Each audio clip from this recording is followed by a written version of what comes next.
The stands are packed. It's a capacity crowd. The spectators wait for Easts and Valleys, and they bear the preliminaries with scarcely disguised impatience. The match will virtually be a repeat appearance for the two teams. In the 1971 Grand Final, Valleys defeated Easts 18-10, and they're out to make it 3 premierships in a row and become the only team, apart from Norths, to have achieved the feat. East's last Grand Final victory was in 1950, 22 years ago. It seems a long time, too long.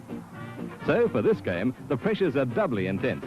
Valleys are going for that hat-trick. To stop them, East will be striving for their first Grand Final win in more than 2 decades. In less than an hour and a half, the goal will be attained, or lost. And out they come, the 26 men who'll take themselves to the limits of endurance in the quest for the Premiership trophy, the Kirk's Cup, and all that goes with it.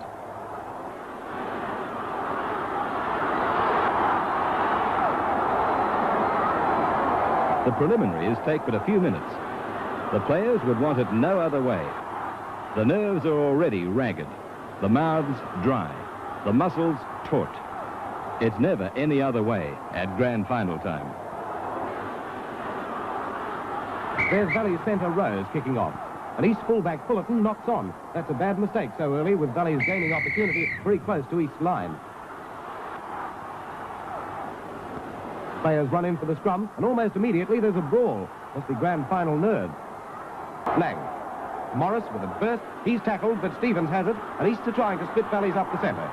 But East are penalised. Scoring chance for Valleys. But who'll do their kicking? They're not as strong in this department as East. Front rower Quilly is chosen. And his kick is good. 2 points to Valleys. Lang, the dummy half. And look at East move the ball. Fife. Morris, the captain. Inside to Eels. Khan, high pass. Cassini misses it. Atkin. He scores. A brilliant try by Atkin. That deflection by Rose actually worked against Valleys. But no, it's been disallowed. He was fairly tackled short of the line. No try for East. And soon after, here's 2 points for East from a penalty. 2 points. Some compensation for the disallowed try.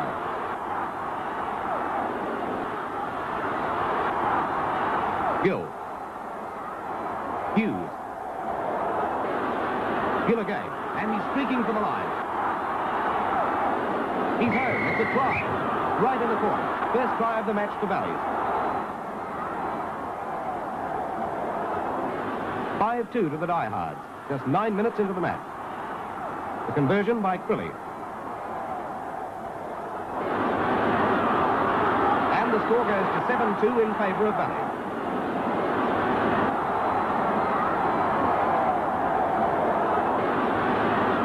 Then a penalty to East.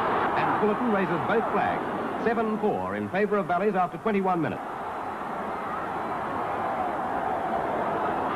Watch this. The ball's worked to Cassini, who's just over 10 yards out. He speeds up and crashes through at full pace for East's first try. Great football from East. Well, we thought they weren't moving the ball. What can you say after that? Cassini elated. Congratulations all round. 7-all.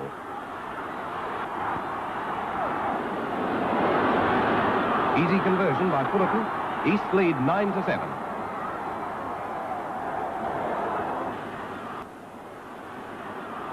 Lang to Morris. Khan. Denman.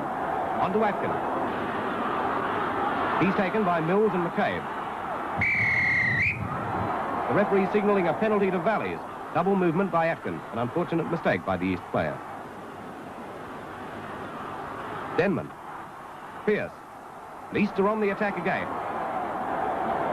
And this looks dangerous. Curry has it. Desperate defence keeps him out, climaxing a thrilling 40 minutes. And at half-time, East lead 9-7. Pretty even match up until this point. Both teams playing fast, open football. Very adventuresome play for a grand final. Physical fitness will be a factor in the second half, and East will run with the breeze. Back to Pierce. The referee rules a forward pass. Penalty to Valleys.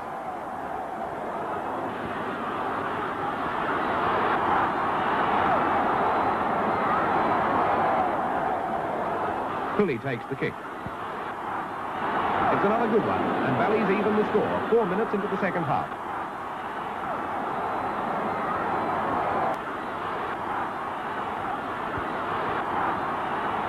Now Fitzpatrick, Trolfo, to Rose. Quick pass to Scanlon, now to Gayler. He sprints infield to beat Atkin and Morris. Well-timed pass to Hughes. He charges towards the line. It's going to be a try. Yes, Hughes goes over.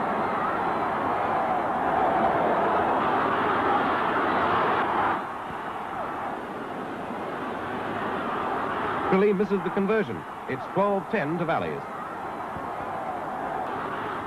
Lang sparks a quick movement. Morris dummies to Cressini. Rose and Trolfo hang on, but Morris is going over. Yes, it's a try to East, right in the corner. The referee seeks the linesman's opinion and then confirms.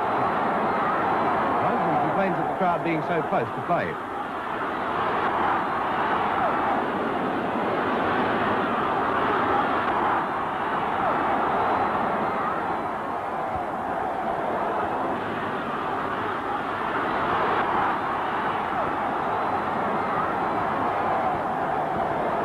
Fullerton's unsuccessful with the conversion, but East have the lead, 13 points to 12. And they're only 10 yards from East line. With time running out, this is desperate play. Quilly to Gayler. And he's over for a try in the corner.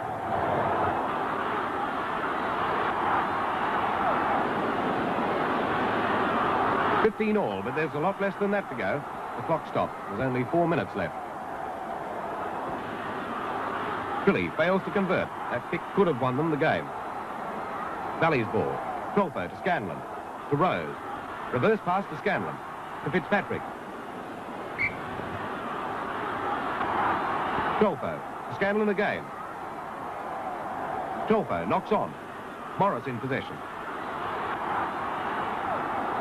Morris to Lang. Held by Gill and Calivan. Seconds left. East hard on the attack. To Fife. A snap field goal, almost as the final whistle blows. It's the first he's ever kicked and gives the match to East 16 points to 15.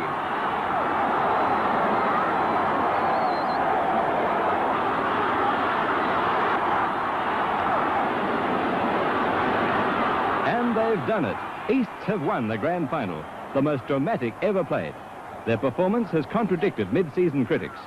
Hard play both in defence and attack with several memorable individual performances. They've won their first grand final in 22 years. And all the emotions that go with the triumph spill out as the effect of the win registers with the players. What's it feel like, fellas? What's it feel like? Good. Beautiful. Well done. How's it feel, fellas? There's a couple of words for Kelly. How's it feel? Oh, bloody great, man. The moment Easts have sought for 22 years. The presentation of the Premiership Trophy, the Kirk's Cup. And the most magnificent grand final we've seen has been won by Easts.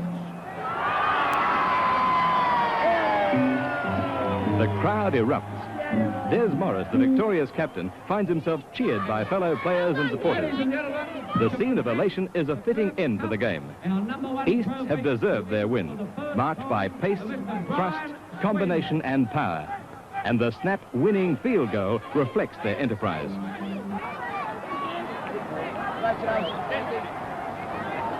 All that remains is for coach Ted Verenkamp and captain Des Morris to explain how they did it. Ted, did you expect it to be this close? No, I didn't, Ray. I didn't expect it to be as close as that. Was there any stage that you felt the Valley forwards might be getting the better of you?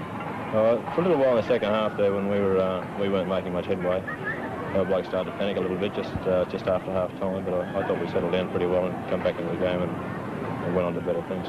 That exciting match winner, the drop goal, was that planned? I didn't see it. I was on the ground and when I looked up I thought it was Lee Hutchinson that kicked the ball, but apparently Jeff White's come in and pulled one out of the bag and picked the field goal inside it. Well, congratulations to you, Des Morris and Ted Verenkamp. A wonderful win from a wonderful game.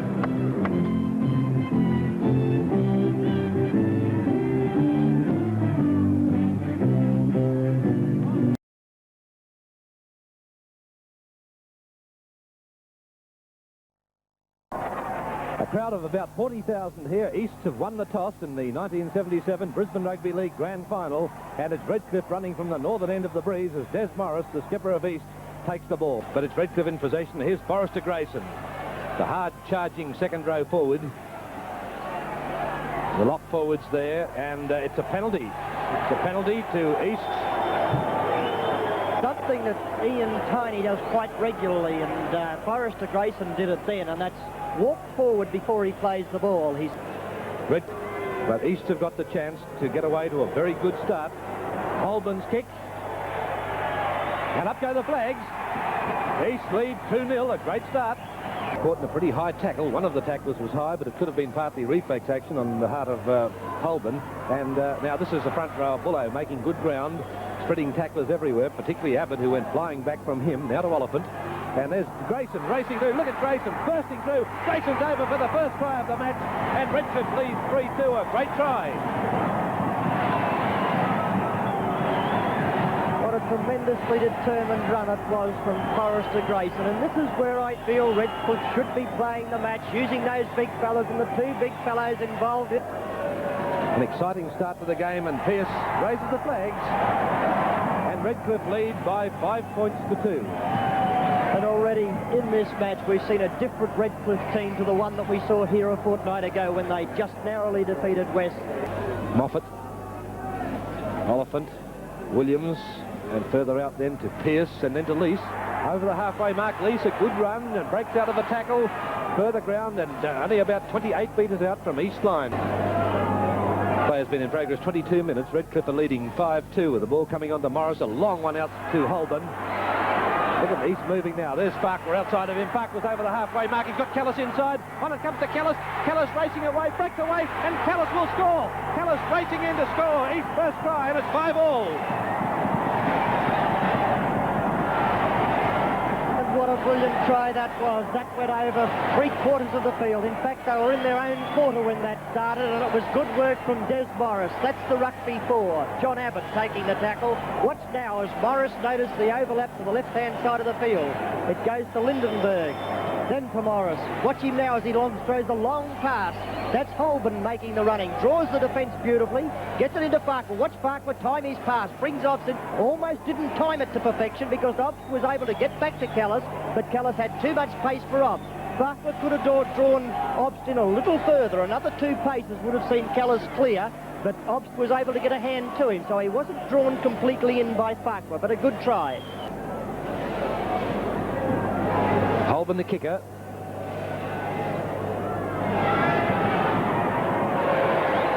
And East are in front.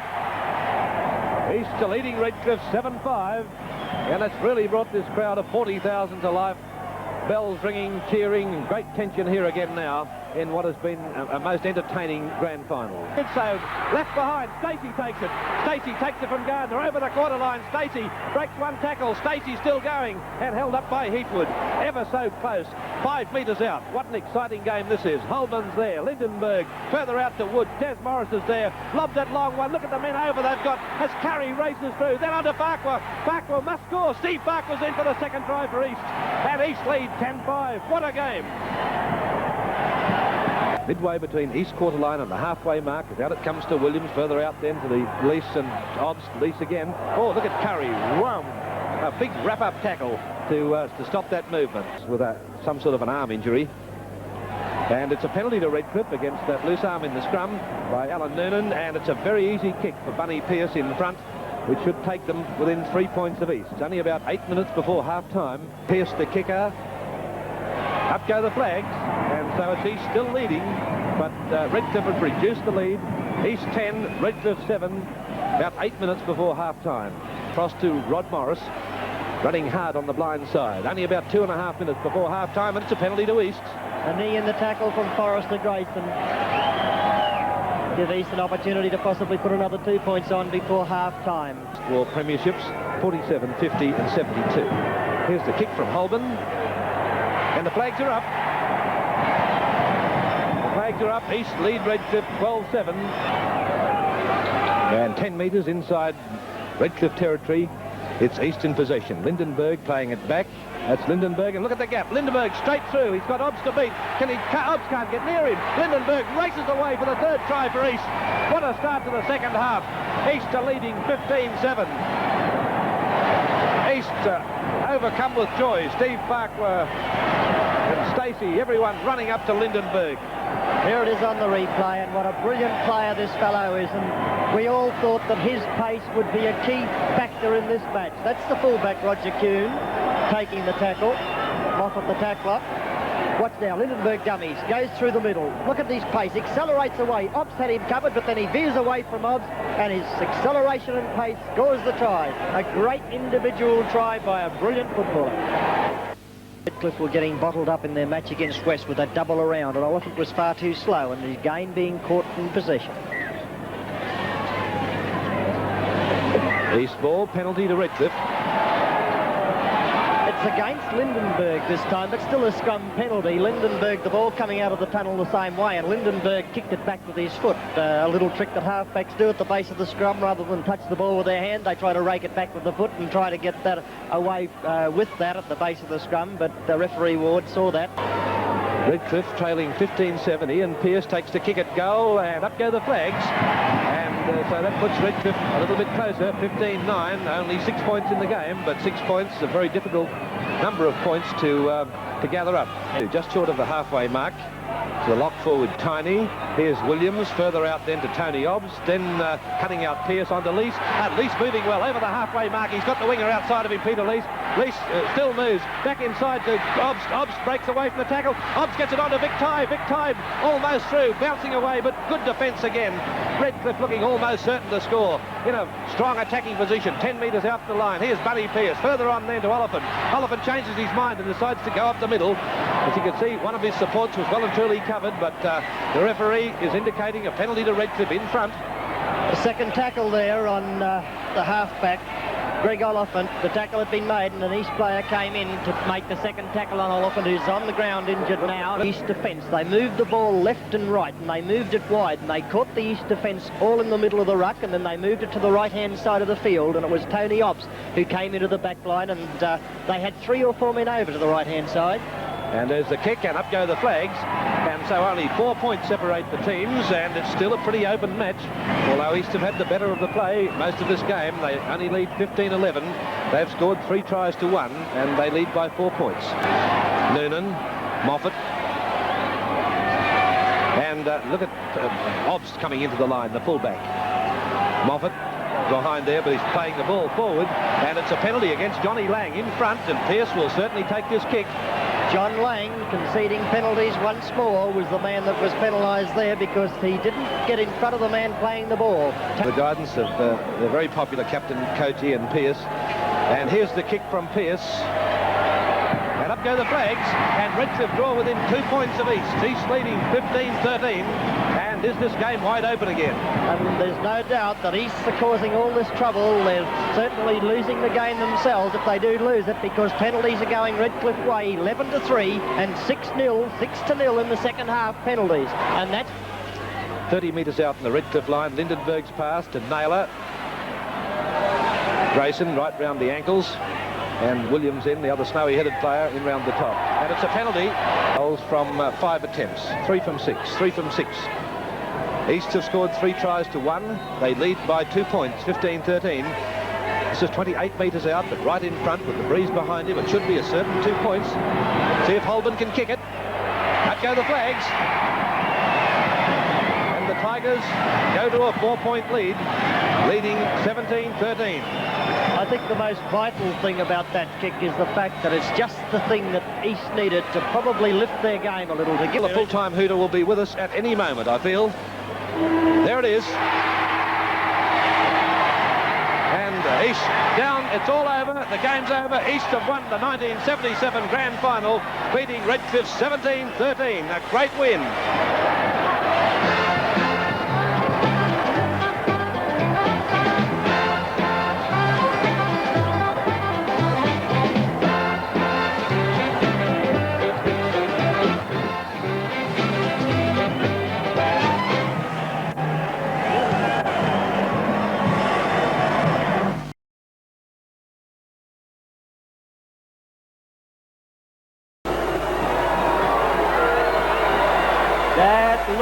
Over! Over! Great kick from the Eastern Suburbs halfback. Wayne Lindenberg draws first blood for the Tigers. You're watching Sevens Big League of the 1978 Rugby League Grand Final. 7 minutes gone. It's 2 Valleys 0. Just outside his own quarterway.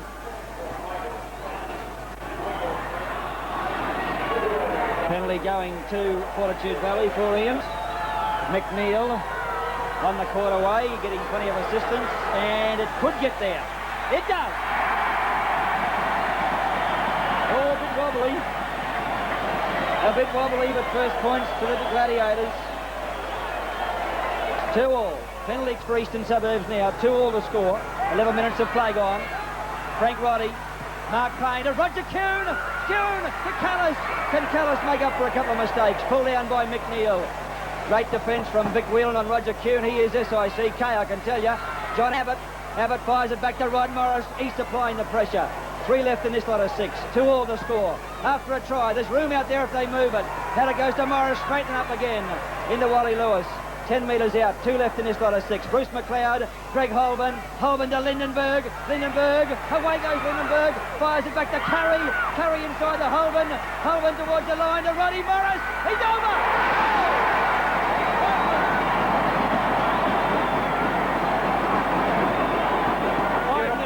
Beautiful stuff. A great try it was too. Eastern Suburbs 5, Valleys 2. 13 minutes of play gone. You're watching Sevens Big League. 3 scrums to Valleys. 10 Valleys score. They need a try. Down by 5 points to 2. A man over now.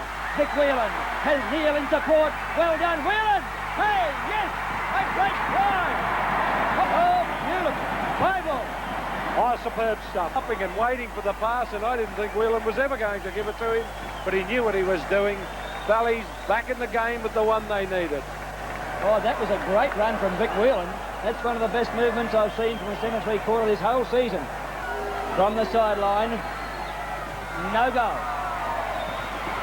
5-all, 21.5 minutes play gone first half. Take Bruce McLeod's head off. Oh, well, he was just protecting Hello inside the 5 metres. They'll be slipping up inside the 5 metres once again. Oh, he's missed that one, hasn't he? Oh, yes, he's missed it. Oh, could be a very costly mistake. Strudwick, left foot kick, over Backer's head and into touch. Well, I don't know whether that's good or bad with the scrums against your 7-3. What do you reckon? Well, they've been pinned down there, George. I think he's getting a bit frustrated and desperate to get out of the joint and can't. We'll see what happens. Very critical stage of the game. 7 minutes of play remaining in the first half. And Eastern Valley's locked at 5-all. Away goes Backer. Brad Backer inside a DJ Morris. Morris struggling towards the line and lost the ball. Oh dear, he'll go mad. Somebody should have been there. Gerard Fitzpatrick. Half-time in the 1978 Rugby League Grand Final from Lang Park. Fortitude Valleys and Eastern Suburbs. 5-all is inside the quarterway. Greg Holborn. Holborn from dummy half to Alan Curry. Curry puts a Terry Randall type bomb up. It'll come down with snow on it. Wally Lewis drops it. Oh, it's knocked on by Eastern Suburbs. Knock on. From the scrum. Locked in there. Penalty goes to Eastern Suburbs. Once again, that loose arm of Trevor Lewis, Trevor Johnson. It was McDonald. He makes sure of that one. Eastern Suburbs regain the lead in the 1978 Rugby League Grand Final from Lang Park. Gilman 11 metres inside Eastern Suburbs territory. Each lead by 7 points to 5. The first try in the second half, very vital. Tom Duggan. Duggan through the gap, and away he goes. Has McLeod inside, but the pass goes over his head. Picked up by Fitzpatrick to Vic Whelan. Whelan missed, and goes to slows over. Oh! Oh! Oh! Whelan scores the try. 8-7. Well, what a lovely run from Tom Duggan to start it off. He had McLeod in support, but it was a shocking pass from Duggan to McLeod. Couldn't pick it up. And Fitzpatrick coming along, slowed down, and top marks to the old fellow Fitzpatrick. Eased right off. Didn't try and pick it up on the burst. And didn't he fire it at Whelan? He nearly knocked his rib cage into the middle of the Frank Burke stand over there. And I thought, if he hasn't knocked the wind out of him, might be a chance to score, George. Well, he's done it. That was a strong finish. Valleys have scored 2 tries to 1 and now lead by 8 points to 7. Valleys 8, East 7. You're watching 7's big lead. East 7, critical stage of the game. 12 minutes of play gone second half. Wally Lewis. Lewis is away. Push the kick in. A race for the ball. A try. No. Oh, he was pushed going for the ball, and Lewis is saying, I was pushed, sir. And he was pushed badly. John McLeod. The crowd has been in a complete uproar for this whole game. Both teams really turning it on.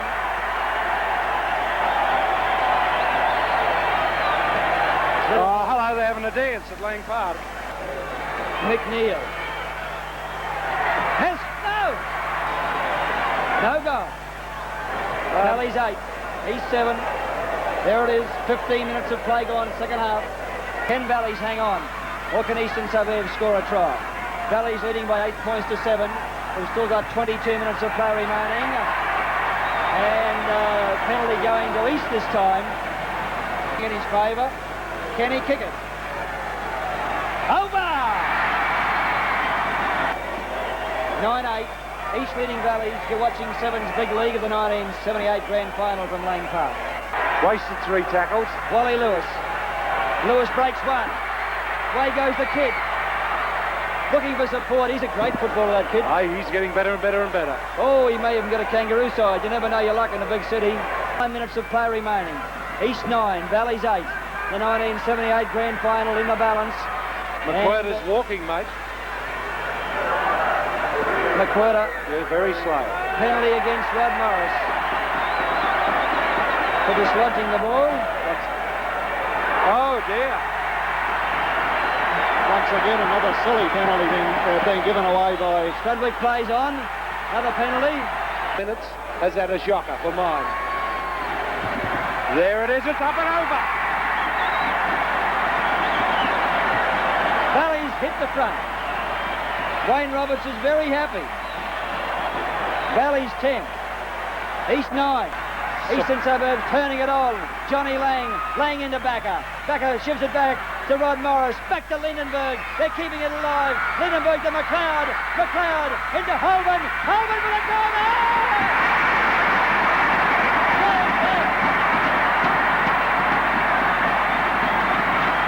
East 12.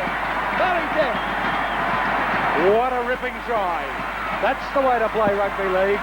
Valleys were hitting with everything except the goalpost. They thumped and thumped, but still East unloaded the ball. Just watch it on the instant replay. Really great stuff. And that little guy is like a rabbit without myxomatosis. Greg Olben came out of the ground to back up, and didn't he go for that corner? McDonald from the sideline.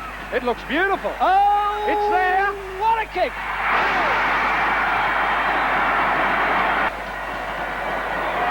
So Valleys have to score a converted try. The grand final in the balance. 3 minutes of play remaining.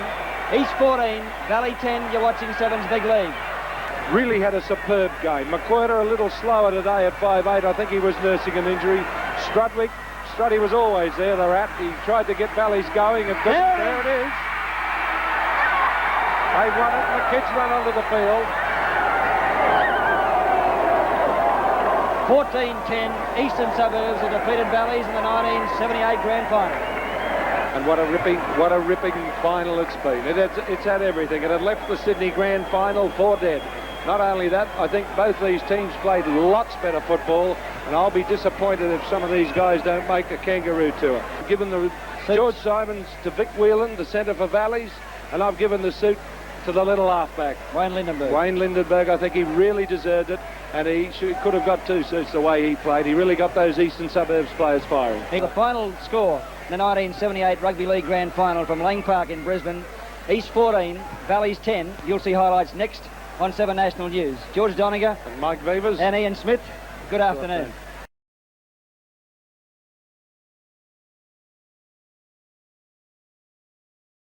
OK, getting ready for it. Referee Eddie Ward blows the whistle. They're underway in the 83 Brisbane Rugby League Grand Final. From the kick-off, Colin Part feeds it away, and coming up there will be the winger in John Chapman, out in brand new jerseys today.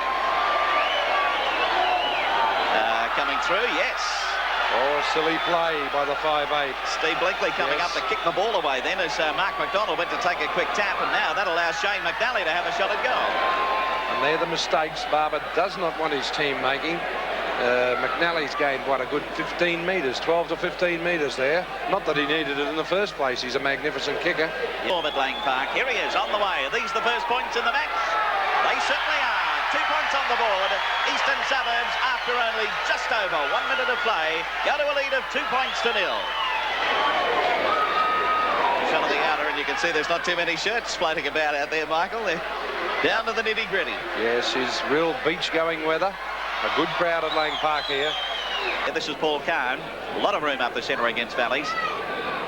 Bernarden is the dummy half, but it's played forward. Going ahead is Carter. Now he puts up a bomb. Payne is back there. Bernarden's pouring down on top of him. He's lost the ball. It's picked up by Brown. Brown cutting across field, but runs straight into a pile of defence over there. He'll play it now. Bleakley is the dummy half. Bleakley across. Coming up is Benson. Benson going very close to the line. As I said, there's not a great deal of him, but he used what he had there, and he's only about a metre out.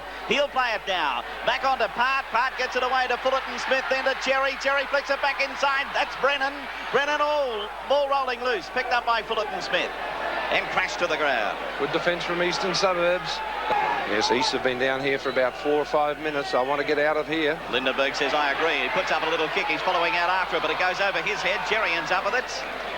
And Cherry eventually put to the ground. He's midway between the quarter and halfway. Still in Eastern Suburbs territory. That's where most of the players been so far. Brown right over the top. This is Brennan. Brennan up over the quarter. Into touch. Dummy half Kelly. Back on to Lindenberg. Now he puts up a little kick. He's following after it. There's plenty of players there. Forster's got it. It's juggled out of his hands, but oh no, they've claimed it. Player back behind Forster was half-back Colin Parts. Redcliffe helped him recover. Goal line. So it's Redcliffe still not out of the horrors because they have another goal line dropout. And this is Payne coming across field to take it. That's McDonald. Going to Patterson. Patterson got it out. This could be trouble if they let it go. Backer gets it on the bounce. Chapman coming at him. He's away from Chapman. Gets it on this time to Kelly. Kelly pulled down 5 metres out. He's putting on plenty of pressure now. The final tackle. Fullerton Smith from dummy half. Fullerton Smith back over there to Bernarden. Bernarden has another little kick. Carrying across fields. Oh, going for it was Cherry. They're still going. Did he get a hand to it? No. No try. Oh, that was close. Yeah, it took off like a startled gazelle. It covers a bit of a surprise. Here's a kick now by Trevor Benson. But it's not into touch. So Gavin Payne will run it out. Payne now gets it away to Kelly. Here's a bit of a chance to Brad Backer. There's plenty of cover on its way. He got it back to Kelly, though. Kelly stepping out, centre kicks, not a bad idea because here comes Payne up the centre. Will he get there? It'll be over the dead ball line. No! No, no try. Drop out from underneath the goal now. Support slow to get to Fullerton Smith then. Bernarden dummy half. Now back on to Mitch Brennan. Brennan moving solidly here. He's got Payne to beat. Coming at him from behind was Backer. Payne will pull him down about 10 metres out from that line. He'll get up to play it. Bleakley's up his dummy half. Kick through his legs, but it's into touch. Oh, exciting first half. So Bernarden sending it back onto Colin Part. Part almost through. Just a couple of metres out. His territory, the tackler there was Max Sowell. Bernarden cross to Part, then to Bleakley. Outside of Paul Kahn. Kahn tackled by Kelly, but he got his pass back. They're still going. This is Bleakley. Bleakley gets it away to Cherry. Cherry tackle. Is he into touch? Yes, into touch there on the far side of the ground there. And Cherry. Quite a decision to make. So now Eastern Suburbs take the tap inside the quarter. No tries on the board as yet at Lang Park. Both teams defending quite desperately. Lindenberg running across field. Now he gets it away to Gavin Jones. Here's the big second rower on the bustle. He's going for that corner, but oh, he's into touch. Bernarden is dummy half. Puts in a little chip kick. Not much of a kick. Knocked back. It comes into the hands of Benson. Benson over the top. Here's Chapman for the corner. Can he make it? No. Barreled out. Oh, great defence from Eastern Suburbs. Superb. One would have thought he was there, Mick. Oh, he was going for the line. Top defence from Eastern Suburbs. Because that's the team that will win the 1983 Grand Final. So this is Wayne Lindenberg.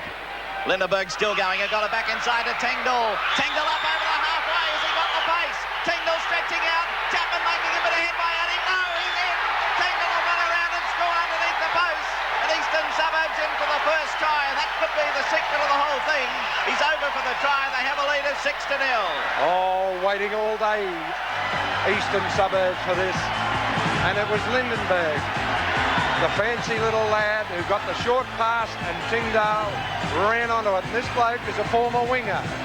No one was going to catch him. Chapman was going up and down in the one place. He dived, but it was shut the gate. The horse had bolted, and all the Eastern Suburbs players saying, here, round here, let's put it down near the post. Well, Brad Backer was right behind him. He had Backer there if he needed him, but Tengdall put his head down and decided, this is it, I'm just going to go.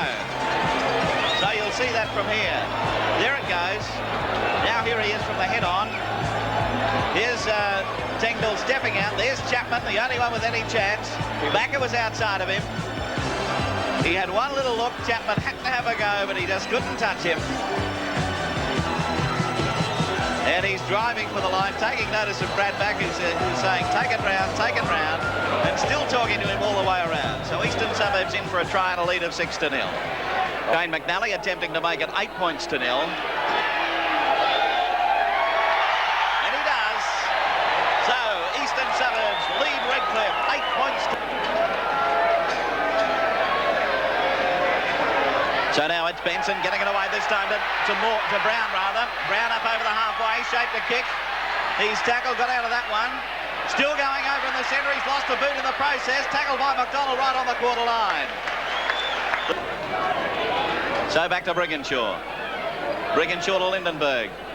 Lindenberg got away from Kajewski. He's setting up the centre. Back to Larry Brigginshaw. Then away to Leman. Leman gets it on to Patterson. Patterson starting to move solidly. Gets it away to Backer. Backer taken ball and all over there by Forster and into touch. So over to Wayne Lindenberg. Lindenberg through. No support, has he? He has Backer. Flicked the back inside. End up beautifully in Backer's hands. And this will be a try. Brad Backer away with 3 Eastern Suburbs players inside, and that'll wrap up the 83 Winfield Cup as Brad Backer is over underneath the post. And Eastern Suburbs career away with a big lead now of 12 points to 0. And it's taken a little while for that man Paul Lindenberg to weave his magic. But just watch this replay. Just watch how he goes down that sideline, stands 2-3 times. He stands up the opposition. Here he goes. Once. Through he goes. Now watch this. Twice. And then the short pass inside, and there is no one there. Only McDonald. And he's wishing he had the ball as he follows Backer around under the post. Brad Backer having a cursory glance over the... Oh, and they've earned it. I've been watching Lindenberg all day. There's Backer in the corner. Well, he wasn't. He was right under the post. There's a kick by McNally. It's over. And the game is as good as over. It's been a top-class final. 4 minutes remaining. And Eastern Suburbs have a lead of 14. Mark Murray, no they won't because he's lost it, so back it goes then across to Gavin Payne. Payne will be grabbed by, oh no! Breaking away Steve Cherry with the try. Oh, how easy was that? Payne absolutely crestfallen there. They wanted to keep Redcliffe tryless. Watch this. So did I at the double. Well, the ball is knocked on. It goes back to Payne. Right now, he runs with the ball, and watch this. Cherry goes, oh, thank you very much. Extracts it from him and bolts. Earlier. There's the kick, and it is through. John Chapman converts the try. Eastern Suburbs leading by 14-6 in this grand final. Well, 50-50. Okay. Counting down. Counting down, all right. Crowd getting ready to come onto the field. The hoot is just about to go. And referee Eddie Ward calls it off, but it's all over. And Eastern Suburbs have won the 1983 Winfield Cup. And I would imagine a very elated Johnny Lang down there with all of the Eastern Suburbs supporters, and also, of course, their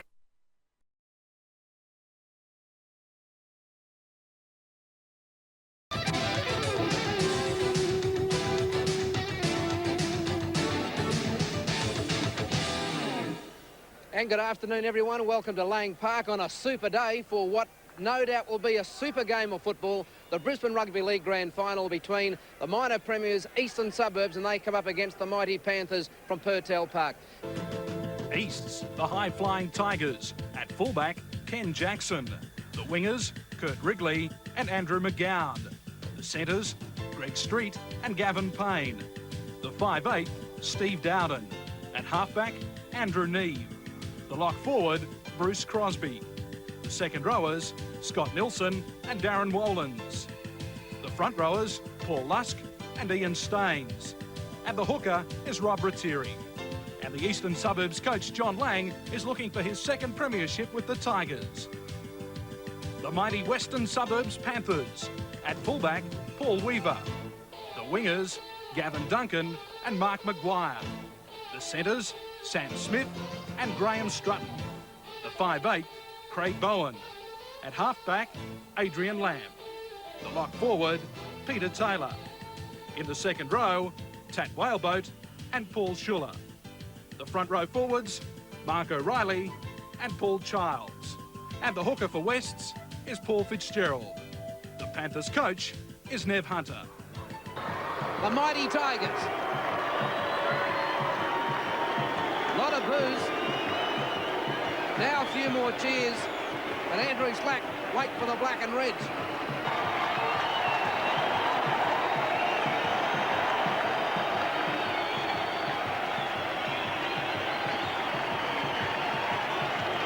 You have to go back to 1976 when Western Suburbs won the grand final. Andrew Slack beating East in a funny scoreline. Big moment because they're playing in a grand final at Lang Park. They're playing in front of a big crowd, the biggest crowd they would have played in front of in their lives. Now, down to the nitty-gritty of 80 minutes of football. Scott Nielsen. Cat Whaleboat leads the charge of the defenders off the ruck. Crosby split them. Who's getting with him? He dummies the pass, I'd say was forward, but it's going to be play on. And over go Eastern Suburbs in the first minute of the game. Unbelievable. Steve Dowden goes in to score. I thought the pass might have been a little bit suspect. Tigers had the support and realised it was there then. There is wrong-footed Tat Whaleboat and Paul Childs to make that break down the short side. Gavin Duncan at a loss to know where to go, and there's that pass that was perhaps marginal. Here, not looking, only looking at the defender. Now he picks up the support and gives it to Steve Dowden. David. The extras are added by Ken Jackson, and East lead by 6 points to 0. Nielsen's calling for it, but it goes right. And that's as simple as you like, Andrew Neve. That is as simple as you'll get to score a try in rugby league. Paul Fitzgerald from dummy half where Rattiri ran right, left the defence backpedaling, and there was no one there in cover. And Jackson for the conversion. Makes no mistake. Eastern Suburbs lead 12 points to 0. We'll take a break and be back in a moment. Jackson sets himself for the kick, and once again Weaver's going to be tested, I would feel. And the chase, what was it? That's a field goal. That's a ripper. That is unbelievable. Ken Jackson just stood on the halfway mark and just rifled it. Absolutely rifled it. It was never going to miss from the time it left his boot. 13-0. To Barry Canning or Nev Harmon, who is it? But it's halfway. It's the left foot. Bang. No problem. I don't reckon he even hit it sweetly. It'll do, though. Went over the dead ball line on the full. Screaming to his players, come on. Now, here's Kurt Wrigley. Oh, there's men inside too. He might need them. The cover will want to be quick. Lamb will have to get him, and that'll be a double movement, I think. He's awarded the try. David Manson right on the spot, and right on the side where he could tell whether Lamb had good contact with the lower part of Wrigley's legs, which we'll see from this angle. There's the other missed tackle from lock Peter Taylor. Here comes Lamb, gets him.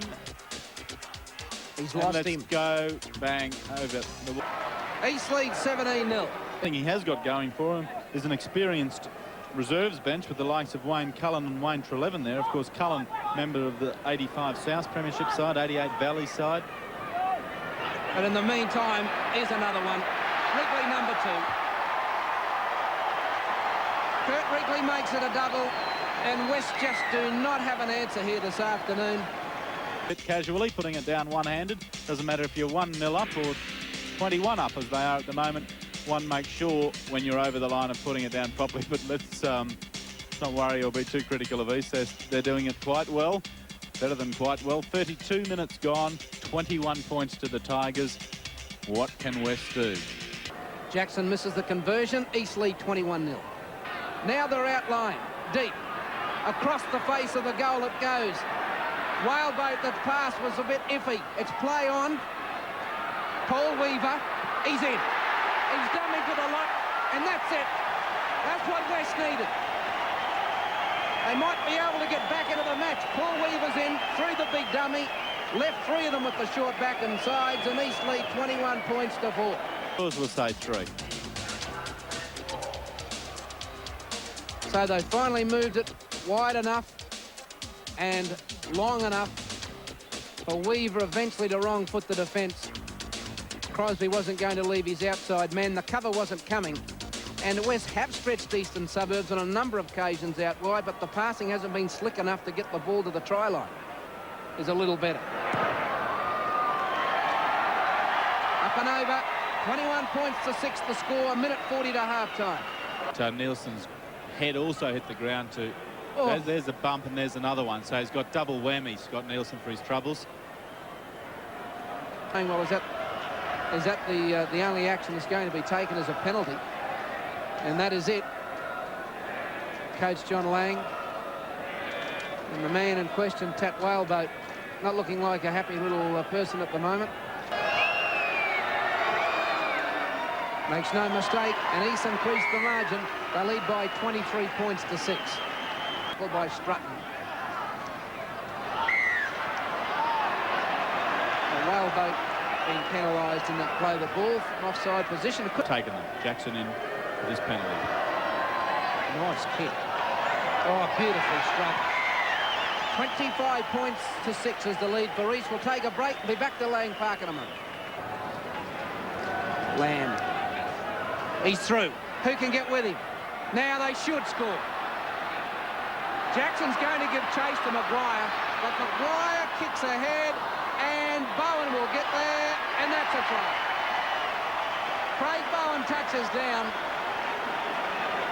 So with 60 seconds remaining on the clock, West do score in the second half, and East lead by 25 points to 10, and I'm so pleased for Adrian Lamb.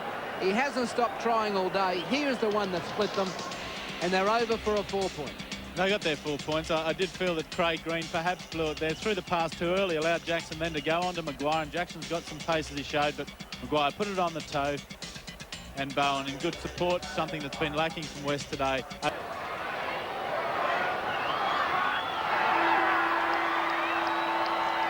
So there it is. There's the try score on screen. Duncan hits it. No goal. That's full time. And Eastern Suburbs win the Winfield Cup. They defeat Eastern Suburbs by 25 points to 10. They were minor premiers. They were the best team in the competition throughout the season and have duly arrived to win the Winfield Cup here this afternoon comprehensively by 25 points to 10. And today, it's all theirs. 25 to 10 East defeat West. We'll take a break and be back.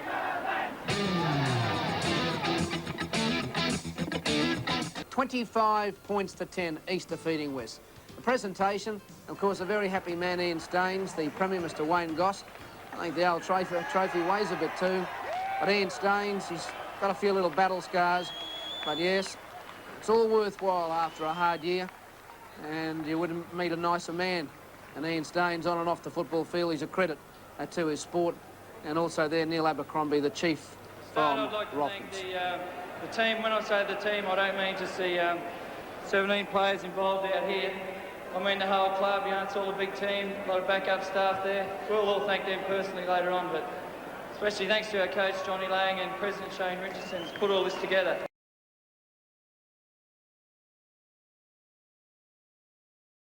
What is he going to come up with on the big stage? Here we go. We're underway. Tyrone Roberts gets us underway. The Host Plus Cup Grand Final, and almost a mix-up there. Gee, very impressive early. Tristan Hope. Then for the front rower, Powell. He'll have a crack himself. Oh, yes! A meat pie for the front rower in a grand final. Tristan Powell scores the first try of the decider. Scoreless so far. Roberts, Hamilton, nice change of direction. The fullback pops up on the other side. Oh, yeah! What a beauty! What a pass! And Tony Francis scores and celebrates. Celebrate every moment.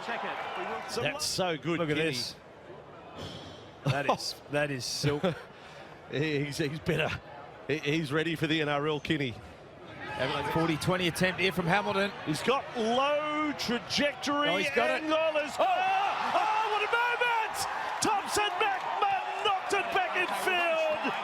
And what an unfortunate moment for the veteran fullback. The only thing that could save him is if he put a foot over the sideline as he knocked it over. Could he be saved? Could he be saved if the ball? No, he's not going to be saved. His work was too good.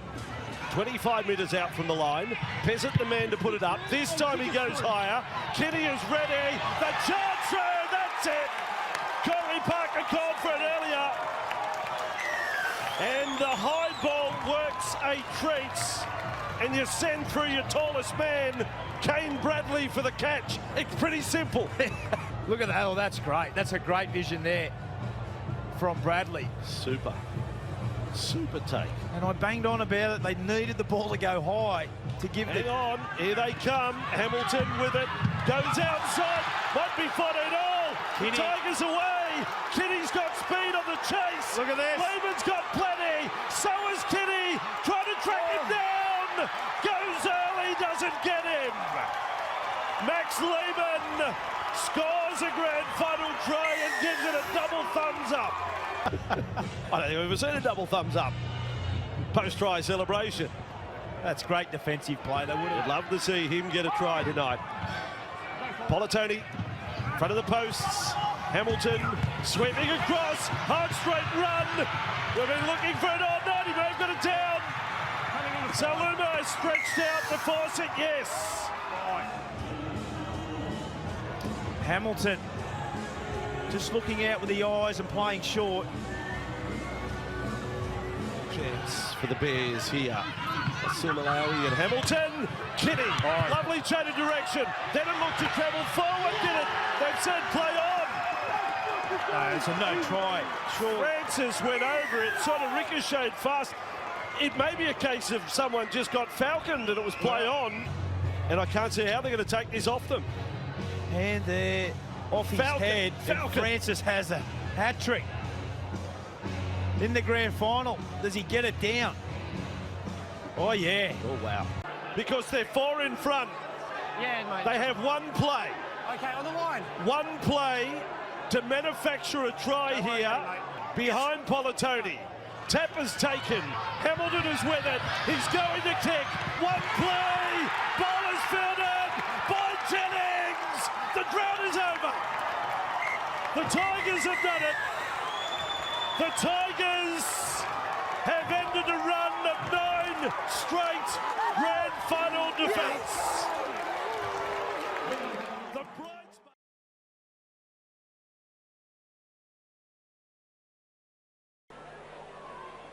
6 minutes gone in the opening quarter of this match. As Johnny Lang, the Eastern Suburbs coach. They go. In it goes. Just about now. And a Redcliffe ball, very quickly won by Redcliffe to Webb, standing wide. He gets it away this time to Bleakley. Bleakley through the gap, he goes for the line, he's over. He'll run around and put it over underneath, almost underneath the post.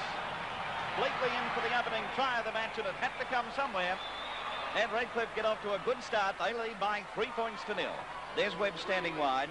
Got it away this time to Bleakley. Bleakley straight through the gap, pushed away at one tackle, pushed away another one, and will run around and score. Let's have a look at that one head on now. And here's John Grant. Yes, from front on, it's all too easy for Steve Bleakley. A simple fend and away he goes. It's too close to the line from there. It's a good try by Steve Bleakley, following on some of the fine form he showed last Tuesday night. So he's over for the... Riggenshaw to distribute. Cavill Hugh. Hugh, a strong young lad, over the top. Stacey pulls it down. He's in. Yes, Stacey's going to put it down. Eastern Suburbs have come back. Good thinking from young Cavill Hugh. He received the ball in a very awkward position. Here he is, flat-footed. Thought, well, I better try and break the defence. Knew he couldn't. A bit of a speculator, really. High, over the top, over a toy. Stacey has to jump for it, juggle it, pull it in, and by the time he got it, he was around everybody. And Steve Stacey scores the try, and 5-3 with the kick to come, John Grant. That was great work by Cavill Hugh, as you said, George. Not so much a speculator when you've got three men sitting outside. All he knew he had to do was to try and pop it up somehow. And Steve Stacey, welcome back to first grade. Steve's heavily wrapped, looks a bit like Farlap there, but he certainly runs like the Steve Stacey of old and puts it down as close to the post as possible. 15 metres from the halfway line. Holborn, Paul Kahn. Good pass to Cavill Hugh, and away goes the young fellow. Inside to Bradley Becker! They won't catch Becker! Whoa! Try number 2. What a beauty! Well, Bradley Becker said this morning, I spoke to him on the phone, I haven't scored many tries this far through the season, but I'll give you a couple this afternoon, George. Well, here's the first one, Paul Kahn and the young fellow Cavill Hugh. What a great player this fella's going to be if he keeps going. Must have heard Becker, turned, and once Becker got it, shut the gates. He won't catch Bradley Becker. And there it is, 2 tries in 3 minutes, and East have snatched the lead, 8 points to 5. John Grant. What a fantastic return to the game. I was watching the first 10 minutes of the game and wondering when it was going to be with Redcliffe was going to score their second try. This is Paul Kahn at his absolute best, and all he needs is a runner that runs into the gap like that one. Cavill Hugh showing a lot of promise following that first try. Brad Becker found his way right across from the wing, and if you watch the early part of the try, he hung in there behind Paul Kahn and behind Cavill Hugh, and as you say, George, he's told you this morning, I'll have 2 tries today, thank you. Shane McNally, that's 2 out of 2, and he's leading Redcliffe in the 1982 Winfield State League final by 10 points. Eastern Suburbs away now. Becker to Tangle at the Stacey, chased by Colin Part. Palms Part. Dave Brown comes across and bumps him into touch. 15 metres inside Eastern Suburbs territory. Both teams throwing everything into it. Abbott, Cherry, Brown. Can he get it to Talbot? Inside to Big Jim Talbot. Inside the quarter. Fires it inside to Terry Webb. Terry Webb not real happy with referee Ward. He reckoned the ball was needing a try in this crucial third quarter. Down by 7 points. Peter Griffiths, the little battering ram, barging his way towards the line. Still on his feet. Still struggling. Pull down finally. 6 metres out. Can Redcliffe score? That's the burning question. Georgie Trudgett, dummy half. Out to Fulton Smith. He's lost the ball. Steve Stacey. And solid in defence as well. Last tackle coming up. Jeff Ash. Centre of the ruck. Makes a half break. And now we've got a bit of attack. Inside to Ash. Ash has Slingsby with him. It's over his shoulder. 6 to go indicated. 6 to go indicated. Eastern Suburbs ball. Touched by Redcliffe. East on the attack. 5 minutes left in this quarter. Out to Stacey. Stacey put down. They're not doing anything fancy. They've got 5 left in this lot of 6. Holborn into Brigginshaw. Shane McNally, a long pass to Kahn once again. Kahn has Mark Payne with him. Fires it out to Becker now. Confronted by Talbot. Runs around Talbot to the quarterway. Infield he comes and a try, I think. No, pull down. Eastern Suburbs. 3 left in this lot of 6. Mark Payne a dummy half. At the... Whoa. McNally. Slingsby. Slingsby towards the line. Half metre out. Can he score? Lead by 12 points to 5. 1 left in this lot of 6. Brigginshaw calling for it. He's got it. A drop goal. Yes. 1 point. 13 points to 8. Well, some sustained. 2 minutes of play remaining. John Boxall. Boxall replaced Steve Bullow. 10 minutes into this third quarter. Added a bit of fire here Tuesday night. We'll see if he can do it again. Trudgett across field. Well, what happened there? That looked like a forward pass. Stephen Cherry. Cherry inside to Steve Bax. He's got support. Terry Webb juggled. Pull down. Redcliffe needing points. Terry Webb plays it forward. Over! Over! scores the try. And 13 points to 8. Let's have a look at it once again. Plenty of Redcliffe supporters here, as you can see. Terry Webb forward, goes down real low, and there's no mistake about that. Fair tries, 2 tries each, 13-8 from front on John Grant. Yes, well, this is the finish to the try, but what got their ball to there in the first place was a very suspect, if you like, a very strange fixed move from a tap kick. Redcliffe turned the tables right coming again. Up. John Grant announcing that at the conclusion of this game. On it goes this time to Holborn. Holborn's going to look good, but his tackle from behind got the pass to Tingle, and Tingle will score. He's over underneath the post, and he's started great guns in the final quarter and moved to a lead of 16 points to 10.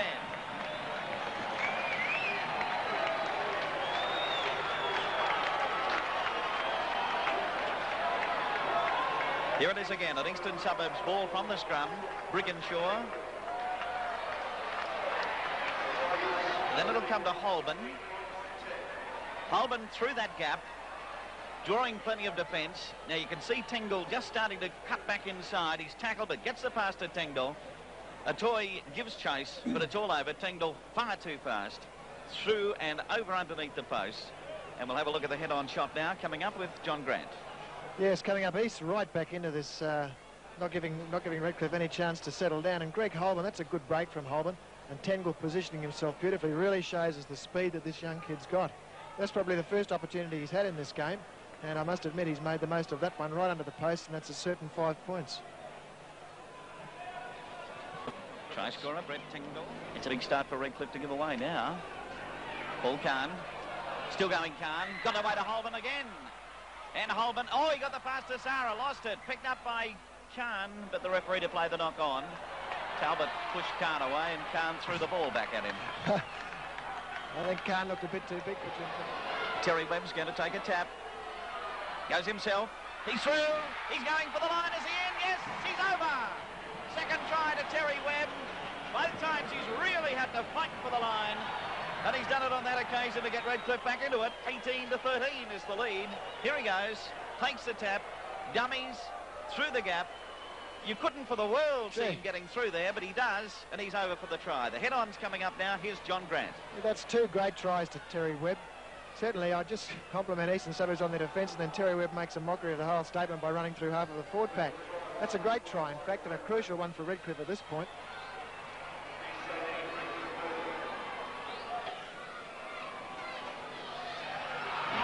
Kick is successful. That narrows the gap. It's 18-15 and a great ball game on our hands here at Lang Park. Sure injured. Time off indicated, and it looks like Bobby Jones and Errol Slingsby having a little bit of a tape-to-tape there. A field goal. Inside to Kahn! Yes! Slinger goes in. Oh, won't he be happy? One of Eastern Suburbs' most popular players, Errol Slingsby, playing his first full final for Eastern Suburbs, and watch Genghis Khan. Straight up the middle, like a battering ram. Slingsby's there, in for try number 4. 21 points to 15. Jubilation. They defeat Redcliffe by 23 points to 15.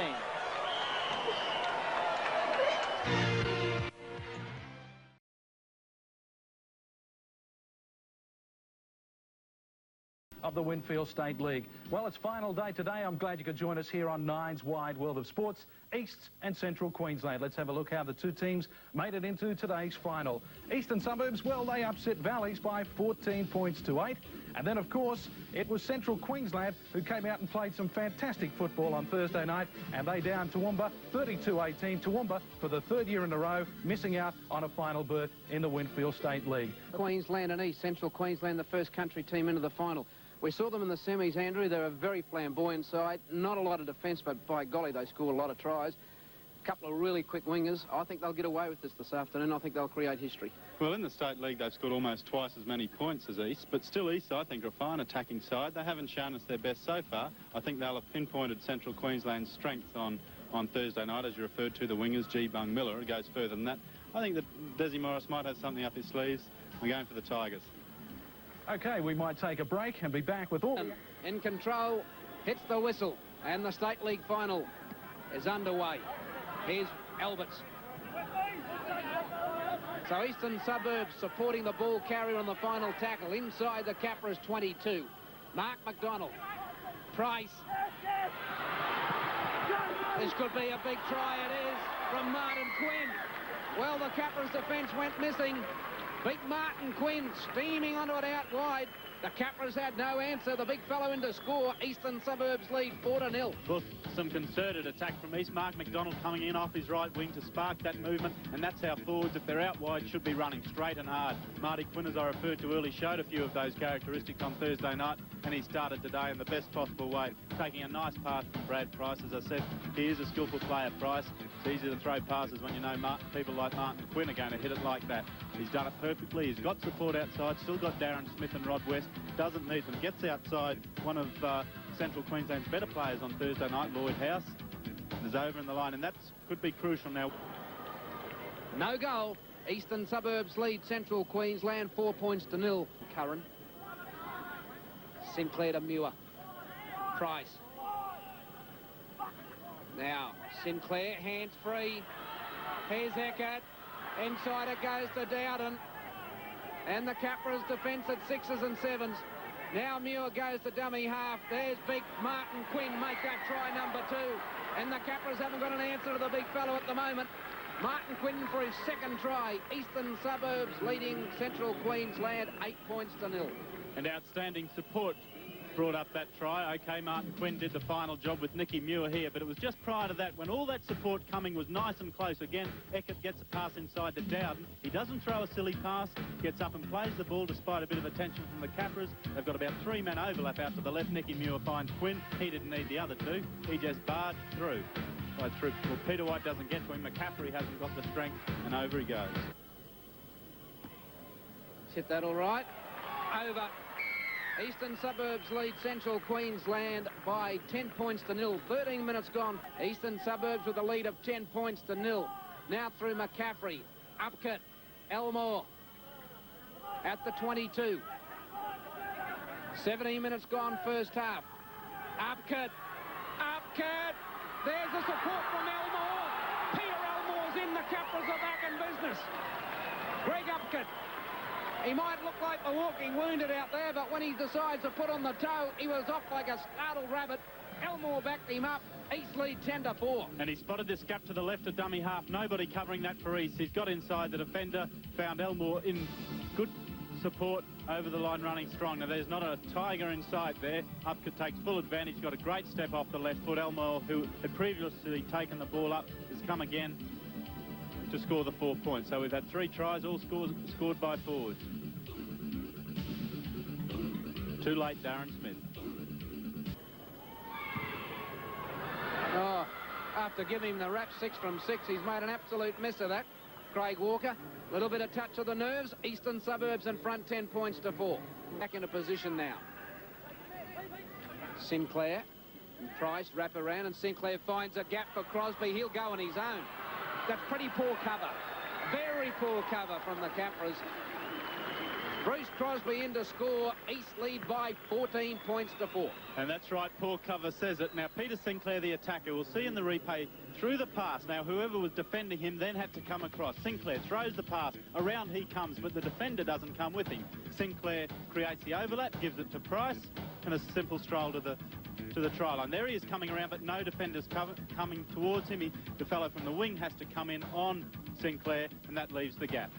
That's the beauty of Sinclair. Whenever he throws a pass, he then gets round in support. Defenders don't always do it. G-Bung in 2 minds. He's got a fellow to cope with out here. Price says, I don't need to... Well, it's not Price, Bruce Crosby, sorry. I don't need that man. I'll go myself. And so Crosby's and Quinn, the 2 new men in the east side, have scored the 3 tries between them. And that's how it'll stay. 14-4. East lead Central Queensland. 15 minutes to half-time in the Winfield State League final. And away goes Muir from dummy half. And that's a try. Well, defence non-existent with the Capras. They've got to get to half-time. They've got to get their act together and regroup, or this will be a cricket score. 18-4, Eastern Suburbs lead. Well, if your defence is not tight around the ruck, around dummy half when Nick Muir's playing, he'll take advantage, as he's shown. He's beaten, I would say, 4 tacklers there. He's finally gotten the last one by Craig Walker, but not effective. Firstly got around Peter White, then Paul McCaffrey, then Craig Walker, tripped over, bang, over the line. So they've really got to sharpen up there. As we said before, East aren't too flash around it either, but Central Queensland are 14 points down. They're the ones who should be more concerned. 18-4 with this kick to come from Payne. And 20 points to 4 it is. The Winfield State League final coming away from Lang Park.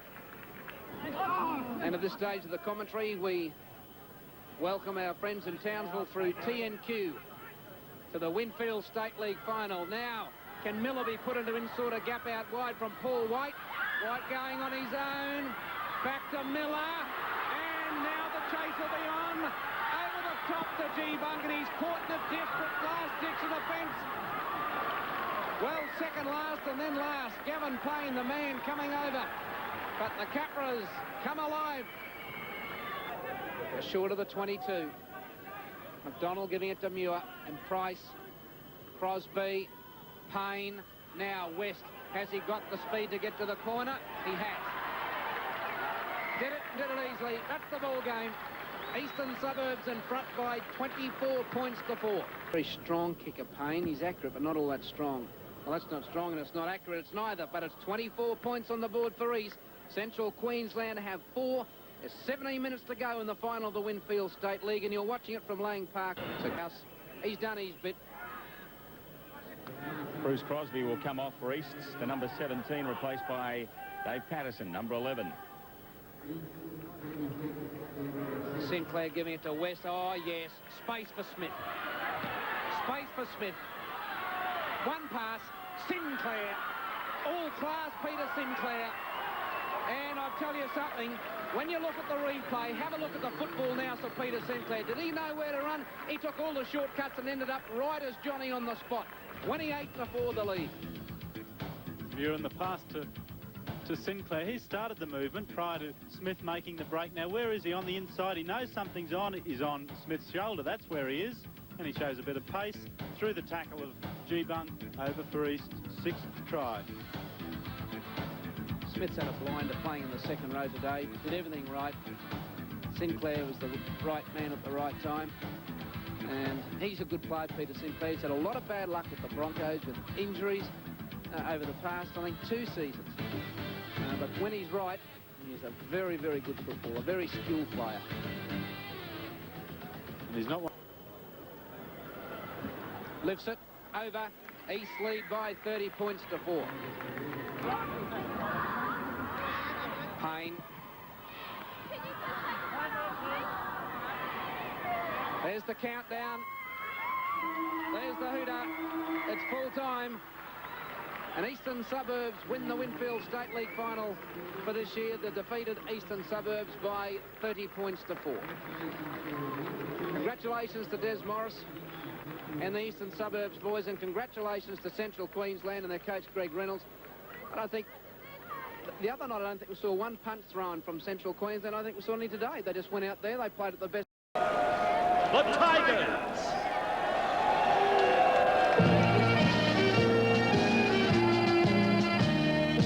Hail the mighty Tigers, giants in the gold and black. They'll stand tall to face the attack. For they're fit and they're smart and their tactics always fool the rest. Tigers for premiers, the fittest and the best. Hail mighty Tigers, hail mighty Tigers. They'll never beat you, you won't let us down. For you're fit and you're smart and your tactics always fool the rest. Tigers for premiers, the fittest and the best. East, you are the greatest, always up there in the lead. Just watch them fall to your strength, skill and speed as you fight and you strive to get those points and top the score. So for the Tigers, let's hear a mighty roar. Hail mighty Tigers, hail mighty Tigers.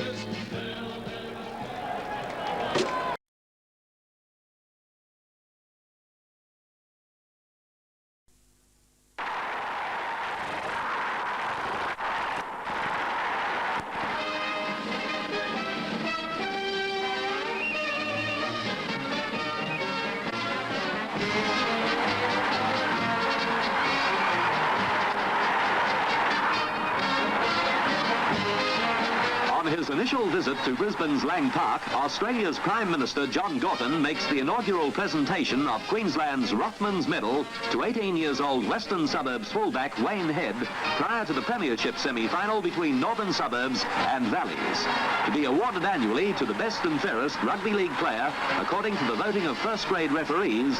The ideals of the medal are highly commended by Mr. Gorton.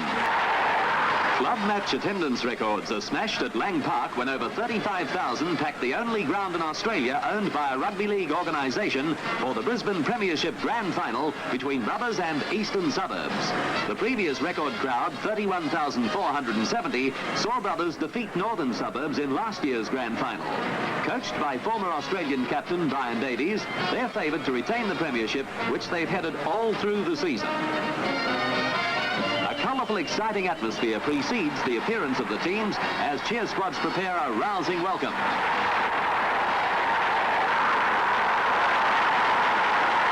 Led by 5'8" Eric Gelling, Brothers take the field. Renowned for their fast, open style of play, as also are their rivals, they've had 2 victories over Easts, including the major semi-final, but have twice been defeated by the Tigers. Captained by their coach Les Jeeves, Easts are contesting their first grand final in 15 years and their 8th overall, 2 of which they've won. Leprechaun Keith Huddlestone is confident he can bring the Irish that element of luck so vital in such a match. Brothers win the toss and Gelling decides to run against the wind, trusting it will come to the aid of the Irish in the second half.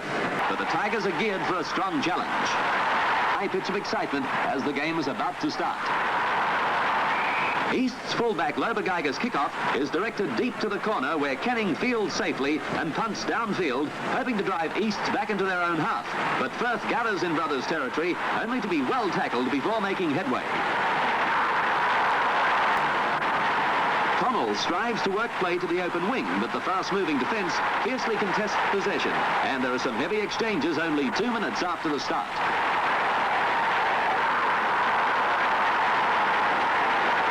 With rivals lending a restraining hand, peace is restored by referee Pat McGrory. Brothers regain possession, but Gelling is forced across field by the close defence of his counterpart, Wackerley.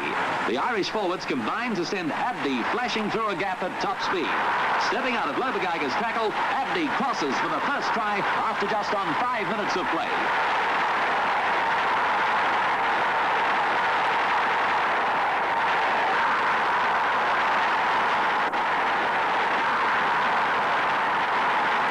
Lead 3-0.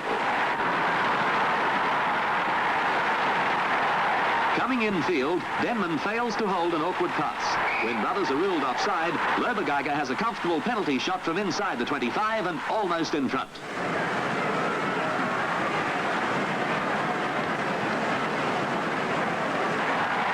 Right between the posts, and after 9 minutes, Brothers lead by 3-2. Using possession to greater advantage and displaying a keener sense of penetration, Brothers pour through the confused defence. Dashing down the middle, Abdi launches a brilliant thrust featured by polished teamwork and magnificent backing up. Bursting through Lober Geiger's tackle, Abdi finishes the movement, crossing for his second try after 13 minutes.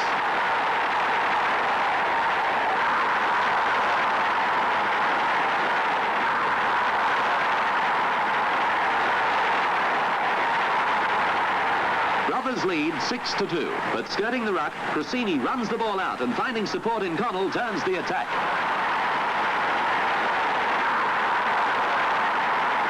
Connell fires a pass inside, but Pine is covered by Monty, whose solid tackle jolts the ball free, and it's swooped upon by Kenning.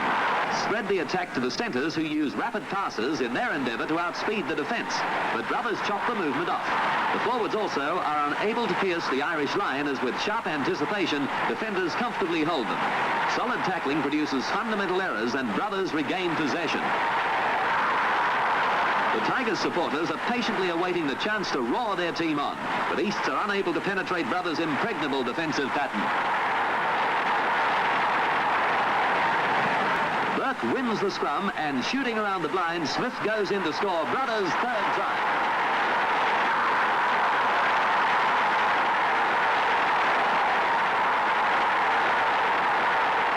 The conversion attempt is from the 25, about 10 yards in from touch, and Harmon is on line to take Brothers to an 11-2 lead after 33 minutes.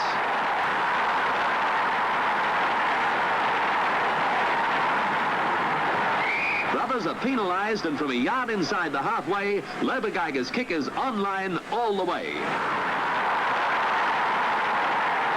East's go-go cheer squad acclaim the mighty goal, but the Tigers will need to lift their game to remain in contention, as at half-time they trail by 7 points. It's Brothers 11-4. The Tigers supporters are hoping for a breakthrough, but Brothers scrummaging provides their backline with an equal share of the ball. And with Kenning coming up into play, they continually make ground. To have any prospect of getting back into the match, East must prevent the Irish from using their greater pace to advantage. The Tigers' forwards are in tight formation and make penetration more difficult than in the opening period. Spinning the ball along the backs, Gelling sends the roving Monty through close to the flank and is positioned for the reverse pass. Gelling dives for the line and goes over close to the corner. Brothers go to a commanding lead of 14-4. From a scrum penalty about 30 yards out, Harmon lands his second goal and Brothers increase their lead. It's 16-4. Abdi is late tackled when reverse passing to Cannon. Spearing through a narrow opening, the second rower is taken by Connell and Elliott as the linesman moves in to report the Abdi incident. The brilliant lock forward is in need of ambulance attention.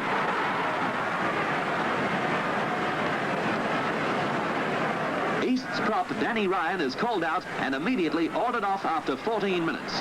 Trailing 12 points and now a man short, East prospects appear hopeless in the face of the high standard being produced by the Brothers combination. Sighting a gap, Cannon dashes away up the middle and has Monty supporting him on the inside. A well-timed pass allows Monty to breach the defence, and he positions Maguire for a finishing effort. The winger outpaces Pine and Wackerley, and after a 60-yard sprint, goes over for a spectacular try in the corner.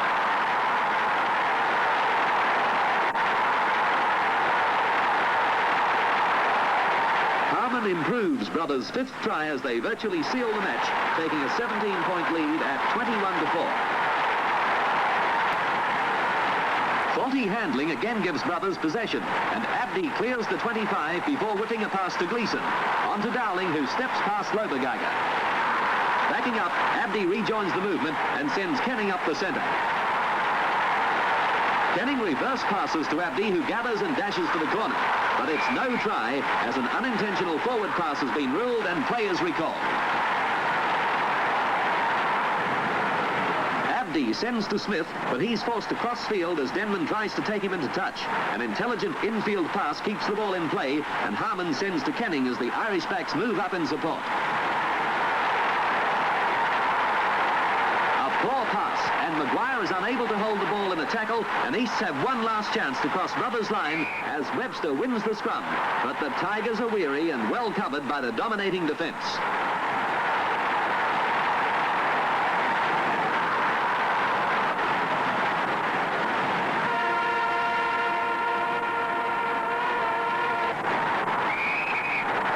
The match is over, and from all parts of the arena, spectators invade the field to acclaim Brothers, who retain the premiership by 21-4, the largest winning margin they've registered in any of their 9 premiership triumphs.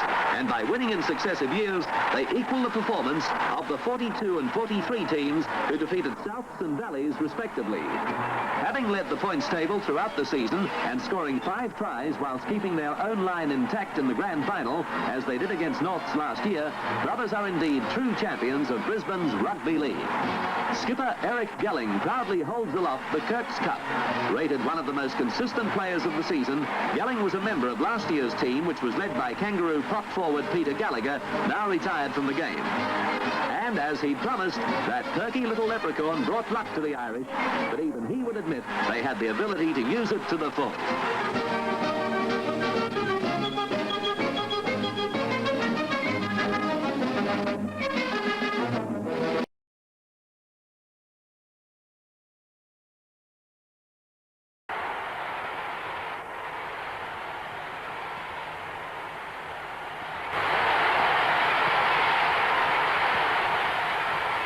Brisbane Rugby League's first Sunday grand final between Valleys and Easts attracts a record crowd to Lang Park, headquarters of the Code in Queensland.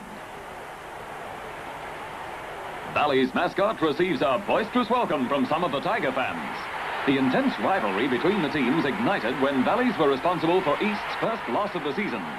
Overcoming the setback, the Tigers accounted for Norths in the semis and Souths in the final.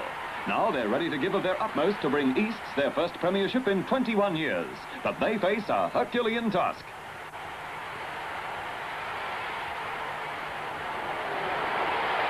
Second rower Des Morris leads Easts. He has the huge responsibility of leading a team, 11 members of which are playing in their first grand final. It's anticipated he'll have a marked influence on the scrums, where hooker Johnny Lang is expected to win at least an even share of the ball. Mick Retchless captains Valleys. They're a bigger side, but possess the same speed as their opponents. A much more seasoned 13, Valleys' experience was a contributing factor in their second semi-final win over Souths, and it could be of the same significance today.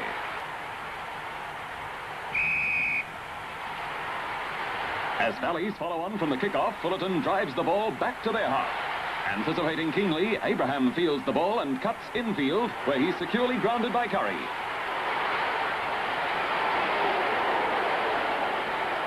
Valleys fail to guard the blind side, and Lang dashes along the flank more in the manner of a winger than a hooker. Kicking infield, Lang holds McCabe back.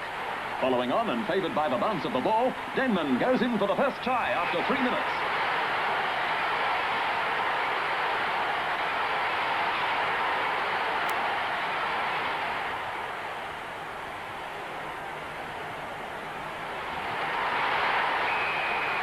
Fullerton's conversion gives East a 5-0 lead. Positioned wide of the ruck, Perkins draws the defence to set up Fitzpatrick. Stepping through the scrambling Tigers, Fitzpatrick has Abraham in support. A clever dummy and a perfect pass sends Abraham sprinting for the line.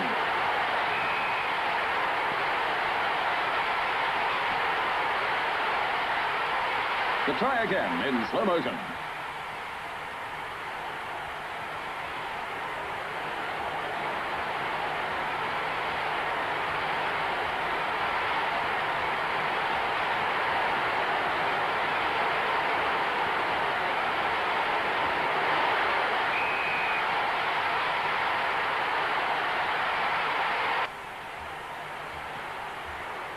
Midway between the half and 25, Easts are penalised for hooking with the nearest foot, giving Clark a goal-kicking chance.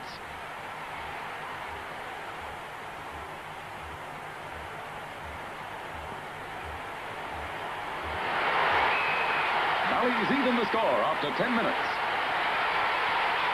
Forced wide by the converging defence, Morris is grounded by the hard-working Retchless. His pass goes astray and into touch.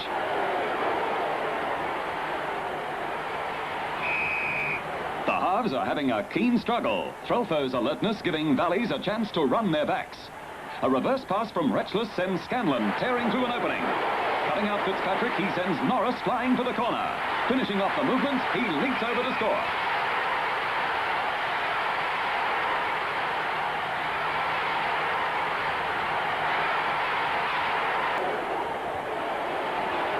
More constructive now and running onto the ball, East join the defence. Changing their point of attack to find the open spaces, Eel slices through.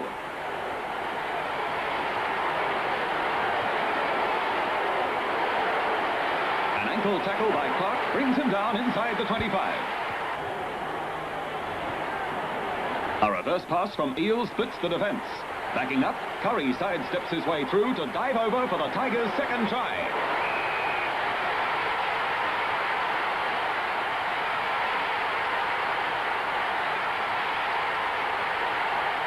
An easy conversion by Fullerton, and East hit the front. Backline make good use of the ball, Clark coming up to make the extra man. Exploiting the overlap, Fitzpatrick sends the unmarked Abraham down the flank. His well-directed kick infield is cleverly gathered by Denman, who comes across from the opposite wing to cover.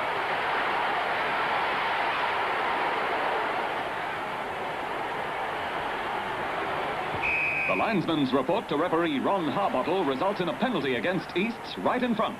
A ruling disputed by Morris.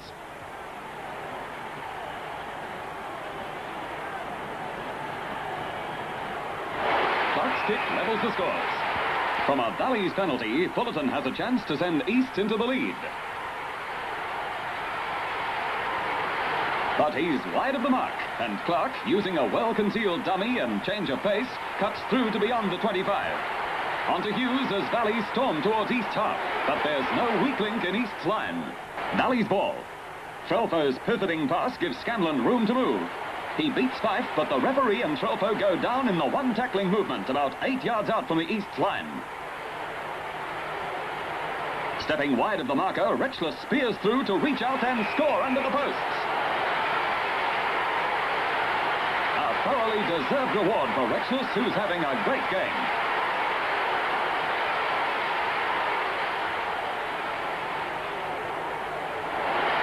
Clark converts, and Valleys take a handy lead. Fitzpatrick is down, and the linesman's in to report. Back in possession, Valleys hammer away at East's defences in the Tigers' half.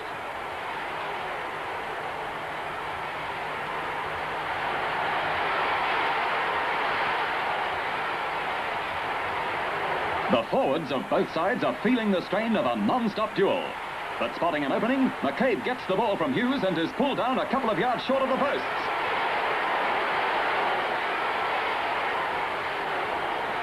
On for Maguire, Crilly to Retchless, who pots a field goal.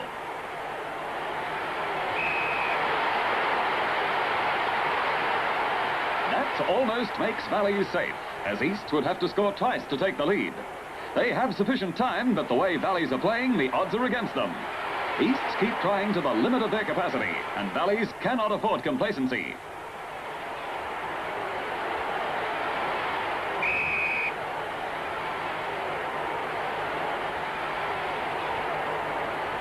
Easts are becoming ragged and probably lose their last opportunity.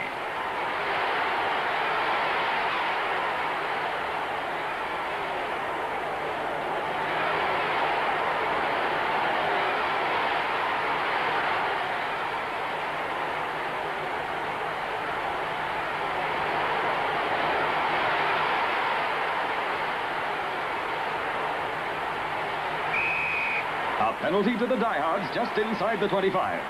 Though the angle is reasonably acute, it shouldn't be too difficult a shot for Clark.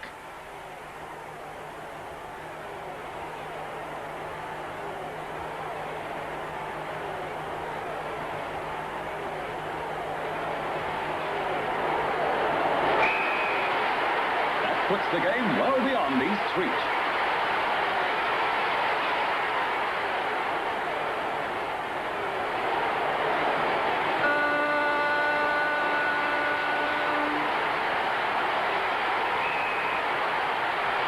Full-time and victory to Valleys, 18-10. Scoring 3 tries to 2, they take their second successive premiership and their 11th overall to equal North's record.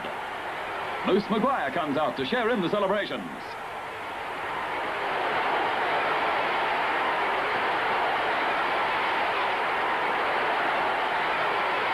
Players show their appreciation of Mick Retchless's captaincy. Although sustaining injuries which twice necessitated ambulance attention, he maintained a high personal standard, whilst always exercising firm control over his team.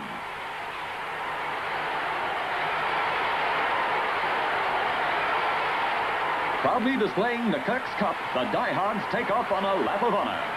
Acclaimed almost to a man, the 1971 Valleys combination brings distinction, not only to their club, but to the game of rugby league in this Brisbane Golden Jubilee year.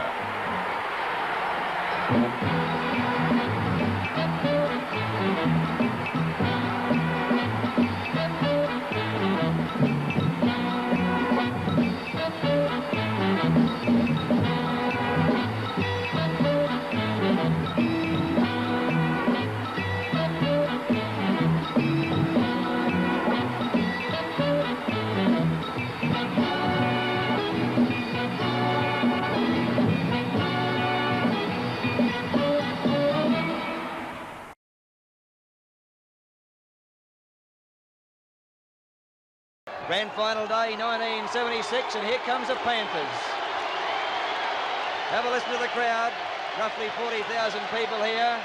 Completely packed outer, and Western Suburbs being led onto the field by Bob Green, their captain for this afternoon. has been the last couple of games. Stewart there, very important member of Western Suburbs team, Wayne Stewart. Panthers on the field. We'll now wait for the Tigers. The big Tiger emblem there, waiting for Des Morris to bring his Tigers out from Stones Corner, and here they come now. Have a listen to the Eastern Suburbs supporters. Morris breaks it, and in he comes. Followed by Rod Morris, Johnny Payne there, Lindenberg, Jeff Naylor, Johnny Lang. And the stand, there's the grandstand. East and West, both players on the field.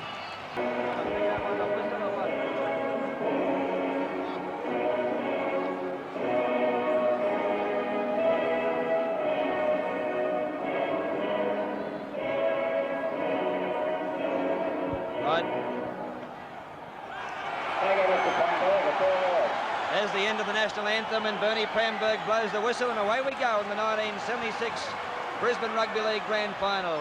Rebo with the ball, first man. Bumps off Abbott, but in comes Payne, and down goes Rebo. Rod Bradshaw. Lang, Lindenberg. Sees a little gap, steps through it.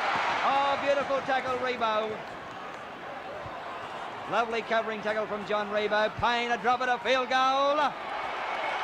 Over!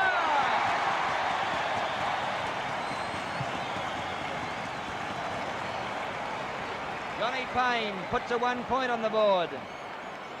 5 minutes into the first half. Eastern Suburbs leading by 1 point to nil. Well, from where we sit here, of course, the angle very difficult, but Mr. Pramberg, right from the start, what is it, 8 minutes in? Near enough to 8 minutes in, has been standing on the 5 metre mark on the defensive side, and East were well in front of it. And this is the easy one for Stewart. East leading by 1 point to nil. Capacity crowd. Stewart hits this one. That's up and over.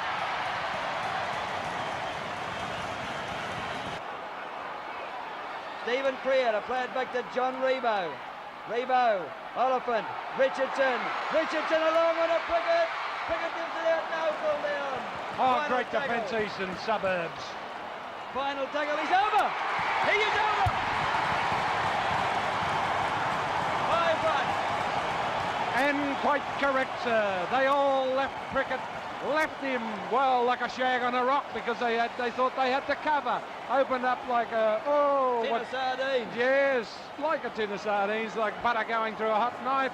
Prickett is injured. Well done, Western Suburbs. 13.5 minutes gone. The first try of the 1976 Grand Final. Let's watch it on instant replay. Richardson along with a Prickett. Prickett gives it out, no full down. Oh, great defence, Eastern Suburbs. Final tackle, he's over. He is over. They got that sudden urge and away they went. And there's another 2 points. Right over the dot. Wayne Stewart, 2 out of 3. Western Suburbs, after 15 minutes in the first half, lead by 7 points to 1. Let's watch them this time. Final tackle coming up. Payne off Oliphant. He's got it back. Out it goes to De Bruin.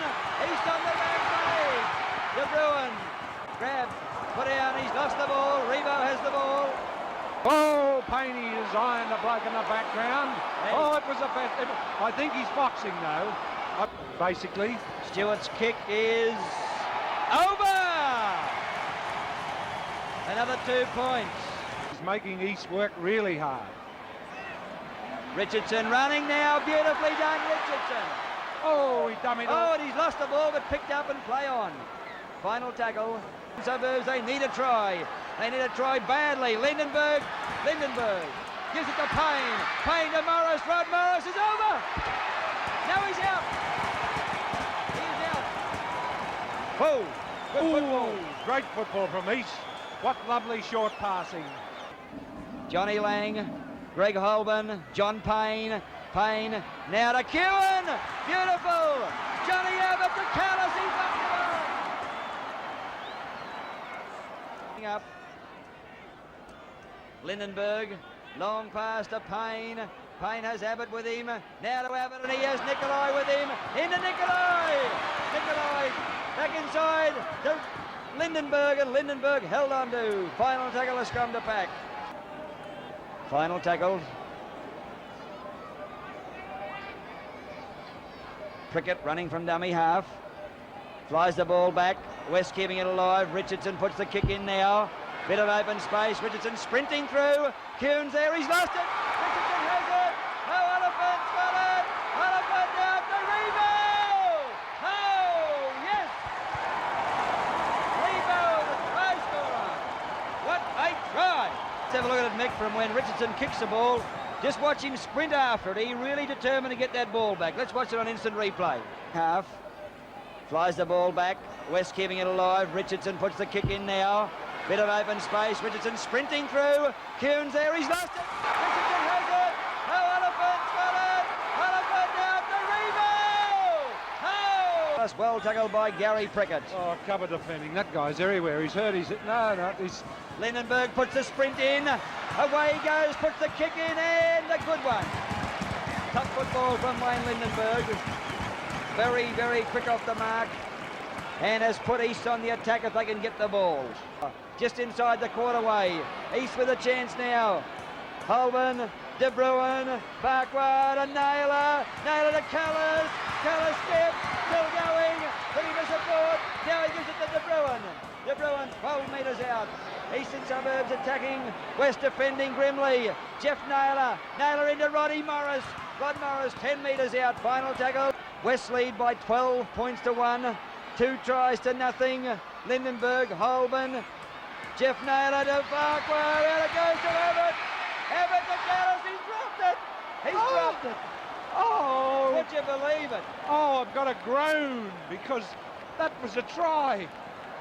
Just bombed by a top team. East playing shockingly. And again, gets away. Taken now. There's a biff on between who is it? Des Morris and Rebo. Yes, DJ's giving him heaps. Richardson plays on.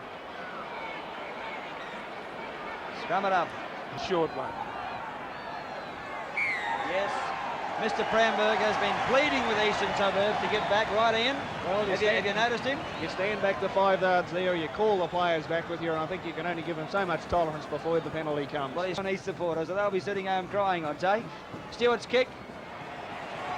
Good. Over. Stewart kicks the penalty. 14-1. Western Suburbs leading in the 1976 Grand Final on Channel 7. I think Mick, final tackle, 10 minutes of play remaining. Richardson, high kick, good kick, Green sprinting through. Thomas is there. It's on the ground, and East have it. Offside. Offside. It's got to be. Offside. Yes, he was offside. Oh, dear. Off an East player, and another East player picked it up. That is bad luck, but it's still offside. Oh, yes, he's correct. Yes, Ian. In those situations, of course, it's the great temptations when the ball's so close to the line is to grab that loose ball, and that's what the East player did, and he was in front of the last player on his own side who played the ball, and the penalty to West.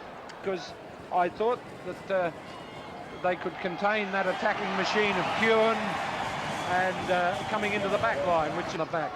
He has told guys out there who'd rather throw a punch than throw a pass not to do anything illegal today. A West ball, and well, they might chant West, West, West. Well, that's that number 12, Prickett on the ball again. I think he's had an absolute blinder for West this afternoon. Away goes Richardson. What about Richardson to Thomas? Thomas inside the Norman Carr. Carr back inside to Thomas. He can't handle it. Oh, West on the fly. Premiers. 16-1 the score at present. Yes, Mick? There's the guy with the ball, Williamson. He's certainly put a bit more all in when he came on to replace his brother. There it is. It's all over. Western Suburbs have won the 1976 Grand Final. Kids are on the field. Take the tackle.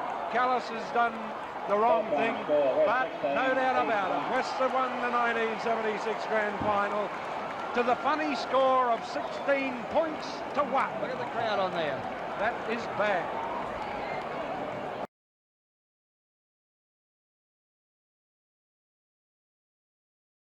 In Fortitude Valley and Eastern Suburbs. Eastern Suburbs scoring 264 points in the competition, 48 against. Valley's 230 and 72 against. A good crowd for this match this afternoon. 2 good teams that have performed very, very competently during the Winfield State League. They've met once so far this season. That was in the Woolies pre-season. It was a win to East by 20 points to 16. We'll find out the story this year in just a moment.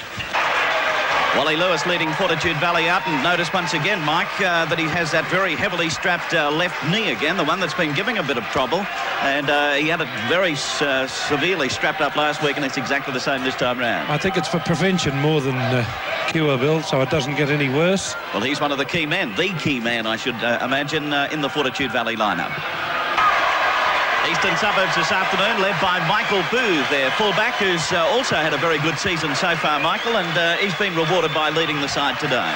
Yes, been very steady for Eastern Suburbs. We have commented on it as he's played the games in front of us here so far at Lang Park, and acquitted himself very well indeed. There's one change in the Eastern Suburbs lineup, and that's Larry Brigginshaw, of course, is out. Trevor Cook comes into the side. I would imagine that he'll go to 5'8", and Lindenberg into the halfback spot, but we'll just wait until we see how they line up when they do get underway. Referee today is Barry Gomersall from Mackay. He's got the top job here today, Mick, and he, of course, has been doing pretty well the last couple of seasons. Been very steady indeed, and of course I've mentioned that before, but he has a hooter similar to mine, Bill. Yeah. The ball to Max Harler's dummy half, Cook, Lindenberg. Little kick from him. Booth is lurking throughout after it. Coming across is Geordie Laurie. Taken on the toe by Booth. He's got the run on it. Can he get a bit of a go from here? No, he's going to be pushed into touch. It'll be picked up, dived on by Kelly, and it's a try. Kelly's in. Eastern Suburbs draw first blood at Lang Park. Oh, superb stuff. And quick thinking, of course, it was Lindenberg that put the chip over the top. And from then on, it was up, as you will see here. A little short chip from Lindenberg. And I tell you what, Michael Booth showing a lot more speed than I've given him credit for. Put Jody Laurie into a very invidious position, Bill. There was the kick. Jody had to take him out of play and lay helpless as he watched Ray Kelly go over for a very easy try. Here's a head-on shot of that now with Easts and a lead of 4-0. Here's Lindenberg coming straight up to Brian Niebling, then the little kick, and look at Booth. Took off. And he had Laurie in all sorts of trouble here because once he got a toe to it, Laurie's had to turn around and start to go, whereas he had his feet on the way. So he had a bit of a start on him. He didn't as he disappeared over the touchline, but I don't think Michael Booth would have been too worried about that as he saw Ray Kelly dive on it for the try. The score remains East leading by 4-0. Kavanagh to back in, with chip kick, flying through. Yes, it is a try. Good work, Johnson the man. Good piece of work. Oh, well done, Ross Hendrick. We haven't seen him play too well because, as we said this morning, he's been injured a lot. But watch this. He couldn't get it cleanly, and he didn't want to pass it, so he thought, well, they're all behind me. Just a nice little chip over here. And watch Johnson. No one in front, and straight ahead. And Valley's back in this match. Right back into it. 4-4 the score. Here it is now. There's Hendrick. Now you can't at this stage see Johnson. Now you can. Eyes on the ball all the way. And over in that corner. Waved away. The score remaining 4-4 at Lang Park. Points are on the board. Kavanagh across field. Then Brian Niebling. Got it back nicely to Kavanagh. Turns it on to Hendrick. Hendrick to the halfway. No support. Now over the top to Lewis. This is good. Keeping it going. Lewis dummied nicely. Then to Johnson. He's got Booth to be put in the touch. Oh dear, I thought Johnson could have gone infield there to keep play mobile for Valleys, but beautifully done. Halting his progress. Now to Ray Kelly to back up. Well held up by the defence, so he had to go back inside. There's the half-time hooter, Lindenberg to Cook. Cook up over the quarter line. Booth, the big fullback, claps on the pace. He's got some too. Back inside to Stacey. Here's danger. Stacey has Geordie up. Laurie going in all directions. And it won't be 4-4 at half-time. It'll be 8-4 for sure. What a try. What a beauty. And it was full length of the field. Great stuff from Eastern Suburbs. And here it is again. Ray Kelly running all around the place here. Gets it out to this wing. Now it goes right back the other side. And there's total contortions done here at times to keep the ball alive. Lindy gives a little short one. And this is the man that made the break. Cook on to the fullback and captain, who's having a ripping game, is Mr. Booth. And Stacey went out and in and then out again. And, of course, once he was past Jody, That was the end of it for Jody Laurie. He had a great try. Great wingers try, Mick. As you said, it started off with Cook, but beautifully finished off by Steve Stacey.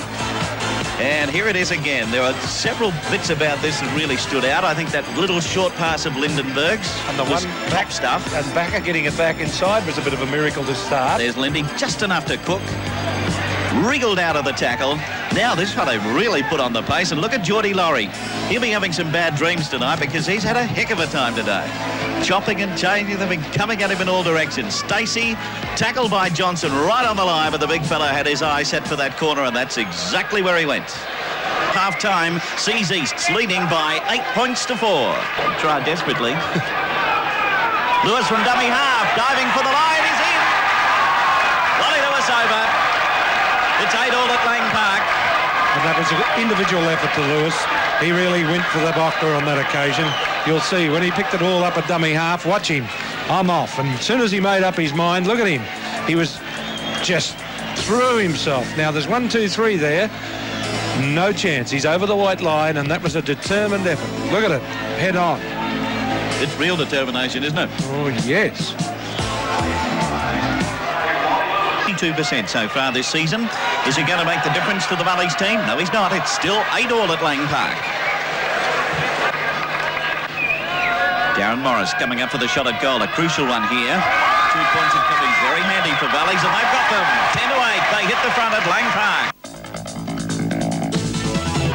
And he's been successful. They are in command by 12 points to 8. You wouldn't have seen it. Bob Arnold leaving the field. Now Russell Klein, big chance, he's in. Russell Klein in, a very important try for Valleys. A lead of 16-8. Oh, good stuff from Valleys. They just kept pounding away, and in the end, it was East defence that just gave up. Short pass. Now watch it. Nothing should have eventuated from there. Just bad defence. Klein going in for an easy one. He should have bowled him into touch there. We'll see from the head on who it was, but I think it's Booth that misses him. I could be wrong. No, I was wrong. It was Backer. Dreadful. See, he should have really got him there. Bumped off very easily. It's going to fall well short, so the score remains Valleys lead by 16-8. And that's three-quarter time at Lang Park. Clearing it across there to Lindenberg. Long one to McNally. Juggled it. Now over the top. Picked up by Backer. Backer sends it back inside to Jones. Jones sets sail for the corner as he got it down. Waiting for the referee. Lewis disputing it. Try. It is a try. Awarded there by referee Barry Gomersall. Took plenty of time with it. Well, actually, he had to. He was waiting for his touch judge, and Wally Lewis is saying a few words to the touch judge. But let's have a look at the replay. I tell you what, McNally juggled it and then went the same way, and that's where the try was on. If he had gone back inside, nothing would have happened. Let's have a close look and see if Jones does go out. There's little Jody, and now look at the cover defence coming, and he dropped it. And that's what Lewis is raving about, and well he might. Shane McNally on his way with his shot at goal. It looks reasonable, but not good enough. So the score remains 16-12. Valleys looking for the try to seal it up. Wally Lewis, desperation stakes, but away it goes, and there's a try for Carrocken. Jerry Carrocken over in the corner, and Valleys have wrapped it up at Lang Park now. And deservedly so. They've played great football, and that's dry weather football they're playing right now with the rain tumbling down. And I thought that the little fullback, Jody Laurie, would go in, but no, here's Lewis standing up, looks for the support. Bit late there, and Carrocken, who showed us quite a bit of speed and a couple of movements earlier back. So the score remains 20-12 in Valleys' favour. He kicked the field goal, but I thought he had a great captain's knock. Haven't performed and produced the goods this afternoon under the first pressure, real pressure that we've seen them. Okay, here's how the Tigers line up. Daryl Harrison is the fullback. The wingers are John Butler and Mark McDonald. The centres are Greg Eastman and Trevor Cook. 5'8" is Steve Dowden. The halfback is Craig McAlpine. The lock four are Darren Smith, Ian Staines and David Patterson are the second rowers. The props are Alan Bell and Mark McIntyre, and the hooker is Warren Neve. The other team in today's final is, of course, the Diehards. Here's how the Diehards line up this afternoon. Steve Hegarty is the fullback. The wingers are Shane Buckley and Peter Shields. The centres, Peter Coyne and Kelly Egan. The 5'8", Brett Daunt. The halfback, Tony Catton. Lock forward is Wayne Cullen. The second row is Tim Fuller and Ziggy Strasser. The props are Lindsay Williams and Greg Walker. And the hooker is Billy Holmes. And Peter Coyne leads the Diehards onto Lang Park for the Winfield State League final. A very, very good crowd in to see this match this afternoon. I know a lot of the State League matches haven't been played in front of big crowds, but there's a big gate in today, and they're going to see a crackerjack game between the Diehards and Eastern Suburbs. We'll have a free-flowing game, and here's Craig McAlpine leading out the Tigers. Have a look at the Giants in front of him, on either side of him. Maybe one day they'll be running onto Lang Park in some shape or form in the big league. So far it's one win apiece in the Winfield State League for both these sides. David Manson is the man in the centre. He blows the whistle and play is underway. Peter Shields. And he's tackled just outside the quarter. He's in trouble now. Coyne looking for a runner, picks up Holmes. Spinning it to Hegarty. Oh, there's Egan into space. He'll run hard. He'll run up the line. Will he get there? By golly, he has. Oh, that's a strong run, Kelly Egan. The Diehards in to score. 4 points to 0 they lead, and that was a tenacious try. And just what I said would happen. East defence in that back line. There was no one there. Look at Holmes, a long pass. He beat the man, got a pass away, and there was no one home except the fullback. He's gone round, and there's the defence, and that's tenaciousness at its best, and a good try, a good individual try. But I could see that if the Diehards moved it wide on any occasion since they've started, they were going to crack East back line because their defence is non-existent out there in the outside centres. Well, Holmes did the right work, just clearing that ball with a monster of a pass to pick up Hegarty. Hegarty gets around Dowden, puts Egan into space. Now, Egan never had a man either side. He's lined up Harrison. He's gone straight for him. Held on to, has a look at the line. There it is. I can get there. You bet I can, brother. 4 points. Second half. Hegarty's hit a perler. Have a look at that. Straight as a die. And the Diehards lead in the Winfield State League by 6 points to 0.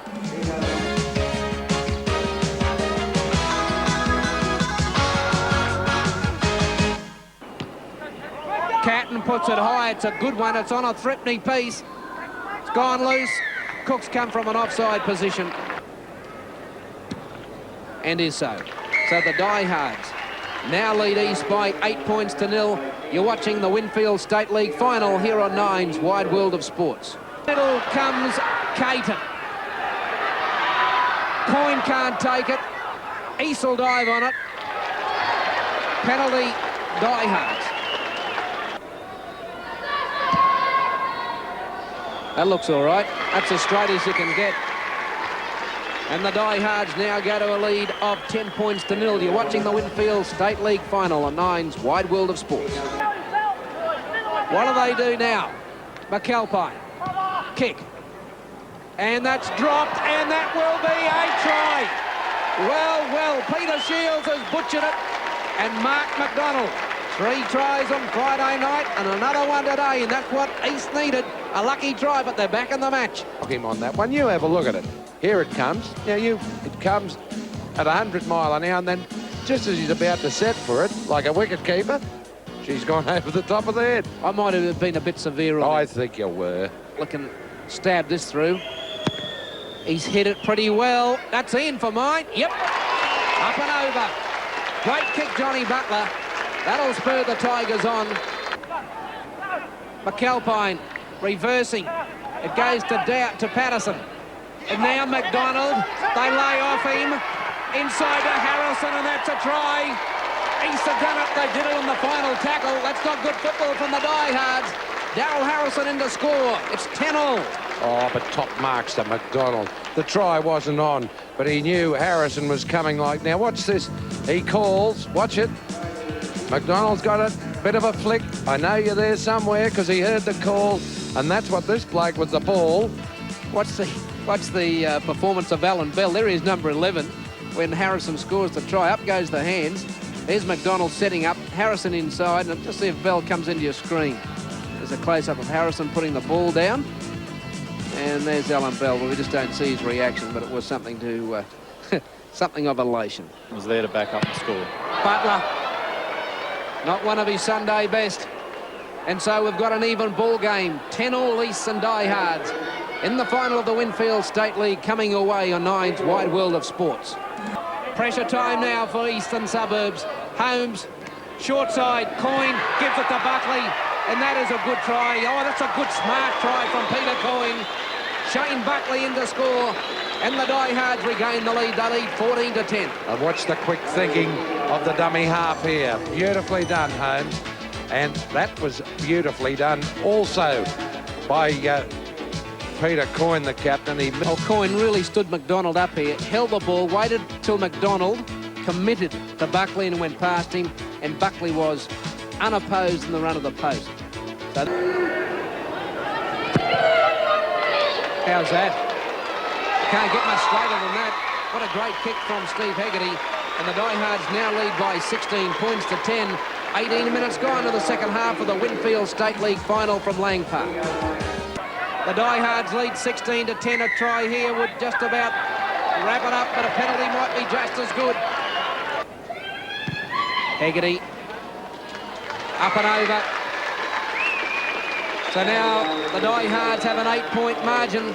They lead East by 18 points to 10. 3.5 minutes remaining. We might start our summaries. And Andrew, you're closest to the action down there. Well, first. Hang on, this could be a try. It will be. Well, you can hold your summary for a little while. Tony Catton's in to score. But East, they had to do something, Mick. They took the risk and paid for it. I see. Well, there's one disappointed man still sitting on the ground, Bell. He made one hell of a botch of it. I don't know what he was trying to do. We only see the kick ahead and the drop on it, but they passed the ball to him. Here it is. Now, look at him. He goes, well, I can't pick it up. I'll let it bounce. Now, I don't know what happened, but just as he was thinking about dropping on it, it was towed ahead, and that little will-o'-the-wisp captain says, thank you very much. I'll run right under you. But a bit sad because Bell, look at him lying in the back play there. Very disappointed with himself, but he couldn't pick it up clean. He didn't want to knock it on, so he thought it'd be a nice bounce. We go now to Andrew Slack and your summary. Well, Ross Henrik, first of all, is giving all his squad a run. Paul Fitzgerald and Daryl Pitt are going on now. They're replacing Peter Shields and Wayne Cullen. Fitzgerald in 15, Pitt in 17.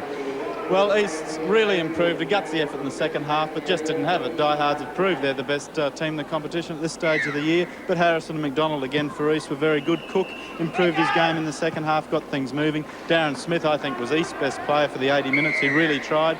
Staines made a few mistakes, as Mick had pointed out, but really he was left on his own a lot, so I think he tried extremely hard, and Alan Bell, well, he mucked up that last try, but he did enough work. Darren Smith, the best of the forwards, followed closely by Patterson. And as we watch this slammer, and it looks pretty good. Oh, ripper.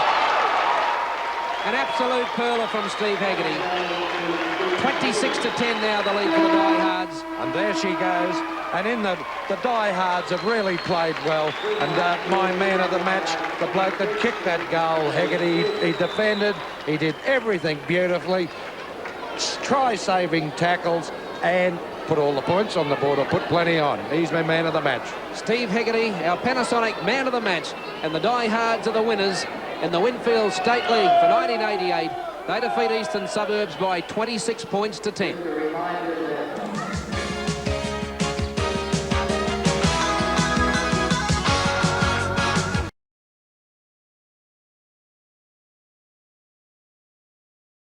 Well, here come Eastern Suburbs onto Lang Park, the defending champions in the Winfield State League. Very good afternoon, everyone. Good afternoon, Bruce Warwick. The defending champions out first, Bruce.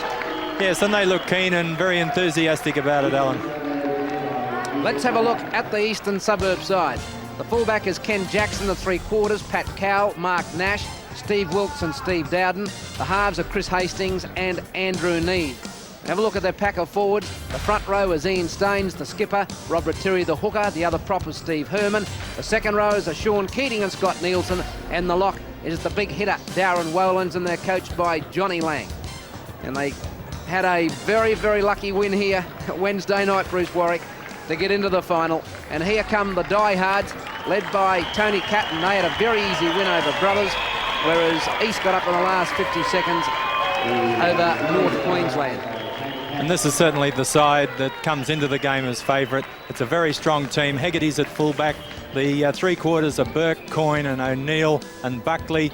The halves are Daunt and Shadell, and that's where their strength is. The forwards, a very good-looking pack of forwards, very big. Anderson and Fitzgerald and Rolls make up the front row. Then the combination of Boys and Strasser in the second row. And as Alan mentioned, Tony Catton, the captain, is the lock forward. Ross Hendrick, the coach. And it should be a great game. We've had some outstanding lead-up games to today's final, and it doesn't matter what sort of competition. Once you get to a final, there's something special. And the clock started a little bit early. We've lost about 14 seconds, but that won't matter, I suppose. Or will it come the last 14 seconds of the match? Well, Valleys are opening up in the early part of the match.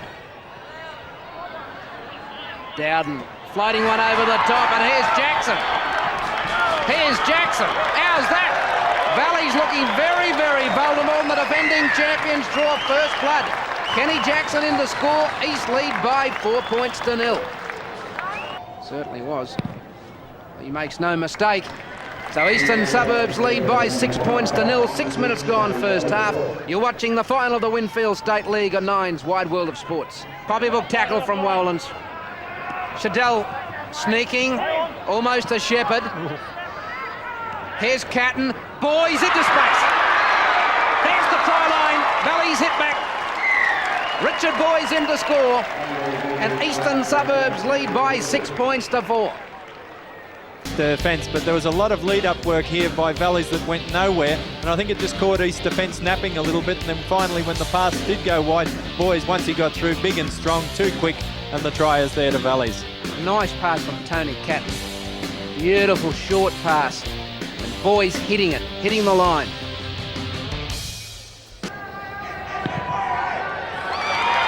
Hegarty makes no mistake, so we've got an even ball game. It's 6 points all, and there's 13 minutes gone first half. Paul Fitzgerald, it's gone through Daunt and Coyne. Jinking. Back to Strasser. Someone will have to straighten it up. Shadell's found space, and the support's from Boys. Over the top, he floats it. Here's Burke. Try number 2, diehards. Oh, he's kicking out on the full, off the kick. And that has cost them at least 4, maybe 6. Valleys lead by 10 points to 6. No goal. Valleys lead East 10 points to 6. Whistle to the ground by Richard Boys. And now, well, I'm not so sure about that. That's a nice kick. Oh, beautiful kick. Well done. Valleys now lead 10 points to 8 from his nose, so he's obviously got a hit there. Oh, half a shepherd, I'd think. Here's trouble. Burke. Burke. Over. David Burke in to score, but on wide. And Valleys lead by 14 points to 8.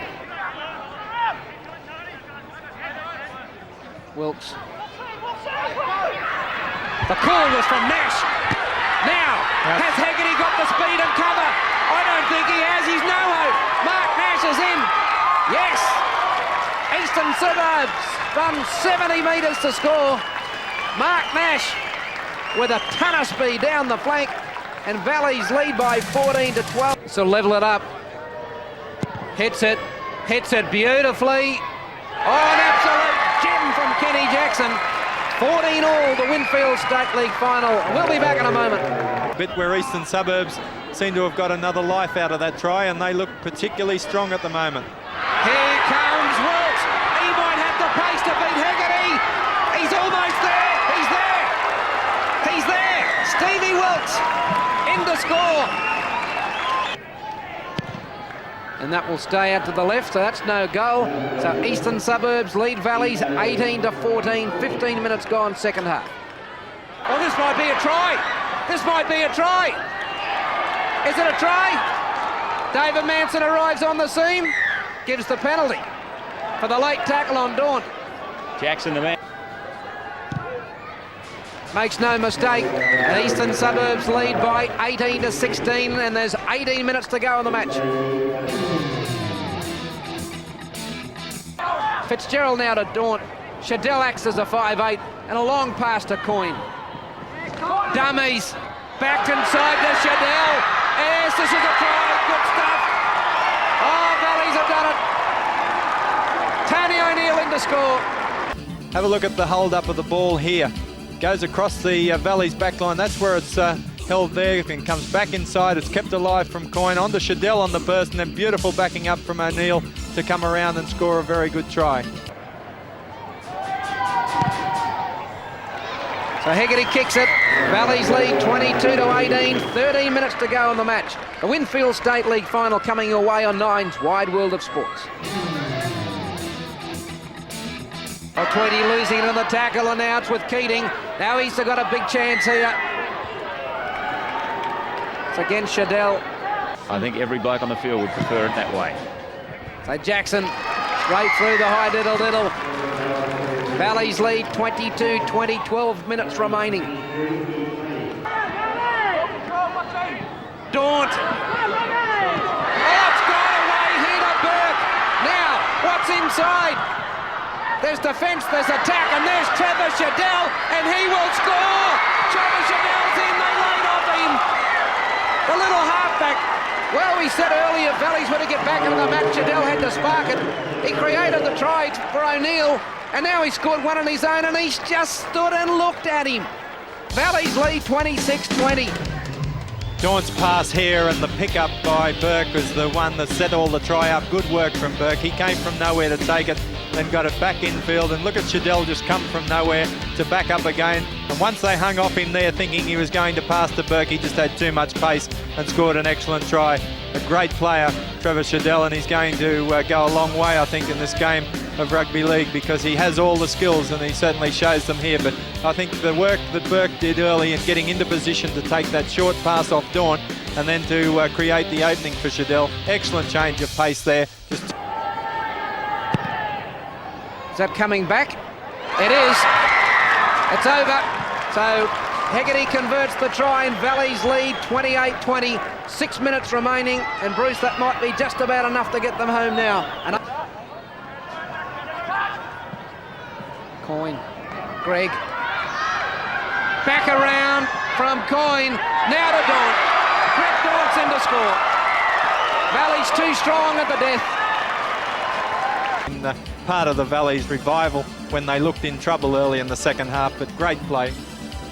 The score was 32. Greg did well there also to hold the ball up, but then the wrap around again, and Daunt just had too much, and the numbers were too few for Eastern Suburbs. Straight as a die. Ripper. Straight over the black dot, and Valleys now lead 34-20. There's 2 minutes to go. It still went over to Valleys.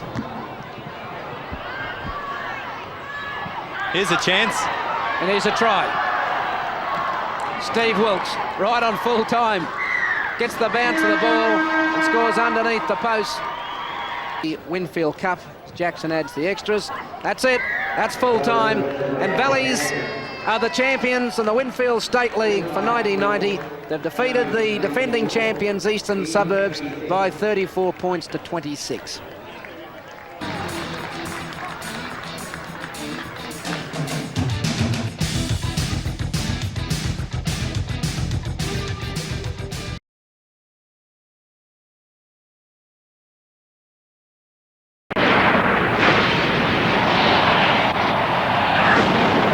Good afternoon, everyone. Welcome to Lang Park for the 1992 Winfield Cup Grand Final between the defending premiers Eastern Suburbs and West. And here come the Tigers, led out by their skipper, 30-year-old Gavin Payne.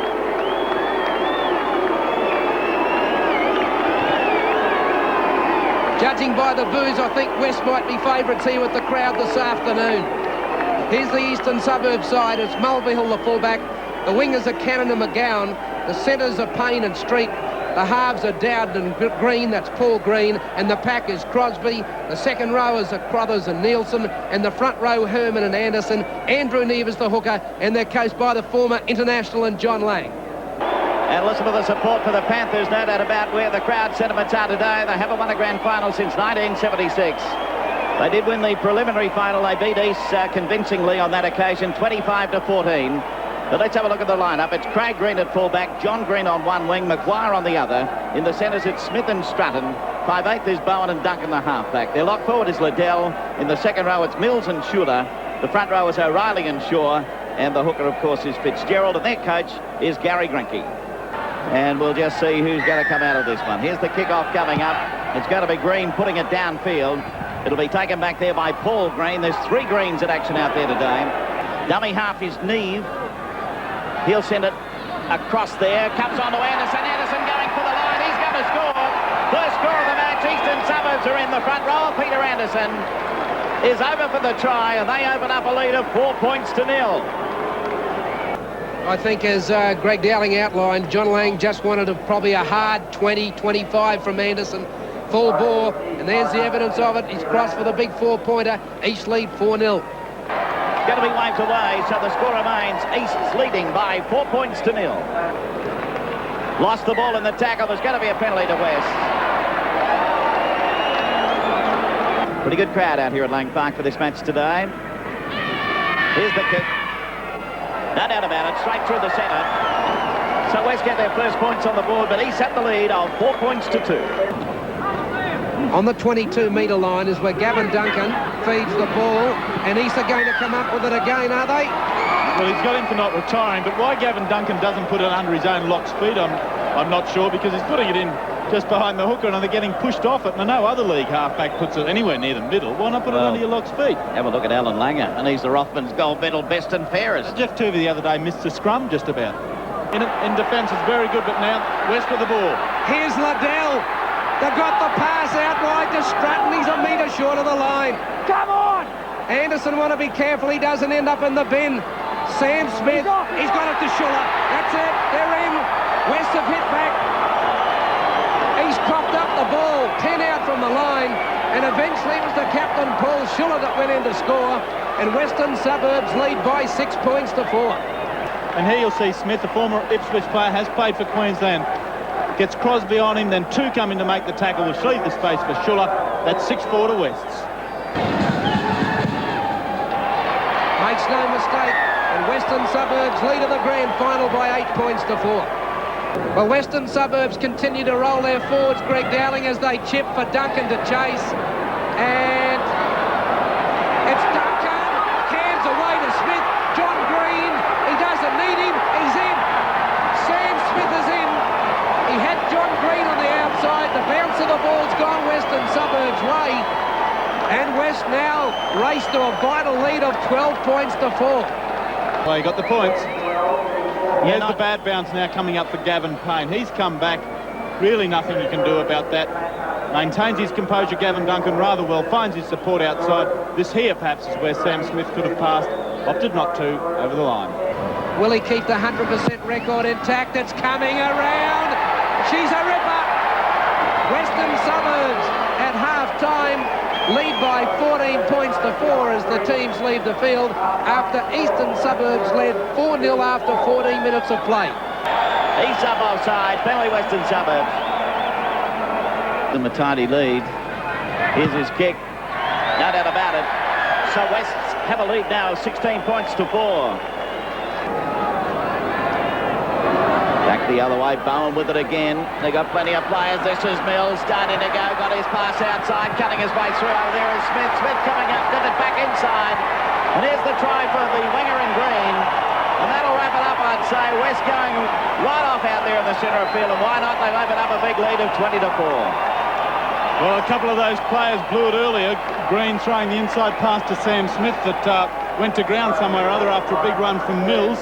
This time Mills was involved again. He gave it to Smith. Smith a beautiful left hand over the top into John Green, who read it very well. It was good, sensible play from the winger, no space out wide. And again, Bowen was involved, giving that space to Steve Mills, who in ditto gave some to Sam Smith, and Smith had two options, a little left-footed chip kick. He gave that one a flick and decided to go for the pass. It was a beautiful one into John Green under the post, and as Billy said, that will just about wrap it up, and Wests know that it has. There's the kick.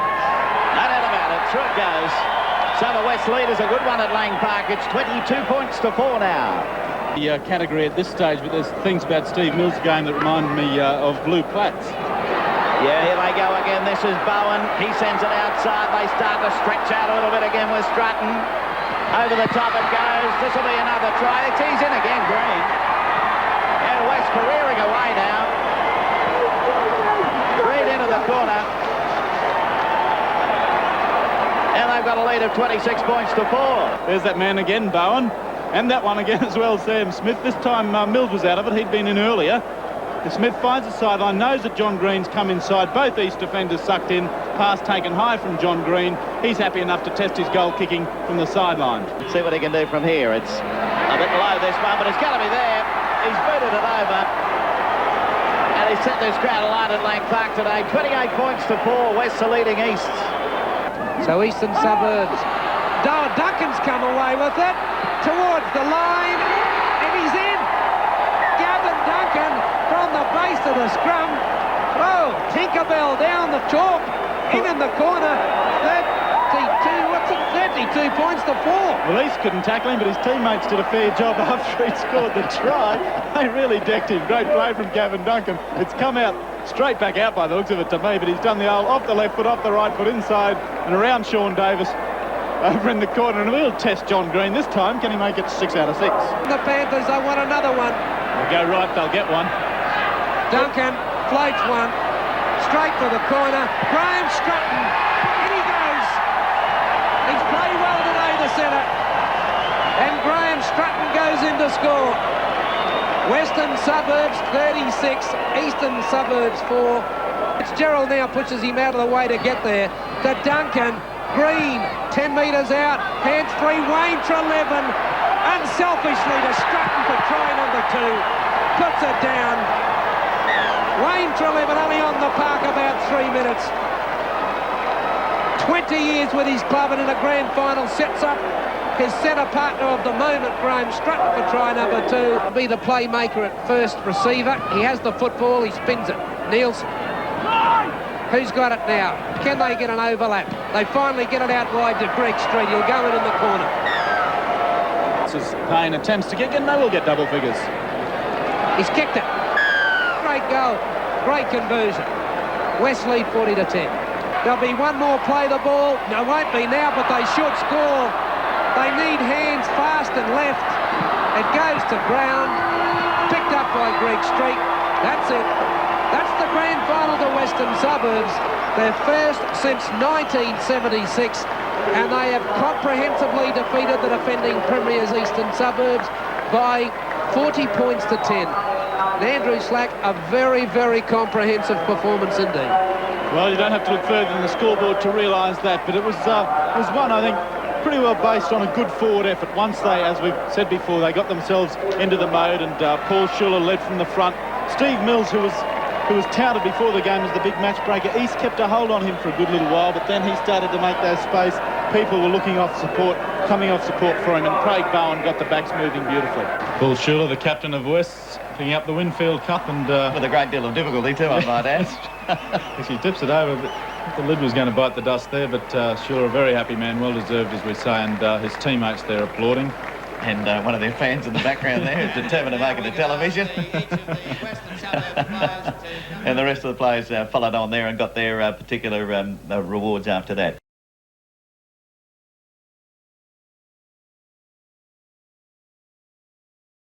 Premier Rugby League team. Here's Warren Boland. The Eastern Suburbs Tigers, without their skipper Ian Staines, who was injured late in their final training session. He badly hurt a knee and had to pull out of this grand final, and that's a severe disruption to this side. to lose your front rower and captain on the eve of the game. Sean Davis is the fullback, Rob Cannon on one wing, Greg Street and Jeff Bell in the centres, Peter Turner the other winger, Peter Sinclair at 5'8", Paul Green at halfback. The captain now is the lock forward, Steve Dowden, Scott Nielsen and Adam Marr in the second row, Shane Pearce, Andrew Neve and Peter Anderson the front row, Peter Anderson in the side for Ian Staines. Paul Green, the Rothmans medalist, a young man with a big future, his 21st birthday today. He'll be joining the Cronulla club along with his coach John Lang next year, but today he has a job to do for Easts. And here come the Panthers. Of course, they have also made this interesting switch in the second row with Shane Vivian starting and Steve Mills reverting to the bench as they did last week. A big day for Wests. Trying to make it 2 in a row. East determined to turn that situation around in 1993. David Mills is the fullback. Mark Maguire on the wing. Tony Curry and Graham Strutton, that fine centre pair. Gerard Kerr on the other wing. It's Craig Green at 5'8", Adrian Lamb at halfback. Paul Tanks at lock forward. Shane Vivian in jersey 14 in the second row alongside Steele Retchless. Paul Schuller, the captain, in the front row alongside hooker John Little and his fellow prop Brad Thorne. The referee for the big match is Stuart Burnt, refereeing his first A-grade grand final and play underway. A warm day here at Lang Park. And it might be the end of the season. It is also the last time we'll see Lang Park as it currently is. It's about to undergo the $15 million transformation. The Cauldron. There were plenty of fireworks in the major semi-final. Will there be today? Expected to take that wind in the first half. There's that hit by Brad Thorne. It was a good one. But I'll tell you what, the referee, good decision. It was right around the chest. Only 10 out now, West. Curry's come in. Pops a little kick through. The bounce will want to go east way, and it does. Davis throws a pass, and he's in goal. Now Turner gives it back to Davis. That's great football. It's 2 against 1. Away they go with Turner now. In and out away from Lamb. Over halfway, David Mills across. And the Sky's lost the ball now. And there's been some fine attacking football. Plenty of opportunities to score tries, but the defence is held up, but not this time. As it comes back to Green. And again it was Davis. Green, Davis, back to Green. He's found the hole up the middle at long last and got over the line. That is brilliant passing. Oh, great work here. A little Paul Green. Look, he's going to set him alight in Sydney, I can assure you. Gets the ball to Sean Davis, who started all this off. But a bad missed tackle there by Paul Schuller, number 10. In front of the sticks. He converts the try, and East lead 6 points to 0. Play back by Maguire, out and out of Tanks. To Retchless, there's plenty of men here. And over in the corner goes David Mills. David Mills scores for Wests. And you can put this try down to the East players not going for the football. They didn't even go for that bomb. And West, they just had an overlap and a good try. Now Kerr brings it around nicely and it stays there, straight between the posts. Great kick. Didn't go too high, but it was straight enough. West hit back and it's 6 points all. Especially your try was a very skillful try. Yeah, well, you know, Sean and Greeny actually played a bit of touch football together and they worked very well. Okay, John, thank you. Tony Curry goes straight through, looks back inside, Campbell backing up beautifully, gets a pass away to Gerard Kerr. From the corner of Kerr, great defence by East. The pass comes back inside, play on. They've got one more tackle here, West. They're 3 metres out. Short out wide East. He comes to Lamb. Oh, he's held onto it himself. Lamb goes back in. He keeps it alive. Tanks knows where it's got to go. Retchless picks it up. Flings it out the back to Strutton. Strutton sights an opening. Throws it out to the winger. Maguire over. Mark Maguire scores the try. And there's players strewn from one side of the paddock to the other. West's second try had a lot of similarities about the first try. Well, there's Brad Thorne tapping it on. Retchless does well to keep the ball alive. Strutton then decides to take on the defence, and then a mile of overlap again. Plenty of players in support, and Maguire goes across for a good try. But he's hooked it. The wind brought it around. So it's 10 points to 6 in favour of West 6 minutes into the second half. 10 metres out. And this is important for West and East. He's short on the right. It goes to Smith. It goes to Mills. And David Mills scores a try. They're going to be hard to peg back now, the Panthers. They're celebrating a little bit early. But David Mills scores the try and Steve Mills His brother is all over the top, jubilant. They're all celebrating. Yeah, good work here. Still Retches set this try up, but good passing down the short side. East just ran out of players. David Mills, he's had a super game, and is this the end for East? I don't think so. So West lead, 14 points to 6, 17 minutes to go in the grand final. Steve Dowden, the East lock, is playing in the centres from this scrum.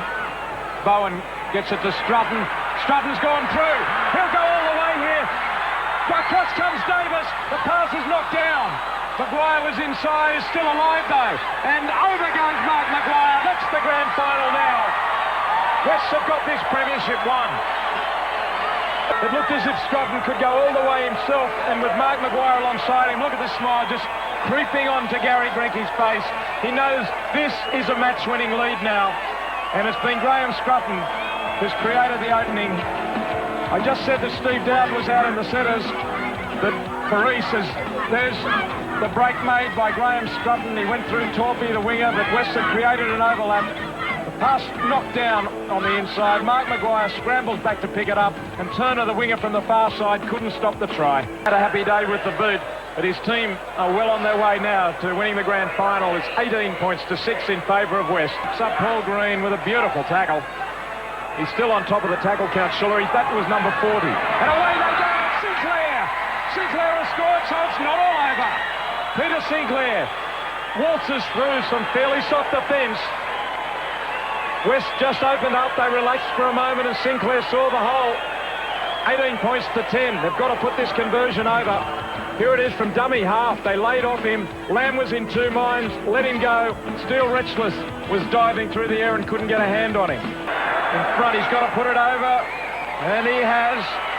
So the game is alive again. East will strive for a try, a converted try, to make it a draw at full time so we can go to extra time. As we see it on. And still 30 metres out. Here it goes from Adrian Lamb. Can he get it? No. It's wide, well wide. And it goes dead, so it's back to the 20 for a tap. Sinclair to Green. Tries again. The pass knocked on by Torpy. It was a bad pass. And that's it. The West hands are in the air. They know they've got it won now. Well, Green floating the pass out there, was hoping something would come of it. It wasn't to be. The crowd counting down the last 5 seconds. The siren goes, and West are the premiers 2 years running. They've held out against an almighty comeback by East. And what a grand final. These two teams all year long have proven to be the top two, and they've played like it today. West the victors, 18 points to 12 after it was 6-all at half-time, and every reason for both teams to be very proud of their efforts. East will be devastated to go so close, but yet so far. Gary Grenke, look at that, a big deep breath of satisfaction. Paul Green dejected in defeat. And what a game. 34 players took part in it, and they all played brilliantly. And our man of the match, awarded by Tommy Raudonikis, to West fullback David Mills.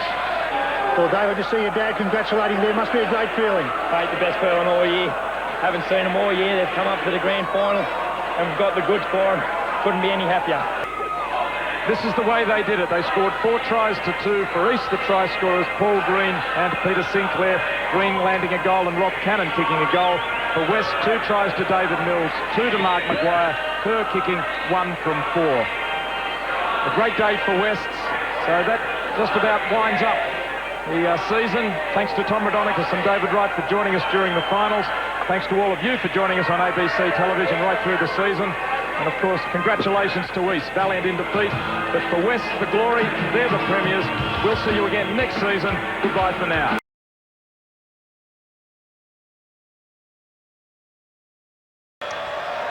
Eastern Suburbs, led out by Graham Strutton. They've made grand finals 4 of the last 5 years, semi-finalists last year, but in the big one in 95, the backs, Duncan, Glyde, Baker, Strutton, Turner, Cairns and Lewis. The forward pack, Manns, Nielsen, Evans, Cesarago, Williams and Greenhill, and amongst others on the bench, David Smith.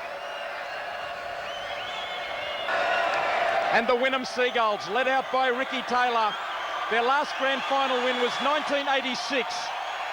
The back line, Chapman, Filewood, Taylor, Street, Olszewski, Weyer, Predel, and the forward pack, Batten, Larson, Hassan, Marr, Rackerman and Lawton.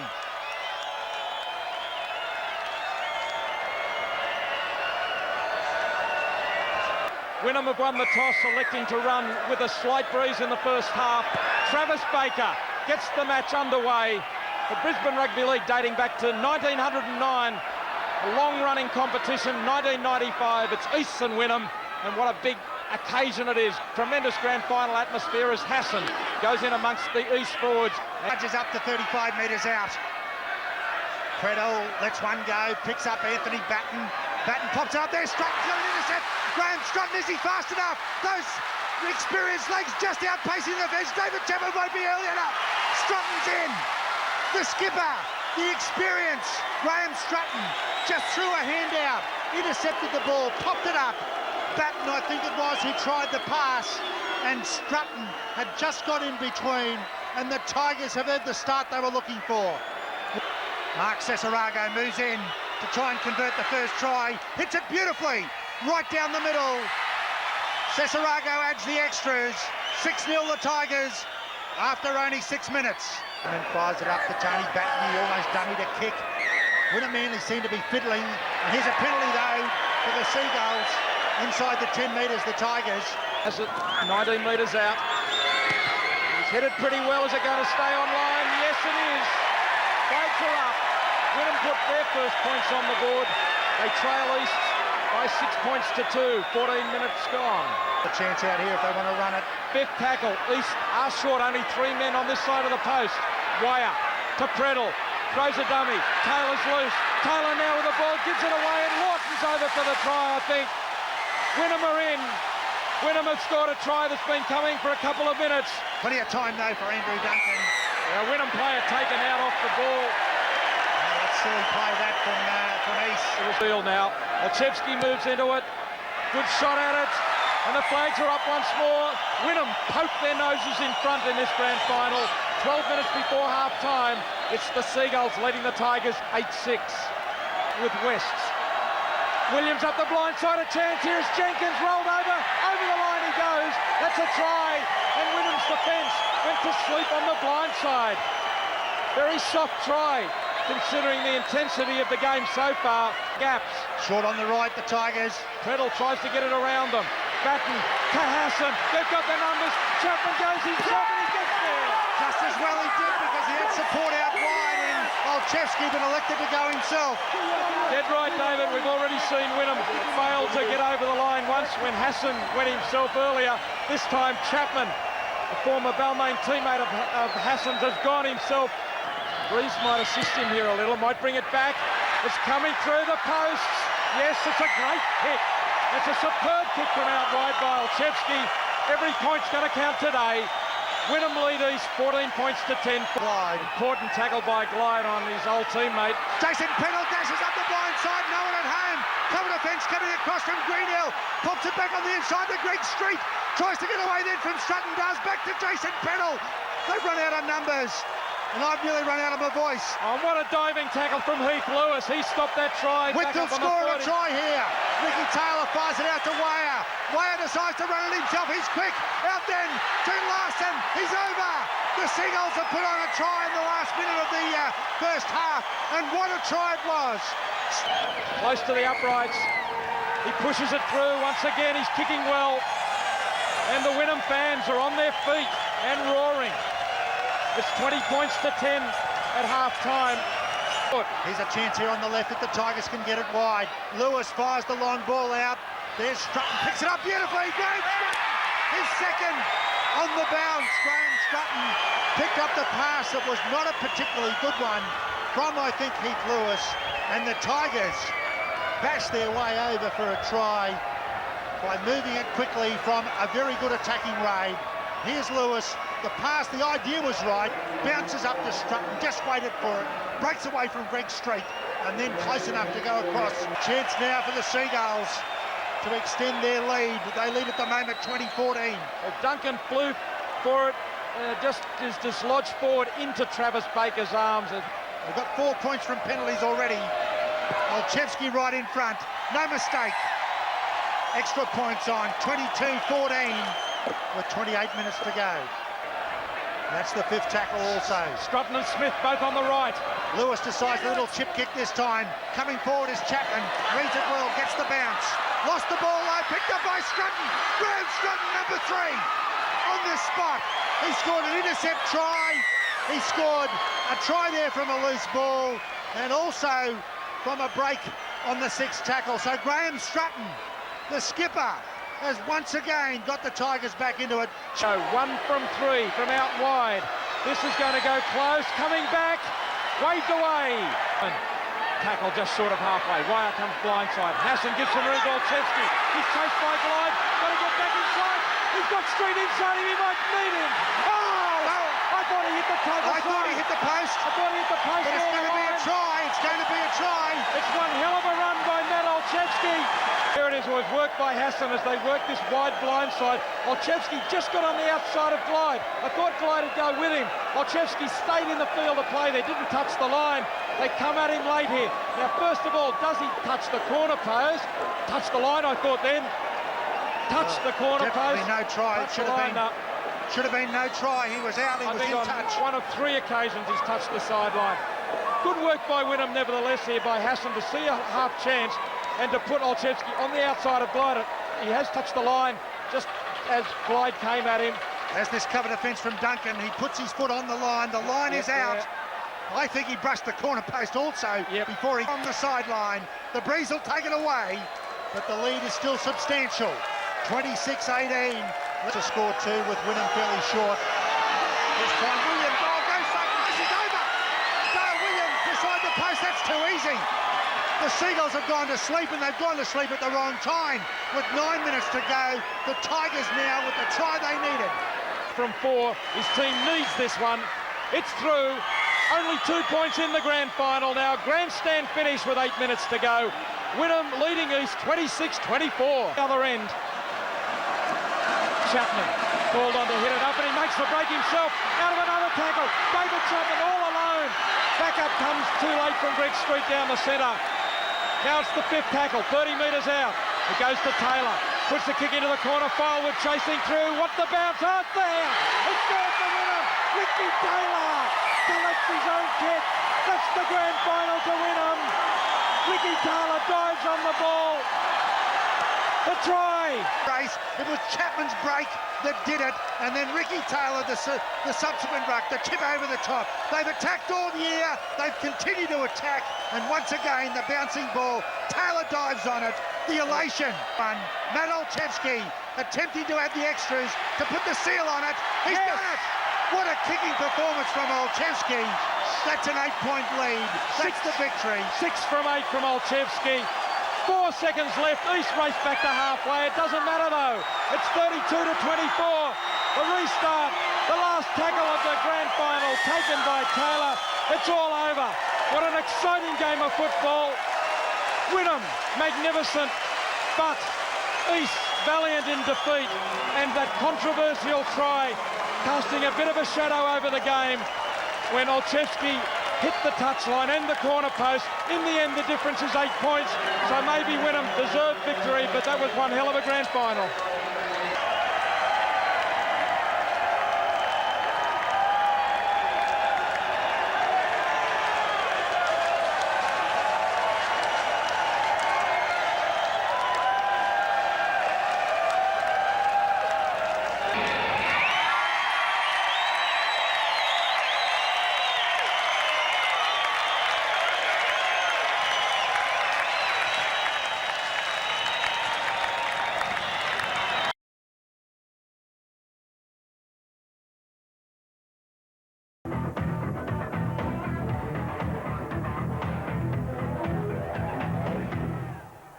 Welcome to Lang Park for the grand final, the Brisbane competition. It's a repeat of our grand final 2 weeks ago in the Queensland Cup when Redcliffe scored that dramatic win after the bell. Well, East are out for revenge. Maybe they can share the premierships, or maybe Redcliffe can have a double celebration.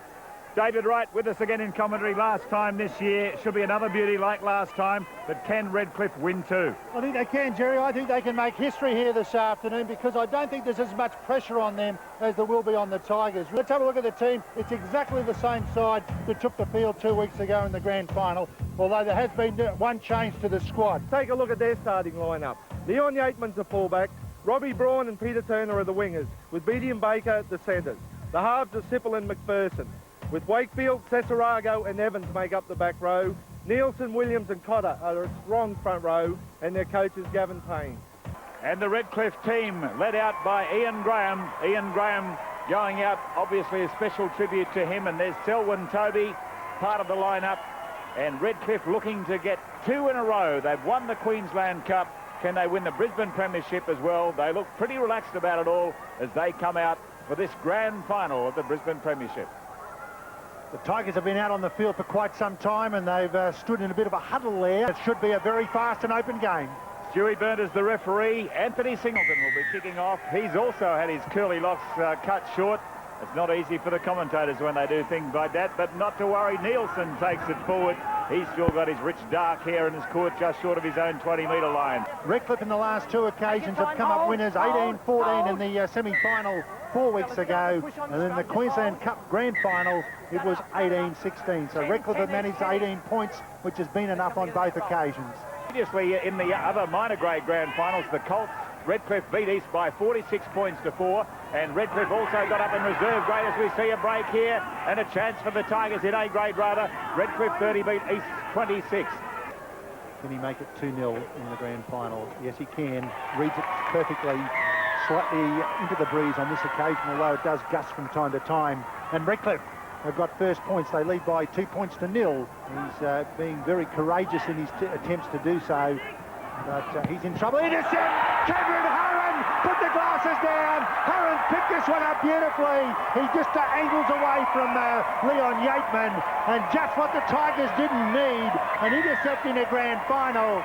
Redcliffe were quite happy to get a hold of it. I think it may have been Cesarago who threw the pass. Well, standard moves haven't brought tries so far in this game, and it was probably becoming a little bit frustrating. Cesarago with the offload there. Cameron Harron going straight inside, accepting the pass, and he was in the clear. There was no chance anybody was going to get to him. He just accelerated to make sure that he got to the line. Well, he's kicked it pretty well, but no goal. And so the score remains 6 points to 0 in favour of the Dolphins over East. We've got 14 and a half minutes to go until half-time. Looking very dangerous in doing so. Williams out of dummy half, scored a try in the other grand final. Pops it back here to Sippel. Numbers here. Cotter's off. Here goes Douglas. Put your glasses down. The fastest man on the field. Would you believe it? Redcliffe, it's their day at this stage. They've got another runaway try. Aaron Douglas picks up a lost ball by Graham Cotter. So let's see if he tries a similar style. Well, this time it's more to the middle. Last time he almost gave us heart failure, but this time he's put it between the uprights. And so it's 12 points to 0 in favour of Redcliffe over East. The fifth. Redcliffe in great shape, both sides. They come. Oh, Mogg, straight up the middle. Mogg has got it. Oh, no, the Tigers went to sleep after an untidy play the ball. And Adam Mogg zeroed straight up the middle and got close enough to the try line to reach out. The Dolphins, well, they made it 16-0, and there's only 2 minutes up to half-time. Yes, and it was the Tigers who needed to score just before half-time, but it's Redcliffe. Adam Mogg couldn't believe it. He looked past the ball, looked up, there's nobody there. A few problems with, and he should convert this one. Looks pretty good. Up go the flags, and Redcliffe, well, they're really dominating now, leading by 18 points to 0. Into the sunshine they go. The sun's been shining on the Dolphins. for the last couple of weeks. They've been enjoying life. James Hinchy, hero of the grand final. Smith a nice pass to Wilson. Wilson's in the clear. He's got support in Douglas, and over he goes for his second try in the grand final. Aaron Douglas scores again, and Redcliffe might have sewn it up already. They lead by 22 points to 0. That's more like the Dolphins. That's their best try by far in this particular game. It's their fourth, but they created that very nicely. George Wilson put into a gap, I think, by James Hinchy. Gould out of dummy half. There's Hinchy. Fires the pass up to Wilson. Put him into the gap. He had players either side. Feature of the Redcliffe game was their backup. He decided on Aaron Douglas on the outside. He could have taken Adam Mogg back on the inside. He didn't need him. As Singleton tries to hoist this one between the uprights. Hits it again perfectly. What a kicking performance by Anthony Singleton. The confidence is summed up in that man. 24-0 in favour of the Dolphins. That's the fifth tackle. Will they run it? Cesarago decides to hoist it in the air. It's gone fairly deep though. Selwyn Toby. No! Sipple! Sipple has snatched it away from Selwyn Toby. And to the everlasting credit of the Tigers, they've come forward to catch that one. Snatch it away from Toby. They get their first try. It's 24-4. with 16 minutes to go in the Brisbane Grand Final. Well, the time had to come for East to get a little bit of fortune too. And there's the high kick. Now the follow through there, Selwyn Toby and Cameron Hurren both going for it, almost a mix-up between those two. And try. Across the breeze, not far out though. He just pushes it, but just gets it inside that right-hand upright. 24-6 it is in favour of the Dolphins. Out on the left-hand side to Gould. They've got numbers here if they can exploit it. There's James Hinchy, straightens it up, going very close. Leon Yateman's got a hold of him. Hinchy pops it up. Yes! Yes, it's been tucked in flight as well. The try has been scored. I think it may be Cameron Hurren who scored it. No, Aaron Douglas perhaps. And that could be his hat-trick. Aaron Douglas off a good pass ultimately from Hinchy. Hat-trick. Yes, a tremendous performance, and Redcliffe just way too good. And there's Hinchy, who scored that dramatic last-moment try in the Queensland Cup Grand Final, and he's able to slip it away there. And Hurren was the man just sitting right behind him. Aaron Douglas and Concentration, the boys.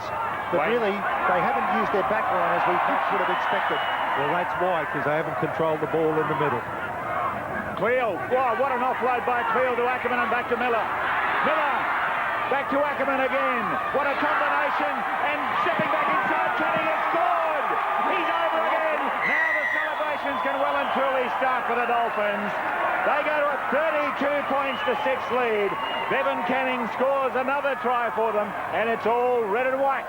We're still able to offload this ball. Have a look at this. Plenty of attention. They went high on him. The big man pops it out the back door. Ackerman keeps it alive. Fires the pass up here to Miller. Good pass out again to Ackerman. He looks on the outside and finds Bevan Canning. The step and the duck. What's this? Underneath.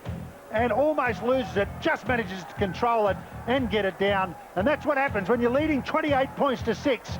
You know, with a couple of minutes to go in the grand final. You can do these things. You can duck, you can dive, you can have the ball dislodged, and somehow or other they all seem to stick because confidence is sky high, and you can just go on and play it with all your ability. Have a look at this. Bevan Canning, step back on the inside, under Sipple. The ball was... There are men lining up. It goes back. Ian Graham, field goal attempt. It's kicked it. What a hero! And Redcliffe lead by 35 points to 6. Be careful, he might put another one on the Tigers. No, he can't. And that's it. Full time. The 1997 premiers are the Redcliffe Dolphins, and they are indeed in all 3 grades. They won the Colts, they won the A grade, and they've won the Premier grade premiership. Redcliffe 35, East 6. After Redcliffe also won the Queensland Cup, and the red and white army from up on the peninsula have come down to watch a great grand final, and they look pretty pleased with themselves too up on the peninsula. Even the smallest of fans, as the youngsters join their dads. What a special moment. And while he might not quite remember that, certainly Dad will.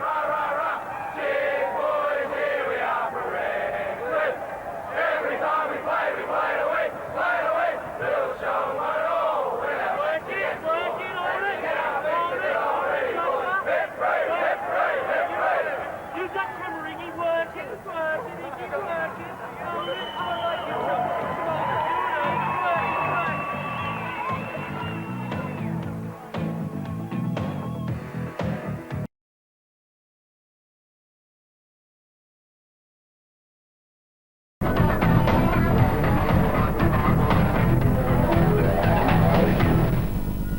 Hello and welcome to Lang Park for the big one. This is the Premiership decider, the Queensland Cup Grand Final. Redcliffe up against East. Redcliffe earned the right to go straight into the Grand Final 2 weeks ago by beating East. Last week, East knocked out Wests after their gallant run through the semi-finals. And so now we have the two teams that have really performed so well through the season. The winner today wins the cup. For the loser, well, they'll stay alive in the Brisbane Premiership, and you never know, they might be able to make amends in that. With us again, David Wright. This should be a wonderful grand final. Terry, I think it'll be a beauty. Main reason is I think this is the two best attacking sides in the competition. We're not going to see a duel turnout here this afternoon. I think we're going to see some sweeping attack from both ends of the field.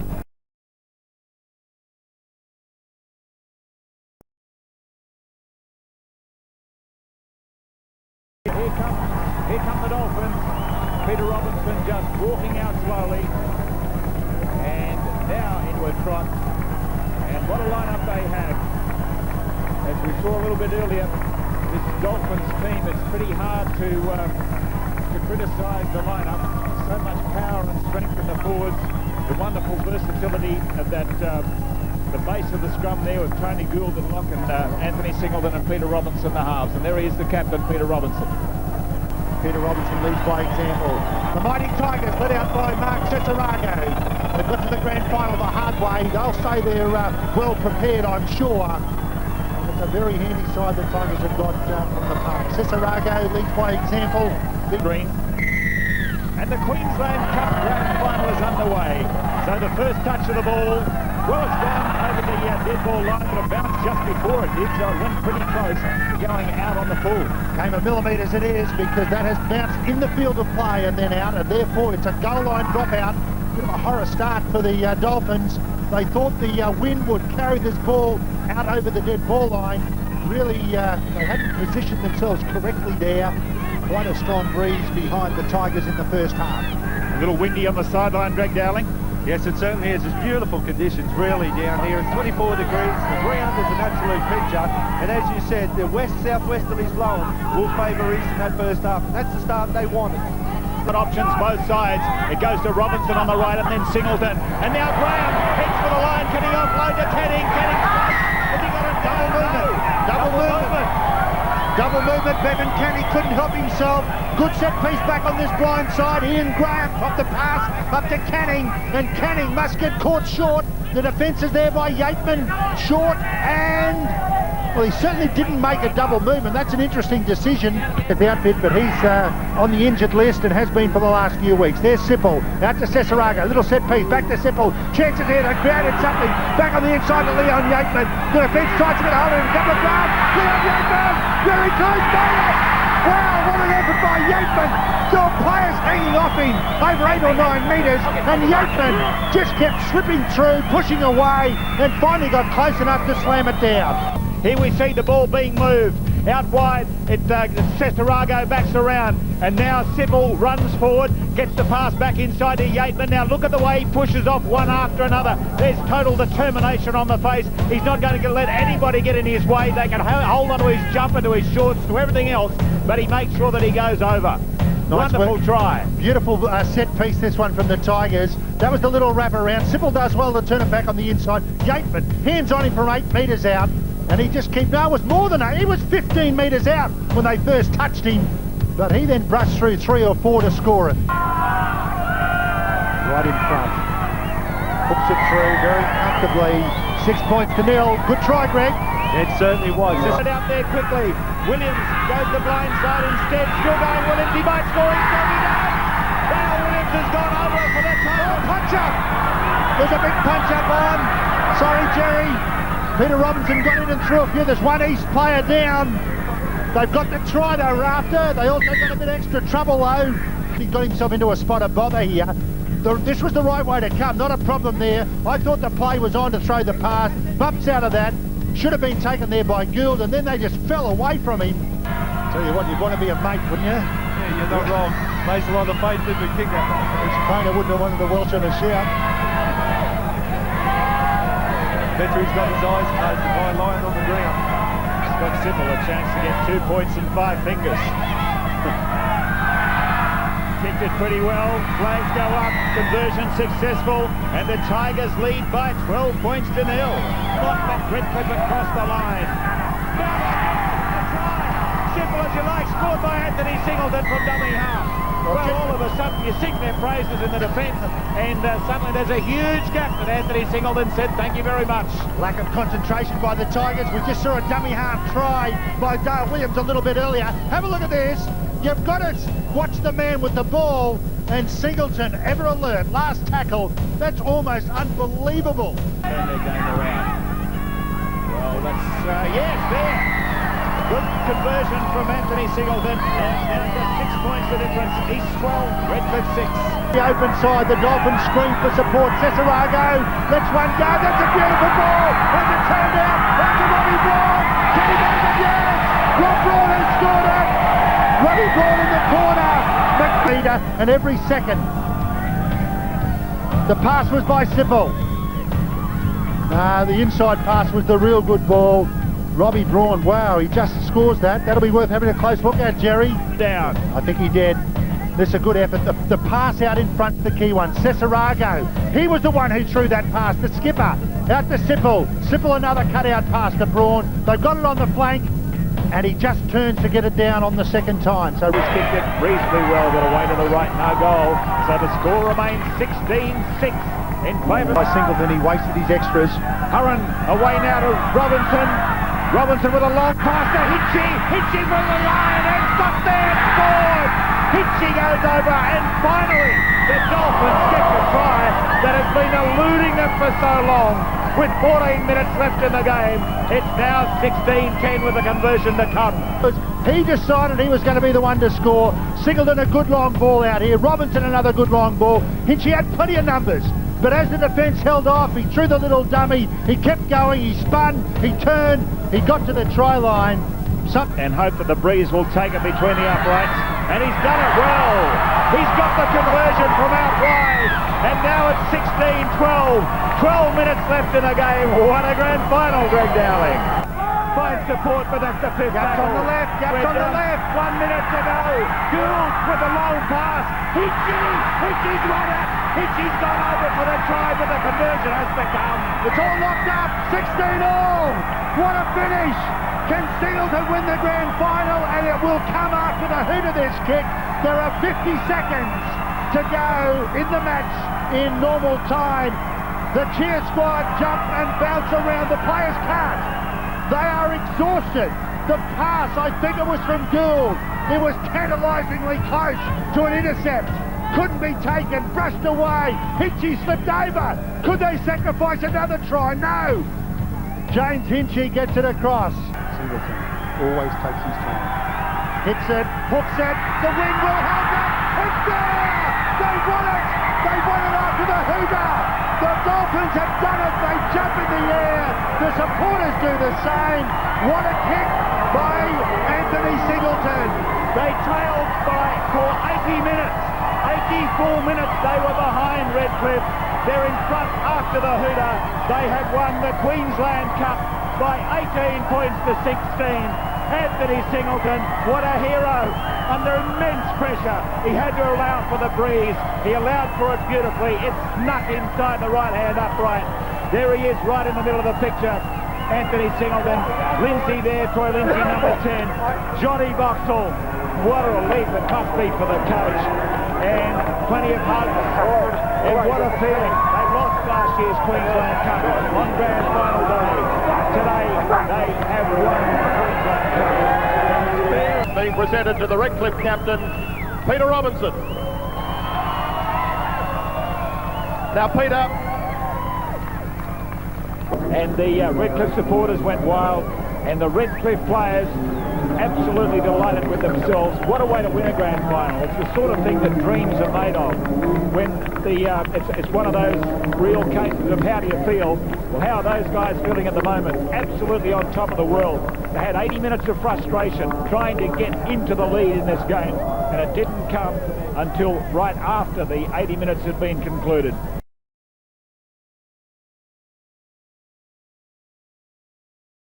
After 22 rounds and 3 weekends of finals, this is the Queensland Cup Grand Final for 2004. The Burleigh Bears versus the East Tigers. We're back at the Cauldron, the home of rugby league in Queensland for the 2004 Grand Final, and what a game it should be. These two teams, Burleigh and East, are the two best in the competition. Only 2 weeks ago they met in the major semi-final and there was only 1 point in it. 17-16 to Burleigh with a field goal.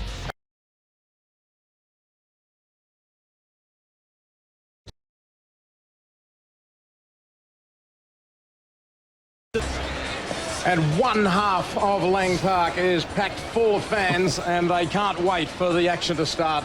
Tremendous atmosphere in here today, and well, there's no better stadium surely to watch rugby league than this stadium in the world, and the bottom deck there is absolutely packed. And Burleigh versus East, you just can't wait for the action to begin, David Kenyon. Here come the East Tigers, led out by Darren Smith. Scott Sipple there as well, of course a veteran from the 97 runner-up performance by East in 97 there, Scott Sipple. But Darren Smith leading the way in more ways than one today, you would expect. It'll be a big game from him. Look at the confidence and the excitement on his face. He just, you see the look on his face as one of like, glad I'm here and want to be part of this grand final and I want to lead the way. Here come the Burleigh Bears. They were defeated in last year's grand final. Some say you've got to lose one to win one. They are back again this afternoon on Suncorp. They've got a great following here. So away we go.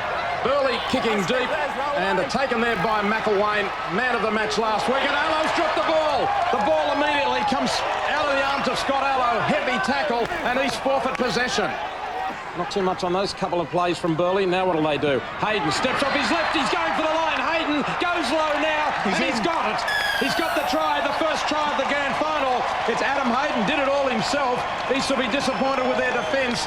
A left foot step got him through the line and he was able to get it down. 4-0 in favour of Burleigh. They invited him to run. There was a huge gap in front of him. He stepped in, put him right into the middle of that, and then he did well eventually to get it down. Huge gap there, too close to your trial. And have a look at him dive for the ground there after Barsley was the first one to confront him. He wasn't going to be allowed to be pushed back from that position. He dived to the ground as soon as he could. And he has slotted it, converts the try, and it is Burleigh 6, East 0. Yeah, well, Burleigh get away to an ideal start here. Came out the back side of that tackle. Hayden again. Oh, I thought it was a second. Beautiful Nick Shaw. Nick Shaw should score it. Adam Hayden looked to be setting up for a second-man play. That's what the Tigers thought. And instead, he picked up Nick Shaw, charging onto it. Could have been a slight suggestion of a forward pass. All the officials were happy, though. Certainly the Bears are happy. They've got off to the start they wanted. 10-0. They've shell-shocked the Tigers. Well, that's what we'll be looking at, whether or not it was a forward pass. Remembering that when you do fade across field, it can look a little bit worse than it is, but does it go forward from the hands? Yes. I reckon it was forward. Well, questionable. Hard to really be convinced that it was forward from this angle. It's a tough one, but yeah, you sort of got to wonder, haven't you? Here's Reggie Cressbrook. This is easier than the first.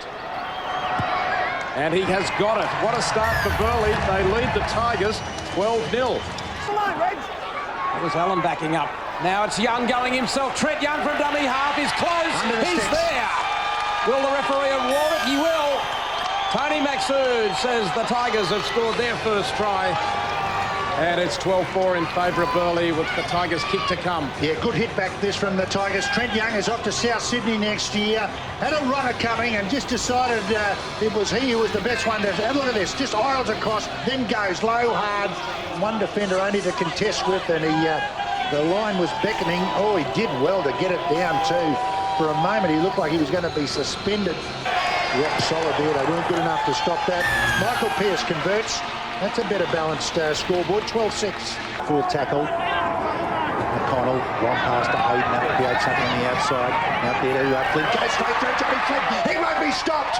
What a performance by Johnny Flint. Nice work from Flint. A strong action to step the bus through the line. And then fires it to Hayden.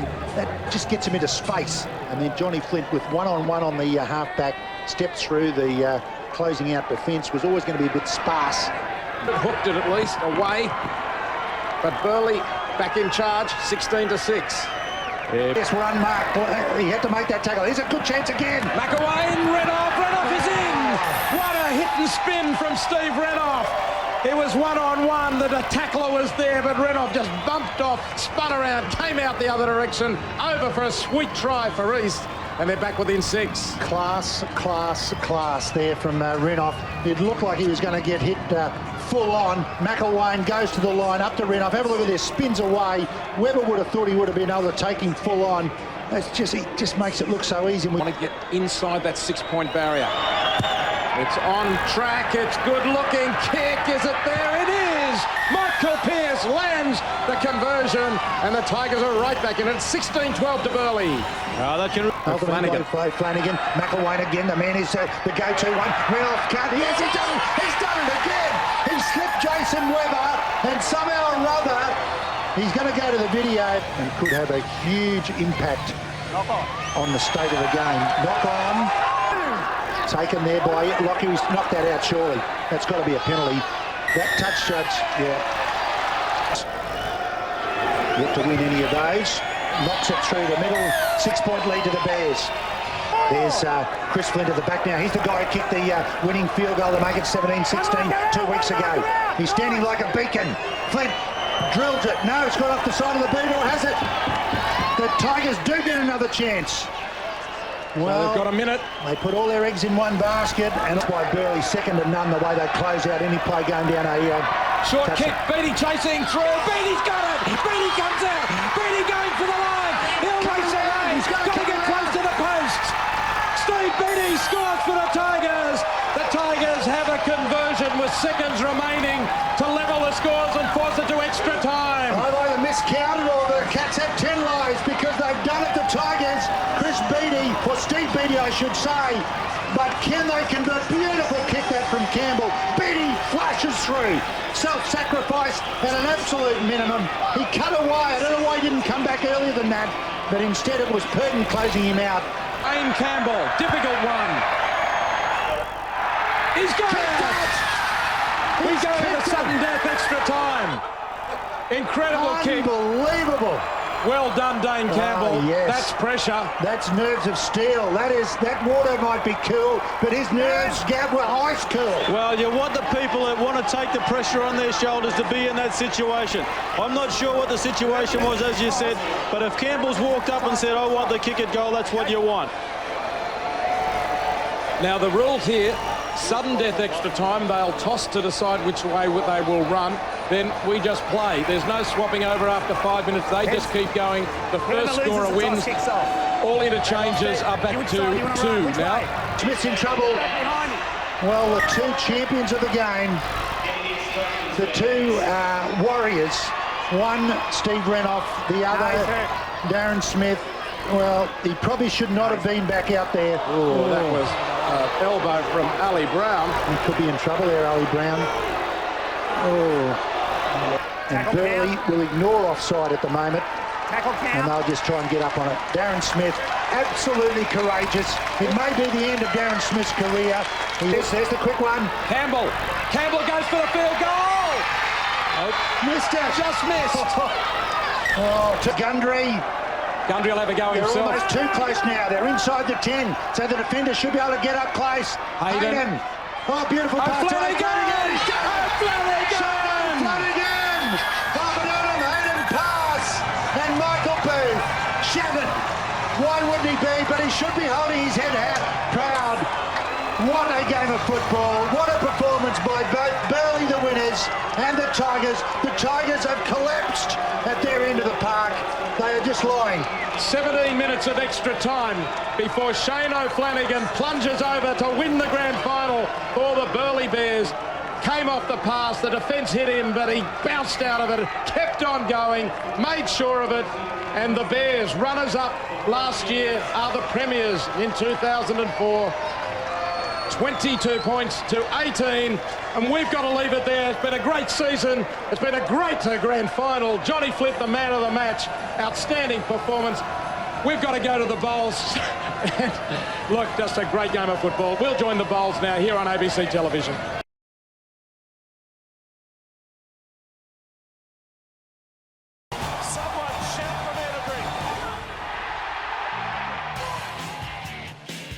taken 24 gruelling rounds, 3 weeks of finals and endless hours of pain on the training paddock. But finally, the season reaches a pinnacle here this afternoon. And handing the cup over to both CEOs, of course, Des Morris, a legend of Queensland Rugby League, and Glenn Ottaway, the CEO of the Mackay Cutters, there as well. As we mentioned before, an awesome lineup. Number 1, Ben Hampton. On the wing, Sevi and Fanua. And also Sau and Newman in the centres. The crafty halves of Walker and Geese. The skipper, Stephen Thorpe, will wear number 8. Butterfield and Garbutt will join him in the front row. And in the back row, it's Glasby, Hogan, and Matt Grayeski comes in the starting lineup. Kenny Bromwich wears number 13 after Lungi Setu was injured during the week.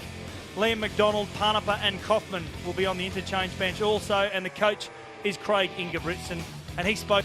And also a great lineup here with Liam Taylor wearing the number 1 on the wings for Ramo, and also Milne playing his last game here, David Milne in the centres. Morgan and Fire Law in the halves, Murphy, and that smart number 7, Matt Minto for the Mackay Cutters. In the front row is Andrews and Hoare, the hooker Anthony Mitchell. The powerful Jason Taumalolo comes into the back row along with Gesh and Babongi as the skipper. On the bench is Webster, Chernak, Davies and Nilsson. Their coach is Kim William, and he... Mackay Cutters about to enter the arena here at the North Ipswich Reserve up against the East Tigers. It's going to be a great one as Jardine Babongi comes out onto the field.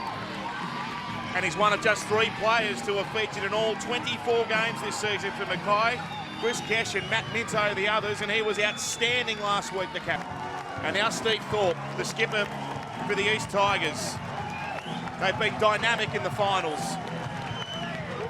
They defeated Mackay in round 1. It was a dominant victory in Mackay. They went to Cairns and they managed to do a job on the Northern Pride. So 2 heavyweight scalps leading in here, and the week off has been a big advantage for them too after 2 very physical games both on the road. People as well. So the time for talking's over. The Intrust Super Cup Grand Final for 2013 is underway. And it's Garbutt with the first run for the Tigers, and he aims that straight at Murphy. Plenty of people talking about this grand final on social media, no doubt, and they'll talk about this run from Butterfield, and he turns it back to Junior Sau. He'll carry him over the line. There's no doubt about that one. Junior Sau, he's unstoppable from the bust from Butterfield. Geese, Glasby and Butterfield. Butterfield loops around. Everyone locks onto Glasby because they're so used to him hitting that short ball.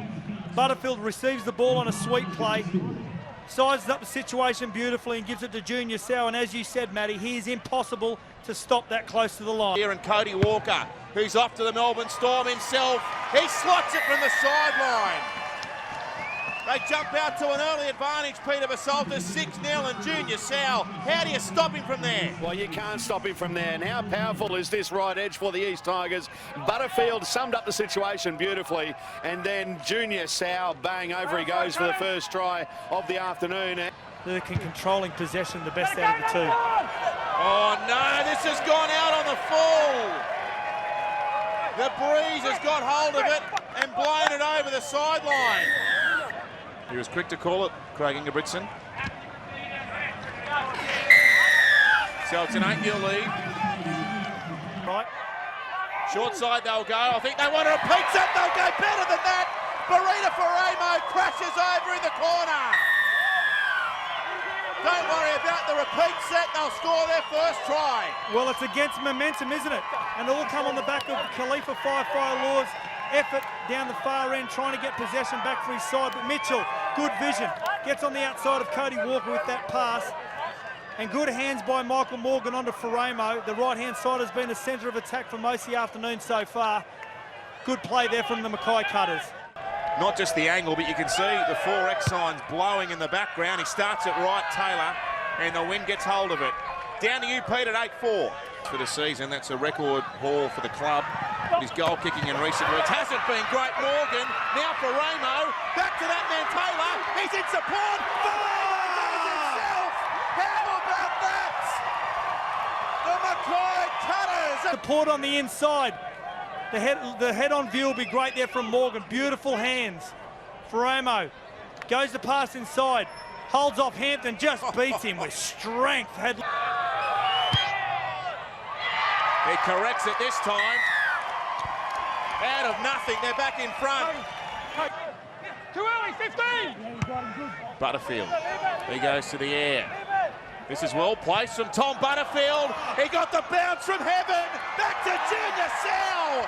The bounce of the ball and the centre gets his second. I can't blame him for kicking it high in this breeze. Exactly. The back three have had a nightmare under the swirling ball. At great pace. Here's Walker off the left. Curls it around.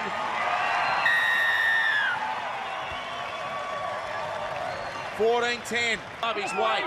That was forward from dummy half. That was forward as well. And was that one? I don't know if it was.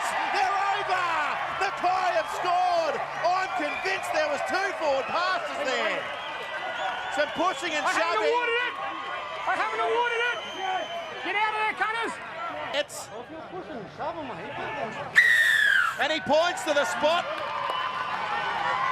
I don't know whether I'm seeing that. That looked to me that there were at least 2 very, very marginal passes in that. Started here with a quick play the ball from Murphy. Oh, that was forward. Minto sees it down the short side. Plays the numbers, a nice passing game, and he runs straight. He straightens the line of attack and commits the defenders. From the sideline, he can't get it to swing around Liam Taylor. We're locked up at 14 all. Walker, he got a low pass from Geeks. There's Hampton. And the ball to Sevi, hits the deck, and it's picked up by Morgan. And Morgan's off down the sideline. Michael Morgan, he'll score! Michael Morgan points it down, and he looks to the heavens. Try that could give the Cutters the Intrust Super Cup. There's the line, there's the line. And there's the 4 points. Great work, Michael Morgan. Strange at kicking goals. He's butted up against the sideline. He's hit it well. It drifts away. He's straight over. I thought it had drifted away to the right, but it's over. Now Mitch Garbutt. Mitch Garbutt from close range. He's got this down, I think, has he? There's a hand under it, but I'm sure there's a pass from the ball. I have a try. Just double check the grounding, please. Dead try though, hasn't he? He has. It's not down there. There. That's it. That's a try. Unbelievable. That's a try. They needed someone to stand up. Copy, all clear, grounding, try. Cody Walker can lock it up. If you thought the last 10 minutes was good, Peter Vasaltas, how about the next 10? He's 110 kilos of muscle and he moves like John Travolta on the dance floor. Field goal, Minto hits it, Minto over. They've got a 1-point advantage, the Cutters, but there's 6 to go. Time ticks, Mitchell runs, Anthony Mitchell! Mackay have won the Intrust Super Cup! And Anthony Mitchell puts the icing on the cake. Peter Vasaltas, it's a fairy tale coming to fruition. Oh, it is, and the emotion pouring out down here on the sideline from the Mackay Cutters. Their bench has erupted, the players have erupted. Lose a game like this, but there has to be a winner, and there's Kim Williams. An extraordinary coaching performance from this man in his first season coaching at this level. Both coaches, rookie coaches, at Intrust Super Cup level. There's the kick. It's over. It's time to celebrate in Mackay. They'll be rocking in the streets. The grand final has been won by the Mackay Cutters.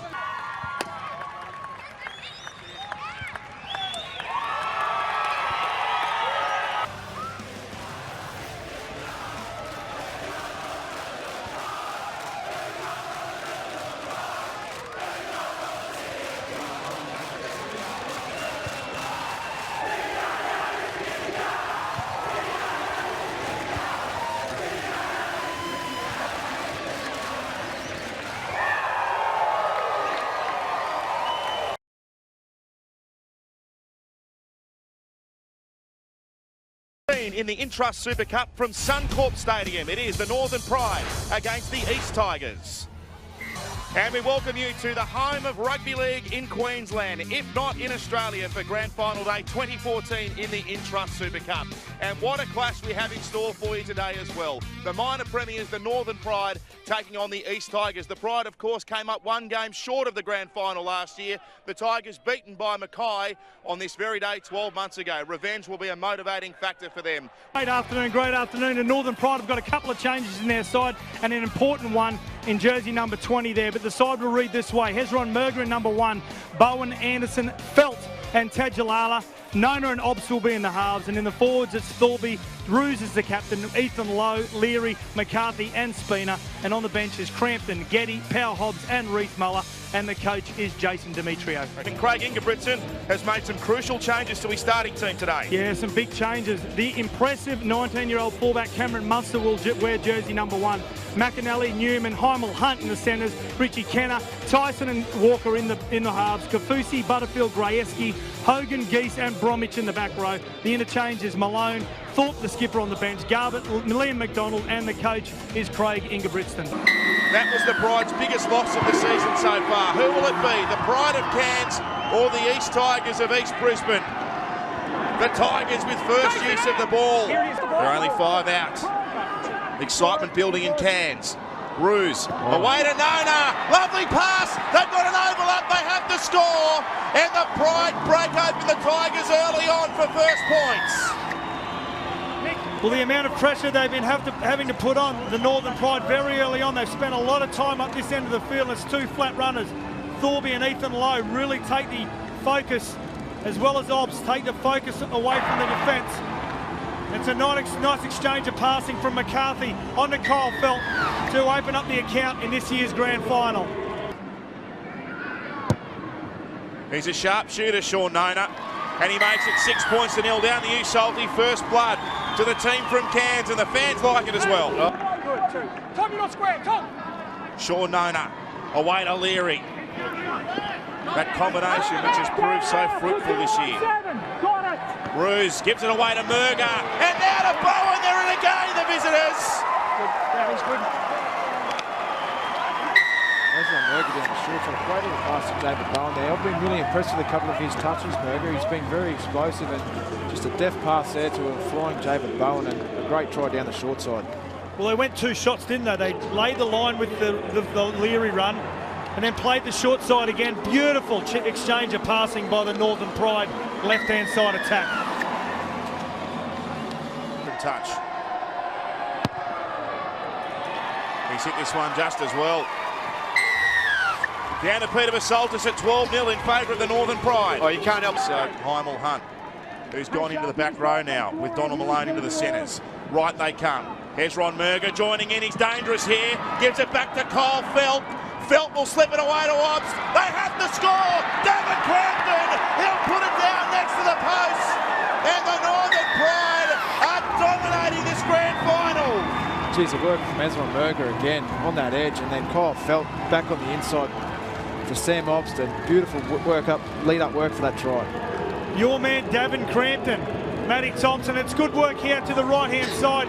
Hezron Merger, as you said, Brent Tates, beautiful timing of the pass, and Kyle Felt, beautiful timing of the run, and a beautiful offload also. But Davin Crampton, this man always scores a try, and every time he puts on a Northern Pride jersey.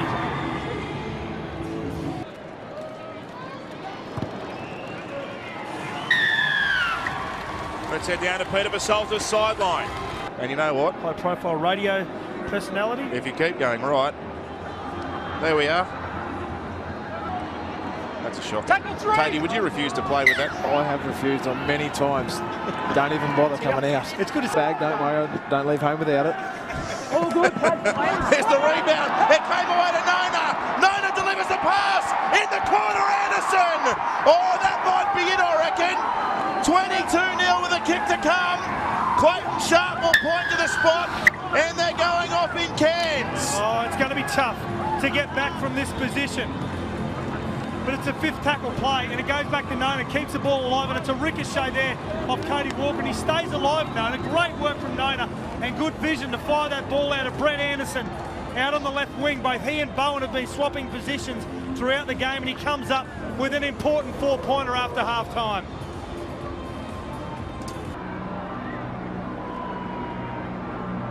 From up against the sideline, Sean Nona.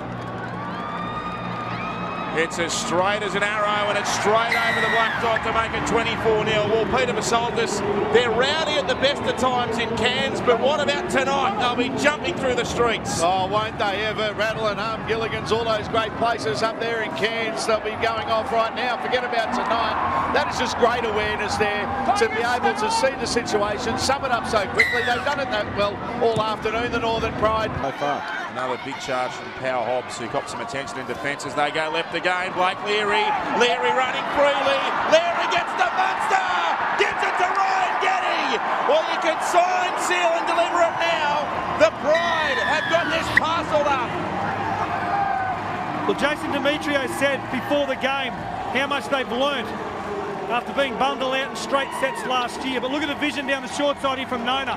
And look at the skill here in two hands. Blake Leary just keeps the defenders off and shows vision on the inside to Ryan Getty to finish off a beautiful movement on the fifth tackle to take this scoreline out to 28 points to 0. And this man's been one of the standouts again. Probably their best player all year.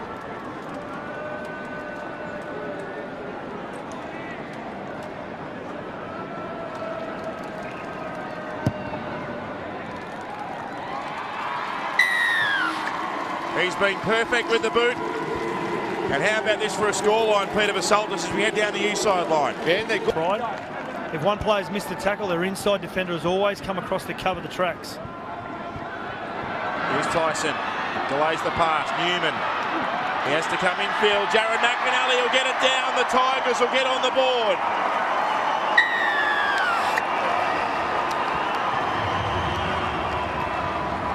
Well, it had to come eventually, didn't it? They swept it to the right-hand side. Cameron Munster was tackled. It was Jesse Bromwich, Kenny Bromwich, I should say, that keeps the ball alive. And Shane Newman has the ability here just to straighten the line of defence up, give the ball to McInally. He had too much speed to be Semi Tajalala to the line. Last year and has struggled to get back to his best because of that serious knee injury. But right in the nick of time, he had a great game in the first 40, 100%. He's just looked very dangerous with the ball in his hands, and he looks like he's got that spark back, you know, that real explosion of, here he goes again. Here he is, Murga. Gave the ball away, went backwards, said Clayton Sharp. Blake Leary gives it away, Javid Bowen. Well, I'm not sure that did go back, but I think Clayton Sharp's happy to go with it, and he points to the spot. And that will be it. The grand final will end with that. 34-4, a kick to come. The smile glowing from Jason Demetriou. Celebrations all round. The Intrust Super Cup will make its way to Cairns. The electric Hezron Murga weaving across field. It might have gone back. In the end, Clayton Sharp might have got that right. Javid Bowen touches down.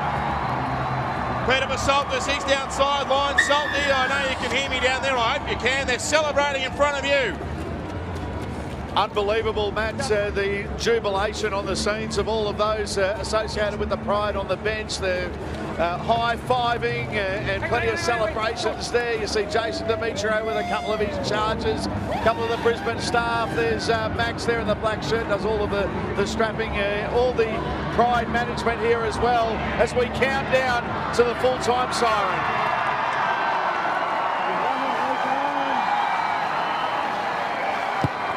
The celebrations start now, and the kick goes over from the sideline, and it's the biggest winning margin in Intrust Super Cup Grand Final history. It's been a thumping win for the Northern Pride.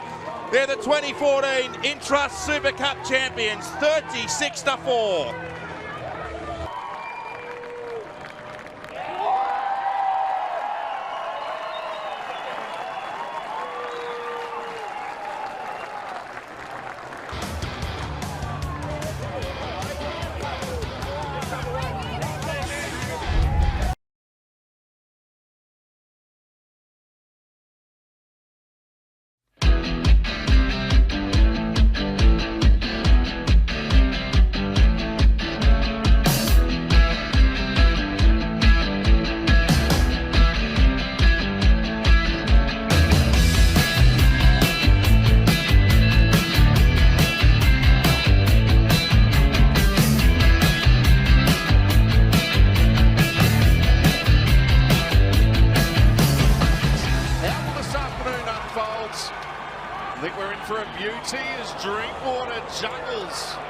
the kickoff.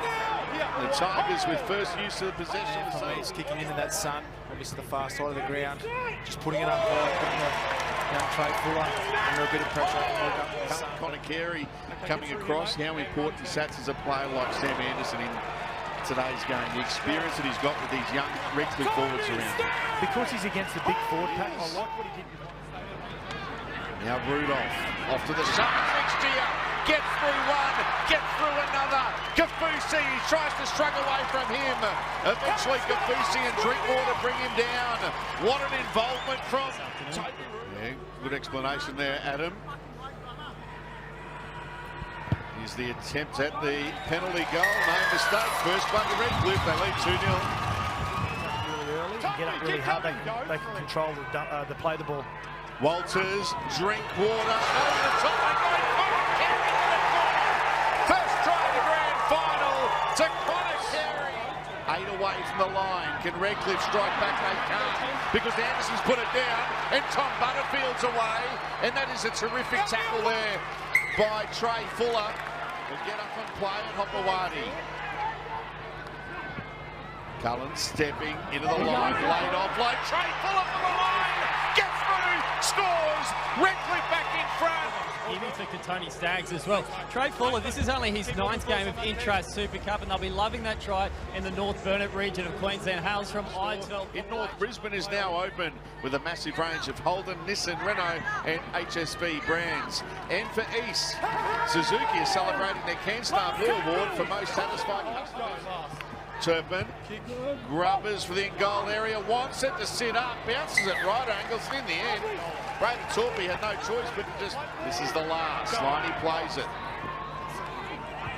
Kick there from Donovan, it's a nice one, Hawkins, climb time, and scores the try. Yeah, this is a good lesson to any young kid, the value of keeping your eye on the ball. Jeremy Hawkins keeps his eye on the ball the whole way through. Linkport took his eye for a slight second. That help out Linkport. Tony Staggs gets this one to come back. Beautiful kick. On. Comes across well. And then gives a pass to Connor Carey, but that was a great attempt. And this time, Carey almost pushed over the sideline. A great attempt at a 40-20. Kevin Walters needing to see in the middle of the screen as Redcliffe through Katoni. Staggs is away. Staggs. Basuma, Awi and Sevi make the tackle. Makes no mistake, Dolphins 8 in front. Magnificent. And this man, one of the best players on the field in Toby Rudolph. There's been a couple away from the line. Cullen, Fuller, ducks under an attempted high tap, goes straight through. He'll score. The opening try in the second half. The big man, he's just inside Patrick Kafusi with the blonde hair. As soon as the ball gets released here, watch him running behind Pat Kafusi there. Instead of pushing up in the line, he would have run straight into Fasua Malaawi if he stayed up in the line. So defensively, something that the young teenager will have to learn. They're dominating the ruck and getting up, quick play the balls. And that's, as you said, Tony, earlier on, Turpin's got the ability just to get out and wave the wand a little bit and pick out whatever run he wants.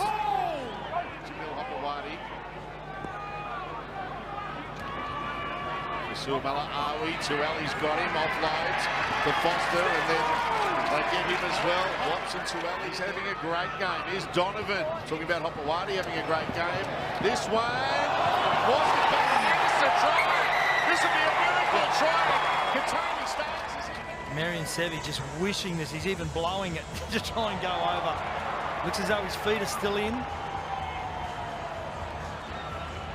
Does very well. Well, this will be a terrific shot. Look how he fights for the ball, tries to push in between defenders. Where's his foot here? Where's his foot? Oh, that's still in. Still in. That's Blake Ferguson like last night. Hopewadi. Drinkwater. Good. Grubbers. Well done, Trey Fuller. And he can get away here, Fuller. He's still going. Lost his footing. Still going. Kafusi gets him. Where did he appear from? His way towards the line. Butterfield, short ball, Foster.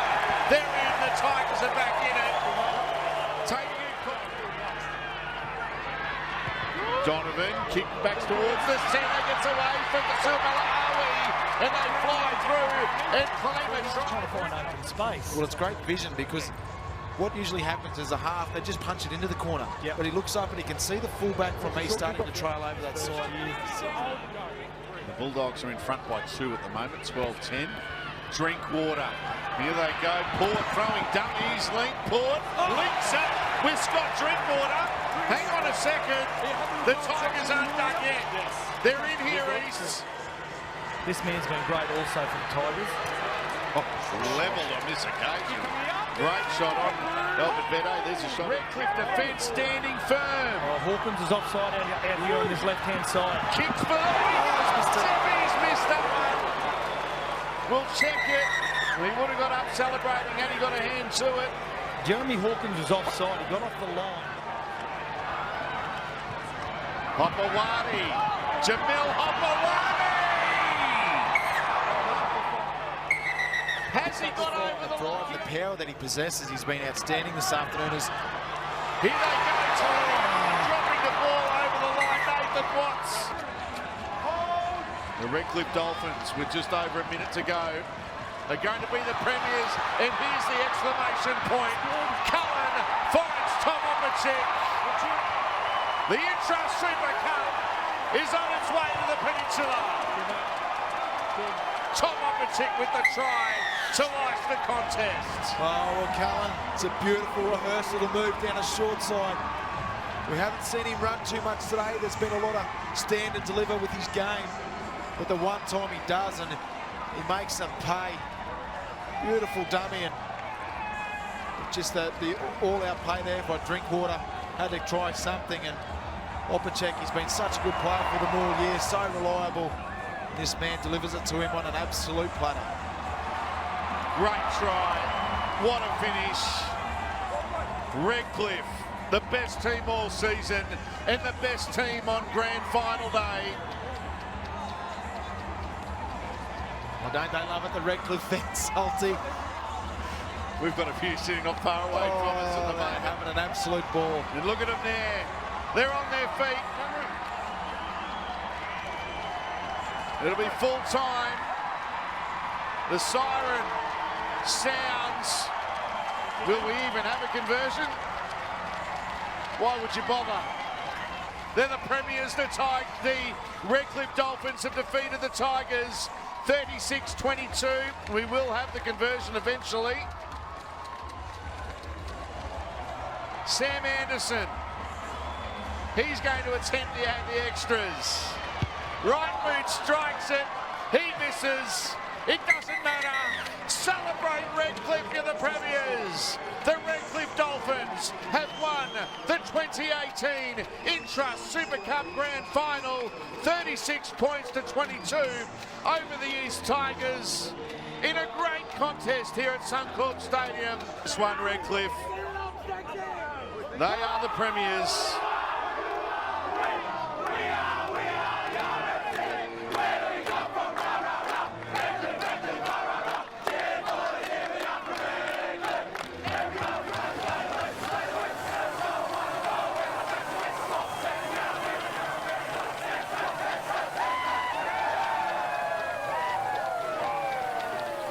Great scenes here at Suncorp Stadium. The Redcliffe Dolphins, they'll celebrate this one and then get to work to prepare for the National Championship next week on NRL Grand Final.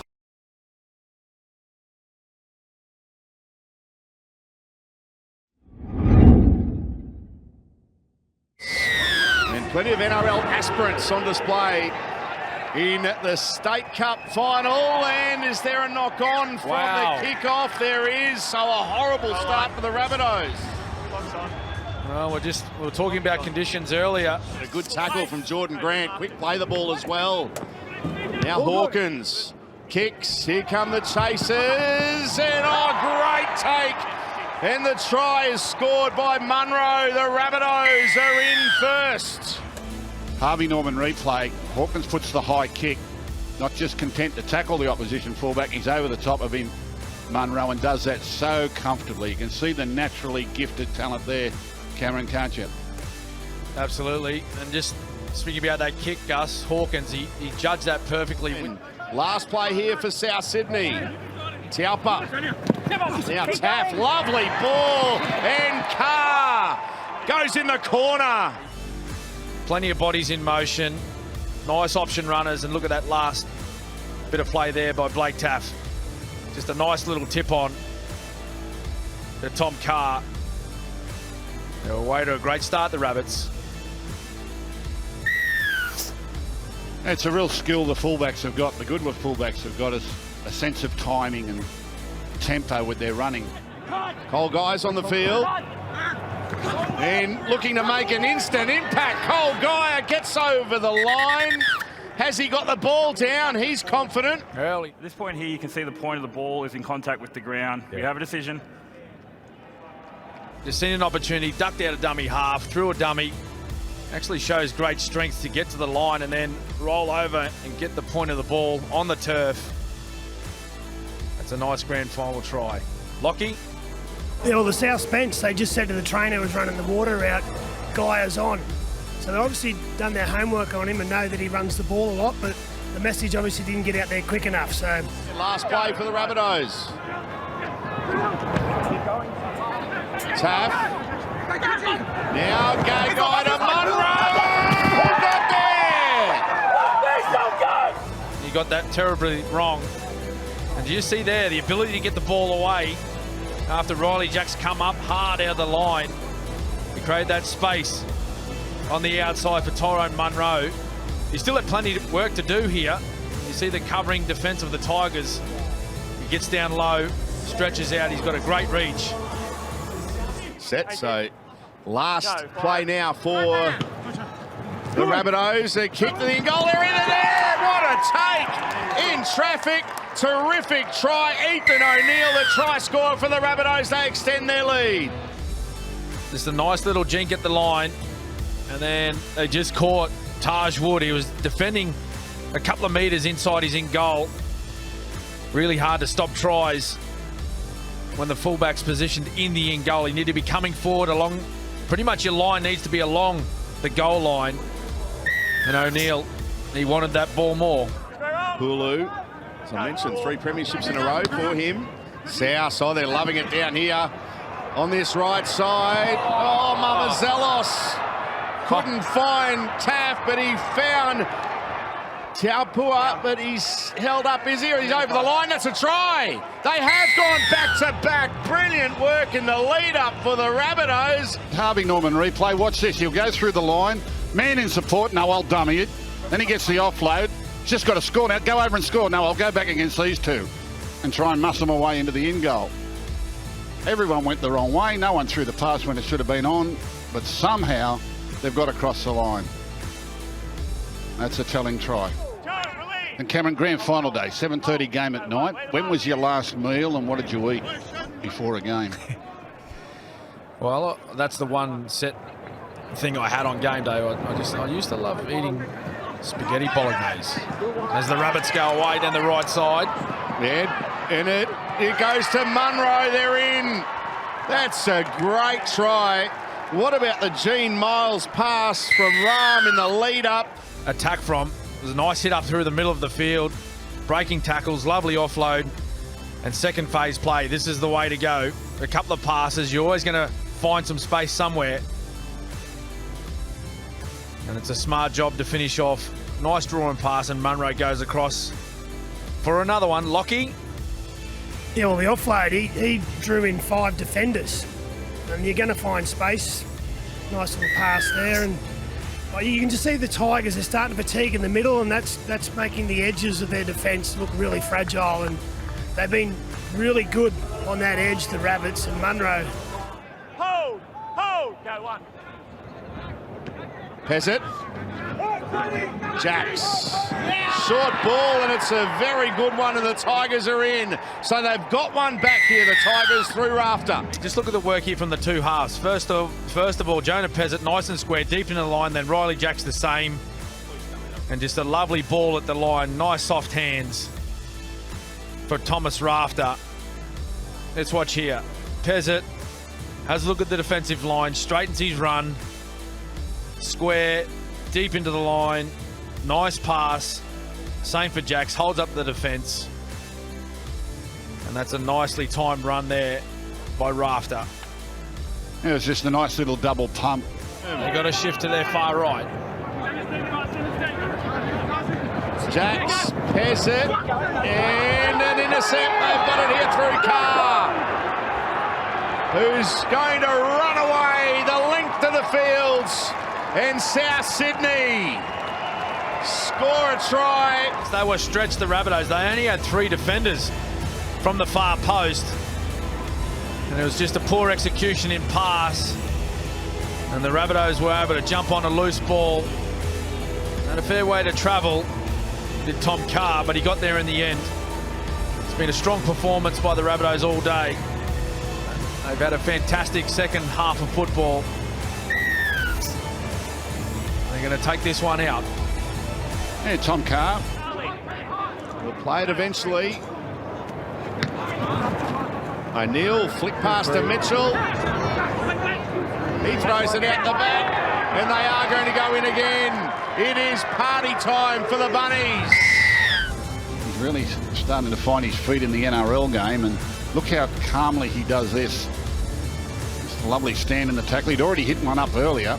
He's able to stand in the tackle here. Ball around the corner. Good skill, good strength. And the Rabbitohs are racing away now. Yeah, that's a nice play by Shaq Mitchell. Jacks through the hands. Pezzett and Fatape will get a consolation try for the Tigers. They will. Yeah, that was Harvey Norman replay. Just a nice little set piece down the short side. Just look at that sleight of hand there from Jonah Pezzett. He does that really well where he gets deep into the line. For the Tigers, this will be the last play of the game as Seve goes for a run. Oh, lovely little flick pass. Inside ball on the bounce, and they are going to get a consolation try. The Tigers are in through Bradley. Yeah, Marion Seve had a dummy half. Strong run of this fella. Strong run of this fella. Just pulls through some tired defence. Harvey Norman replay. Pass in field hits the ground, but Bradley's there as he has been all day. He's a big tall thing. Here's a look at the conversion straight off the ground. Jonah Pezzett. And it is glory, glory to South Sydney. Well done to the Rabbitohs. State Championship winners for 2023.